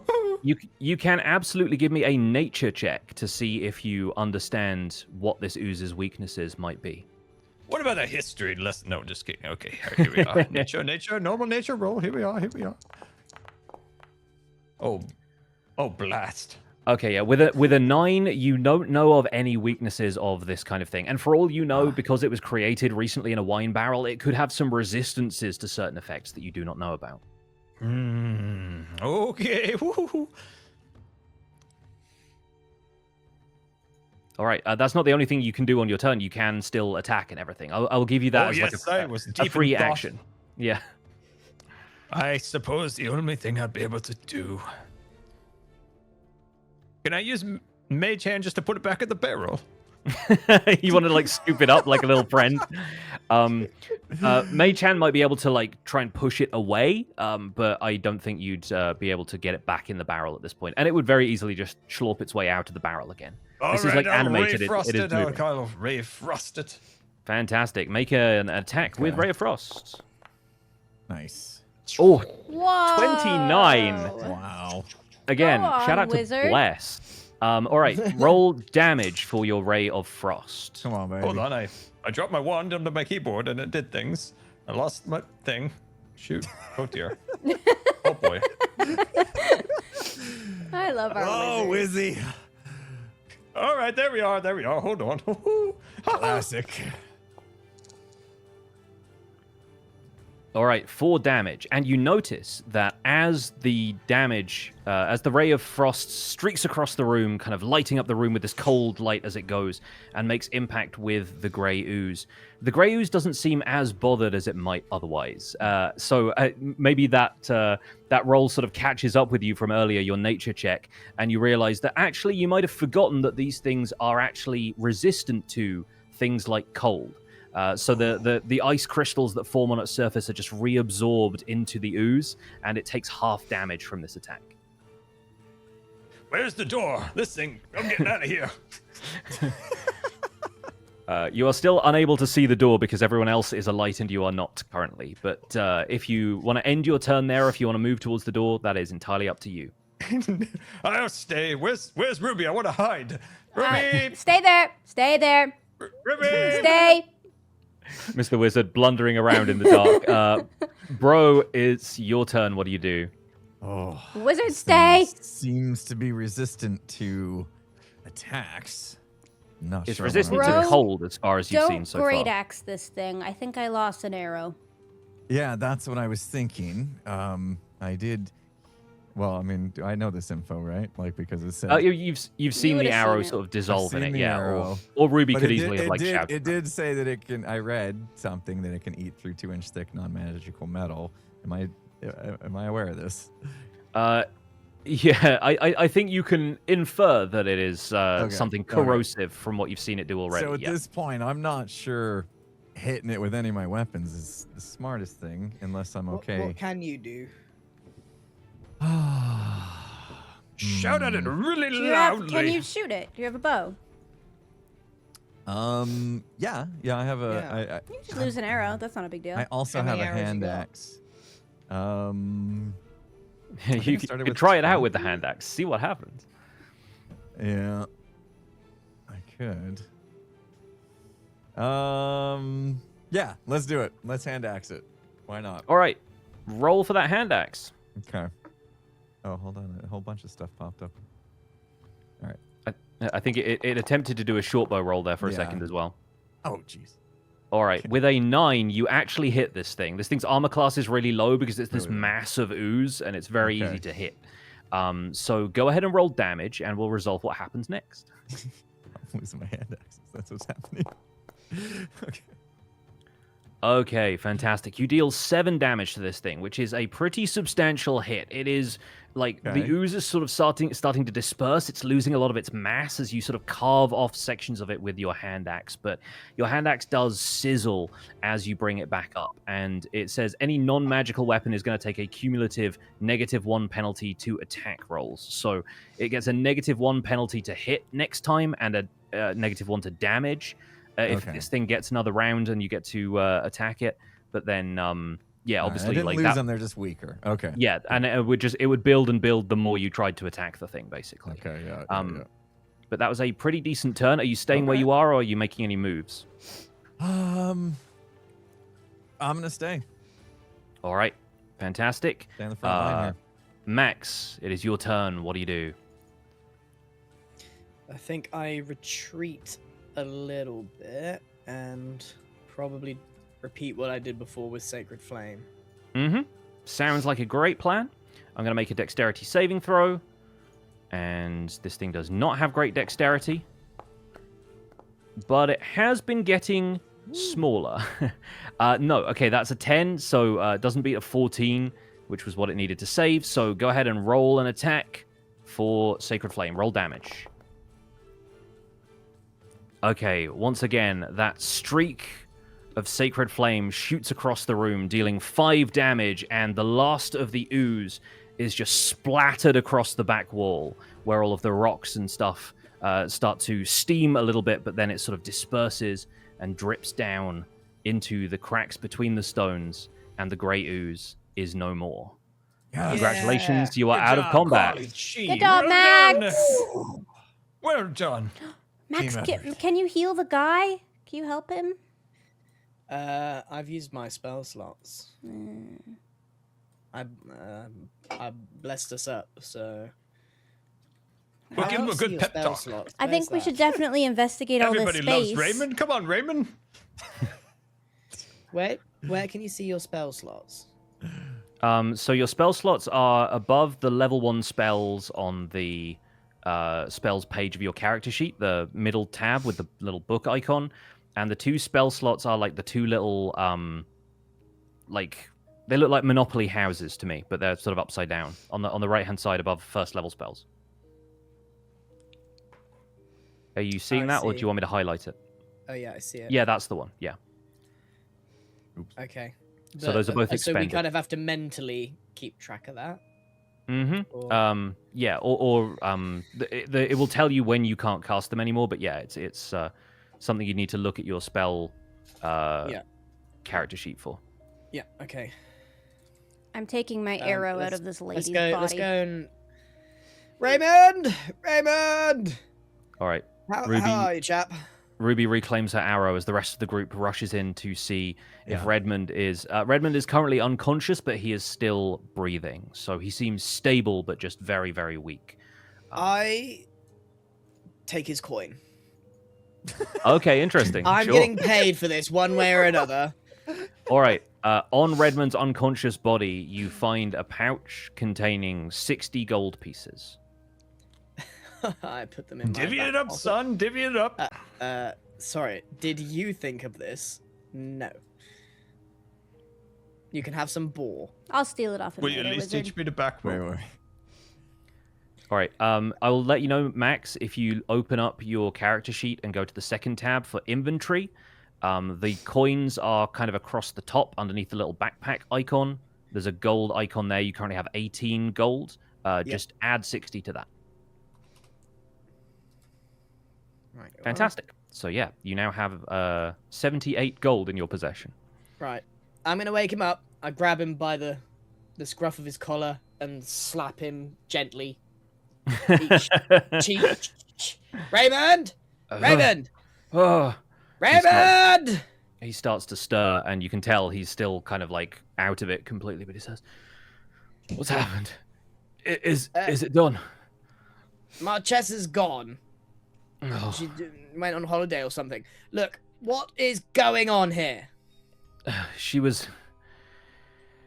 was a plan that she hatched a long time ago. She found out that the boar moss could be used to create these creatures, and after the war we both fought in, we fought against an enemy who had overwhelming strength conjured from the lower planes, the pits of hell, or some such, and she was never the same after that day. She took this place. I thought she was going to be a legitimate business owner, but in the end, she just used this place as a front to create monsters, to do what I don't rightly know, but... So tell me why I shouldn't take this yellow moss and shove it straight down your gob, Raymond.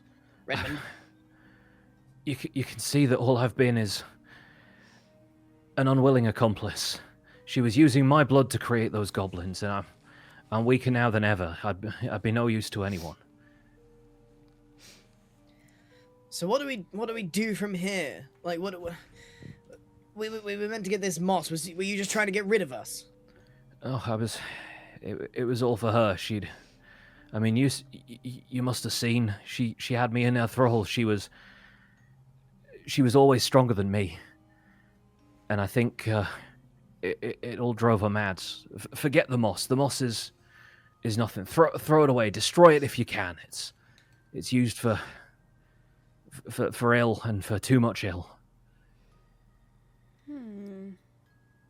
I mean, you're welcome to whatever supplies she has. I don't think the tavern will stay open for much longer. I don't trust you, Redmond. I thought we had a bond, you see. You promised me a job, and I love jobs. Gets me money. Now, listen. Give me one good reason why I shouldn't have Bro here decapitate you right here, right now. Honestly, I deserve worse. But I was always forced. I was coerced into doing this. I'll find a way to make it up to you. Can we check to see if Yeah, he's as lying? much as I like swinging my axe, I believe him. I say we let him live. You can turn me into the authorities. I mean, the Reeve in town must have men on his way at this point. I imagine we've caused enough noise. However you got in, I expect some of the neighbors might have seen, and they might have alerted the authorities. So I'm many things, Redmond, but I am no snitch. very well. I'll take that as a kindness if you don't mean to kill me. I think, party, squad, friends, chums, we should take rest here at the inn before it's drawn unwanted attention, ransack the place, and be on our way. There's cookies on the upper level. I saw them. I could go for a good pint of ale. Redmond, would you like some boar? I mean, if this is if it's what you got, then we could maybe roast it over the fire. It's 2 gold. I'd very much like to pick your brains about this funny wine. Oh, very well, but I think I've seen the last of wine for a long time, me. Let's help And, him up the stairs. Yeah, as I'm the, gonna, Come on, I'm Redmond. What's in going this to door? search Malchesa. all right. On Marchesa, you find the dagger that she withdrew from the barrel. Let me see what else she has in her inventory. You find another 45 gold. Pocket that. And there are various like vials and herbs and alchemical things that she seems to have on her, almost like on a set of like pouches and satchels and stuff. But you don't know what they are. They don't seem to be potions of any kind. They just seem to be sort of like little ingredients and alchemical catalysts and stuff like that.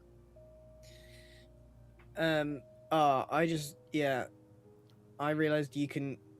I did see chat a second said that we could insight to see if Redmond's like telling the truth. I would like to. We'll do that over the fire, maybe. We'll do that over the fire, maybe. Wait, Sure, I absolutely. can do my dice thing, right? Yeah, we'll do it. We'll do it over the fire, shall we? I'm gonna take this Hold gold. on. Can't I make him roll dice with me? And then Is there I'll an tell me whether or investigation not- I could do in this room to find out if there's anything else to be had? There's That's crystals. discern whether someone's Pix, I'm gonna cheating. add that if that's all right. You're gonna add what? Sorry. Add the gold. Yes, yeah. Add 45 gold to your inventory, Mr. Wizard. As you're poking around in some of the sort of alchemical stuff, there's like crushed glass and like bottles that have clearly fallen off the table, things that have been displaced. You find a notebook amongst the things there, which includes some of Marchesa's notes that she seemingly took about the boar moss. Oh. And it just says, I'll read it for the folks who might not be able to see it if the interface is too small. On boar moss. Works well with blood as a catalyst. Responds to the power of the individual. The stronger they are, the stronger the beast produced. It brews quickly, but let it brew. Cleaning up before it's matured is a grim business. Without blood, it quickens fermentation. Probably agitates the yeast. Drinkable. So she was making wine with it. Yeah. So it seemed like without the blood, it was still producing some sort of wine. Like the recipe seems to have been legitimate, but the consequences and where she took it was clearly in a very dark place. Well, I'm glad we didn't shove it up the boar that we killed. I will return the group of you to the Five Ways Tavern ground floor. If we can huddle everyone together, I can copy-paste the lot of you. Fantastic. I also recognize that I don't know how long Bless lasts for, so I'm not certain if that should have run out at a certain point. Probably. Surely it's like end of combat. It should be gone, right? Yeah. So we will try and fix that in just a second. But for now, we can turn the music back to something a little bit more jolly. There we go. As the group of you heads up the stairs. Yeah, there we go. Let's just pause for a second. Play your ads, guys, if you need to. Yeah, we'll do that now. I think it's going well so far. All right, there we go. We'll Max is starting to show that he's not such a thoughtless person. Yeah. I like the fact that we're seeing a little bit more of the, he's sort of a little bit aloof, but not necessarily unkind, and I think that's a really great side of Max that we're seeing. All right, how do I end the blessed effect? Oh, interesting. Okay, so it tracks how long it's going to be used in combat based on round timers. So you've already had 12 seconds because 2 rounds passed, but it lasts for a full minute and a round of combat is 6 seconds. So that's actually all good. Fantastic. We'll remove that from the characters. Did help. It did a lot. It did a lot of work. It wasn't. It was boosting people's rolls in a very effective Big way. time. Yeah. It wasn't as formidable a foe as I thought, but we kind of got away. Like they didn't really get. None of the enemies we fought really had a chance. There we go. Yeah, I think for level 1 characters, you guys have got really good skill sets. You're using your abilities well. You're hitting a lot of these rolls, which is very good. Like, we haven't had too many misses. And, yeah, you guys are, I think, doing very, very well for first-time players.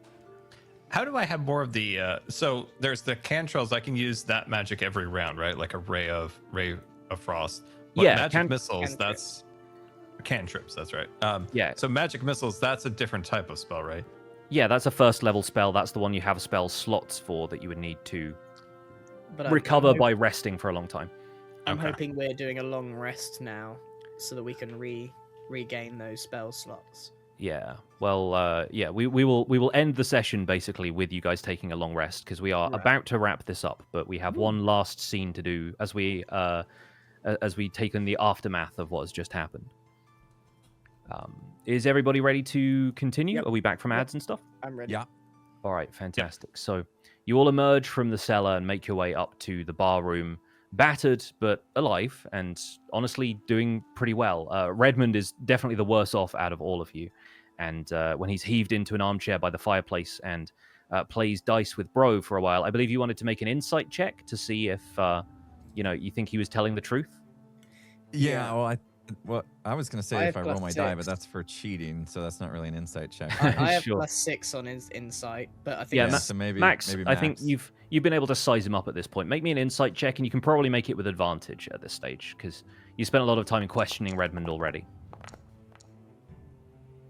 All right, fantastic. With a 20, you get the sense that, yeah, he was just in over his head. He was an accomplice in this and probably an unwilling accomplice, especially as Marchesa's sort of fervor for this creating of goblins deepened. But yeah, yeah. like I was picking. he up seems that like wasn't right. ultimately an honest man, even if he was led to deceive the group of you in the process.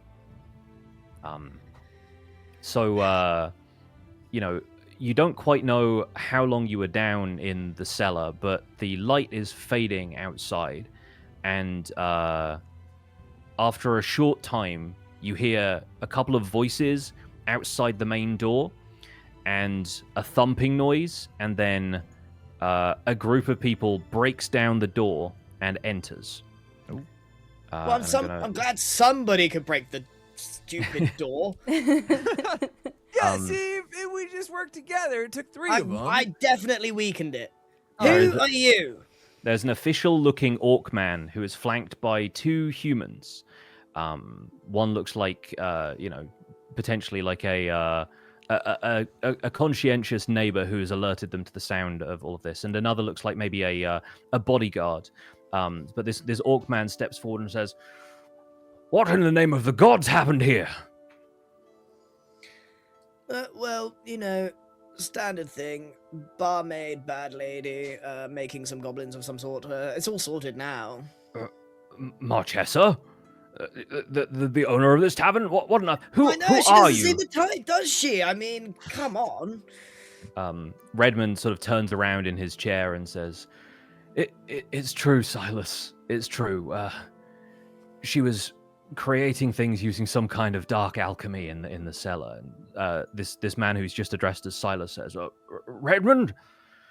Oh, very well. If you can corroborate what these adventurers are saying, then I see no reason to doubt you. I am Silas Wentworth, the reeve of the town. These are my this is my associate. This is Estelle, and this is a neighbor of ours who is simply here to alert us to the concerns that we heard some noises. We heard there were people trying to break in, and it rather seems that yes, you have dealt with some sort of problem with the tavern master here. Well, we shall investigate. I shall send Estelle to go and look in the cellar. But I assumed that you were drunken adventurers who had raided the tavern for gold and libations. But I would evidently, never take ill-gotten gains from a bar. as you say rubbed that, them blind. as you say that, you hear the cellar door creak open, and rushing from it as you turn, you see Marchesa, the tavern master, dragging herself up from the cellar, still bleeding. She emerges from the door. There's blood dripping down over her right eye. She looks like a hag dragged from the shadowy pit. The plot thickens. You can feel the hatred coming off of her in waves. She takes one look at the assembled party, locks eyes with the Reeve, and lunges at him across the bar, pulling a dagger from some unseen sheath in her robe and screeching at him, "Your blood will be mine!" And now, as the climax of this session, I would like everybody to roll 1d20, and we'll see what happens next.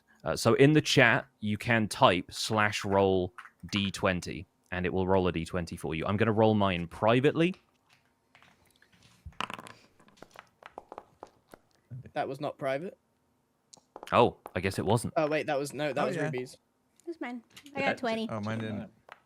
Oh, there it goes. All right, Ruby gets a natural 20.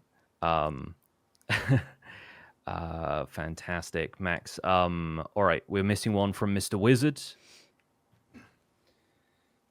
What am I missing? Uh,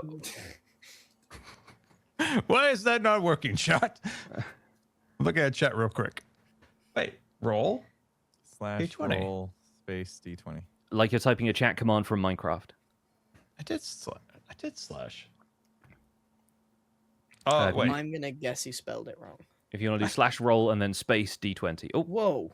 Wait, what? you did exclamation mark. You need to do. Well, the you need chat's to do right. slash. It's roll, It's a space. and then Look, it's like this. D- It's like this. Like that, Scar. I like the fact that this Wait, shows up what? as like little text boxes above you. What am I doing wrong? You're not putting a space after Oh, is there supposed to be roll? a space? There is Yeah. supposed to be a space after There roll. There we go. Oh my Two god. natural Okay. 20s. OP Wizzy Merlin's gets beard. the 20. All right, Ruby and Mr. Wizard, in this split second, you get to decide what happens to Marchesa. She dies. I think we should put her in my land vehicle. I want to jump on her shoulders and kill her. All right, you leap to the bar. You jump on her shoulders. I'll move Ruby over there. And what happens next? You, like, getting up onto the bar, the thump that she creates when she hits the bar, you hear the sound of a nail giving way. You sort of pivot over her, ready to strike, ready to land that final blow, and by some strange fluke, some sort of cosmic accident, you hear a plink as a nail hits the floor, and the events that happen next seem to occur in slow motion. That enormous claymore, the two-handed greatsword that Marchesa once wielded on the battlefield as a champion of the light, falls from its mounting above the bar, swinging down blade first, and with the force of gravity, buries itself in her back, pins her to the bar. She chokes just once, and then slumps forward. Oh, what goes I around knew I comes shouldn't around. have Am I right, sat. boys? It's a good way for a paladin to go. I knew I shouldn't have sat under that. She was evil. And the Reeve, with characteristically slow reactions for a civic official, goes "Hurrah!" and steps backwards as this grisly scene unfolds. But Marchesa breathes her last breath and collapses. And the Reeve says, "Well, I rather think our investigation here is concluded, and well, perhaps you would like to stay the night here, since there is perhaps a little cleaning up to do. I'm sure Redmond can take care of that, and you have earned at least room and board for the night. I'm afraid we will have to see what happens to the inn in the morning, but I think you have all earned a very long rest." Cyrus, Estelle. Silas. Yes, Silas. Silas, sorry. Silence. I've been terrible with names today, or you wouldn't believe. Would you like to see a backflip? Absolutely. I haven't seen the circus come to town in many a year. Completely disregarding the weird sort of like fanatical cultist running at him earlier. He's distracted by the thought of a backflip. So let's give us one final backflip as the scene fades Hold out. on, let me level this floor real quick. You got this. And what a perfect way to end our session, friends. Thank you so much. All right. So everyone, mechanically speaking, everyone would get a long rest. And I think you guys have earned the opportunity to level up. So if we choose to continue the game, you'll be continuing it at level 2.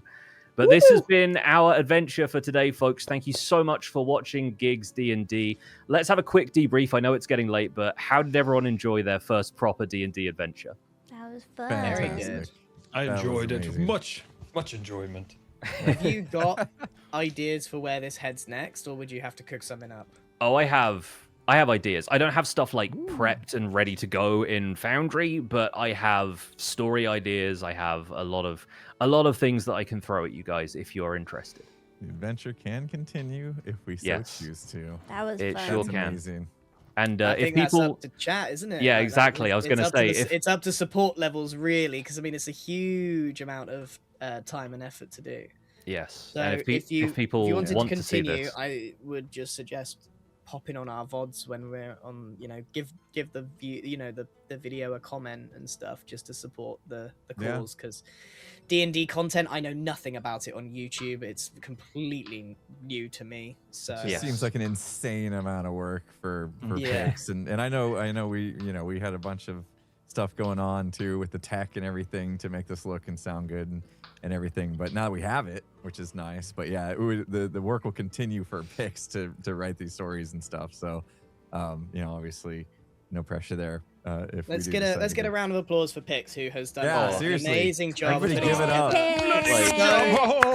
it It's up. so immersive, so immersive, like It is really great. good. I'm so happy. It's been genuinely a pleasure. I was so excited when you approached me about doing this, and like you guys have been a treat to work with from start to finish. Like genuinely, this has been the time of my life. So if we want to do more of this, I would absolutely love to. But of course, it is up to the support from the community. And if you want to see more Gigs D&D, get the word out.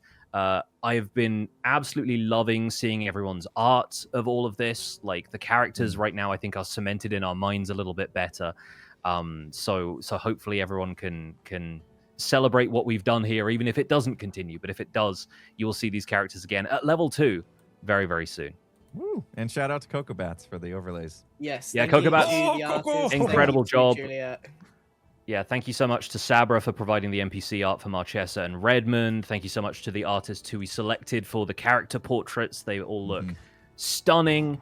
And we will see what else we are capable of in future. I wonder if someone's going to do an animatic of like just the scenes in in quick. Oh, fire, I you know mean, what this community works so fast as Yeah, well. Like, that'd be obviously, cool. take your time if you want to do some cool stuff. But man, like, I'm just the sheer amount of fan art that came up like literally overnight is mind blowing to me. Yeah. You're all so talented. Insane. It was I so think hard to choose. Yeah, your voice acting picks for every NPC was spot on. I mean, Oh, that's thank you. My Yeah. first like. I feel foray like- into doing anything like that. Honestly, my Welsh accent was a little bit shaky in places, but I knew hopefully it was that was. Welsh. And this has been great fun. I sort of don't want it to end, but I recognize we've got to respect everyone's time and probably end the VOD sooner or later. So anything we want to say to chat before we wrap everything up here? I'm probably going to pop out and say hi to everyone who's been so supportive in chat right after we end the call. But I'll catch any up with final them as thoughts? we end. Final Oh, words it about was a D&D? smashing, joyous time. I loved Raymond. Yeah. Everyone loves him, and everyone just I was going to say Good everyone. fun. There's moments where like when you hit like a crossroads in the story, and you're kind of I'm thinking like, well, where do we take this from here? Yeah. And yeah, because we were offered jobs from Redmond and Marchesa, and part of my brain is thinking, well, what if we just through picks a curveball and just didn't take the Yeah. didn't take the job. No, seriously. You're like, well, yeah, looking forward to doing all of this in theater of the mind because I don't have maps prepared for wherever the heck else you would go. But there are genuinely, like, there are campaign settings that are, like, pre-written modules where there are just giant sandbox-style worlds you can explore and you can kind of go everywhere and do whatever you want. I don't have one of those ready to go, but if you gave me, like, 6 months and said, like, come back in summer and we'll do, like, a big expansive exploration and see where the journeys take these characters, like, I would absolutely do that. If we want to have, like, episode by episode stuff, that might happen a little sooner, but again, if the community wants it. Yeah, absolutely. That's fantastic. I love leaning into and figuring out who Max Blunder is, because if I was a truly, like, chaotic evil kind of character, I'd have shoved that moss in Redmond's mouth and Yeah. just let him, like, dissolve. But it isn't my guy, and I'm enjoying, like, getting these scenarios and then having to make a decision not based on what I want to happen, but what Max would do. Yeah, that's really the essence of role playing, is like figuring out what your character would do in these situations and putting yourself in their shoes. And I want to say, like, congrats to all of you as first-time players for a phenomenally played session. Like, the characters really came through. I think for a start, you all had incredible, like, props and costumes. Like, Impulse's beard is literally glued to his face. It is. I want to I'm make that starting to very wonder clear. if I'm going to be able to get this off. I feel or like you're not. going to bed that way, my Yeah, I dude. might Like, And such a anyone that quality, has too. these kind of beards, like, how do you not eat all the hair? Like, every So snack, not I eating it ended all. up with hair in my mouth. I'm like, what the yeah. heck? Dude, The I'm gonna be beard pooping hair. commitment's crazy. Oh my goodness. Scar looks like the wizard from The Sorcerer's Apprentice, and Grian has, like, the fantastic hobbit cloak and everything, and Jem was working the dagger, and, like, yeah, I think it's great. I think that the commitment you all showed to just doing, like, a couple of short sessions of this, I think has been stellar. So pat yourselves on the back for being excellent first-time D&D players, and that's from somebody who's been running this game for a little while now. It was All fun. right. I didn't was get ahead, fun. but enough things, I will say. But it was. Well, that's another reason for us to keep the campaign going. More opportunities to headbutt. Yeah. All right. Right. We'll wrap things up there, I think, friends. Once again, thank you so much for sharing this story with us in the audience. Thank you so much, players and the artists and all that. We will see you all again, hopefully very soon. The gig stuff, I'm sure, will continue in whatever you guys are playing next, and I'm looking forward to watching it. That was This amazing. was Thanks good. again, Pix. Thank you, Thanks, Pix. Pix. Thank All you, right. Pex. Bye, friends. See you soon. Bye. Goodbye. Gosh, what a stream. I'm sorry that I am under the weather for this stream. I hope to get better soon. God, I hope I get better soon. This was so fun, though. I really liked playing the little tiefling. I think I find it hard to be a criminal. But it was good. It was good. I hope you guys enjoyed. I hope you guys will check out the VODs. If you didn't manage to catch the whole thing, will be, of course, up on all of our second channels. Probably tomorrow. This was super good. I guess Ruby is probably not a criminal anymore. It's just her background. Although I did steal from the wizard. That was funny. I think I would have needed a lot more roleplay moments to have that actually go somewhere, but it was cool. It was cool to get to do. Aw. Thank you, everybody.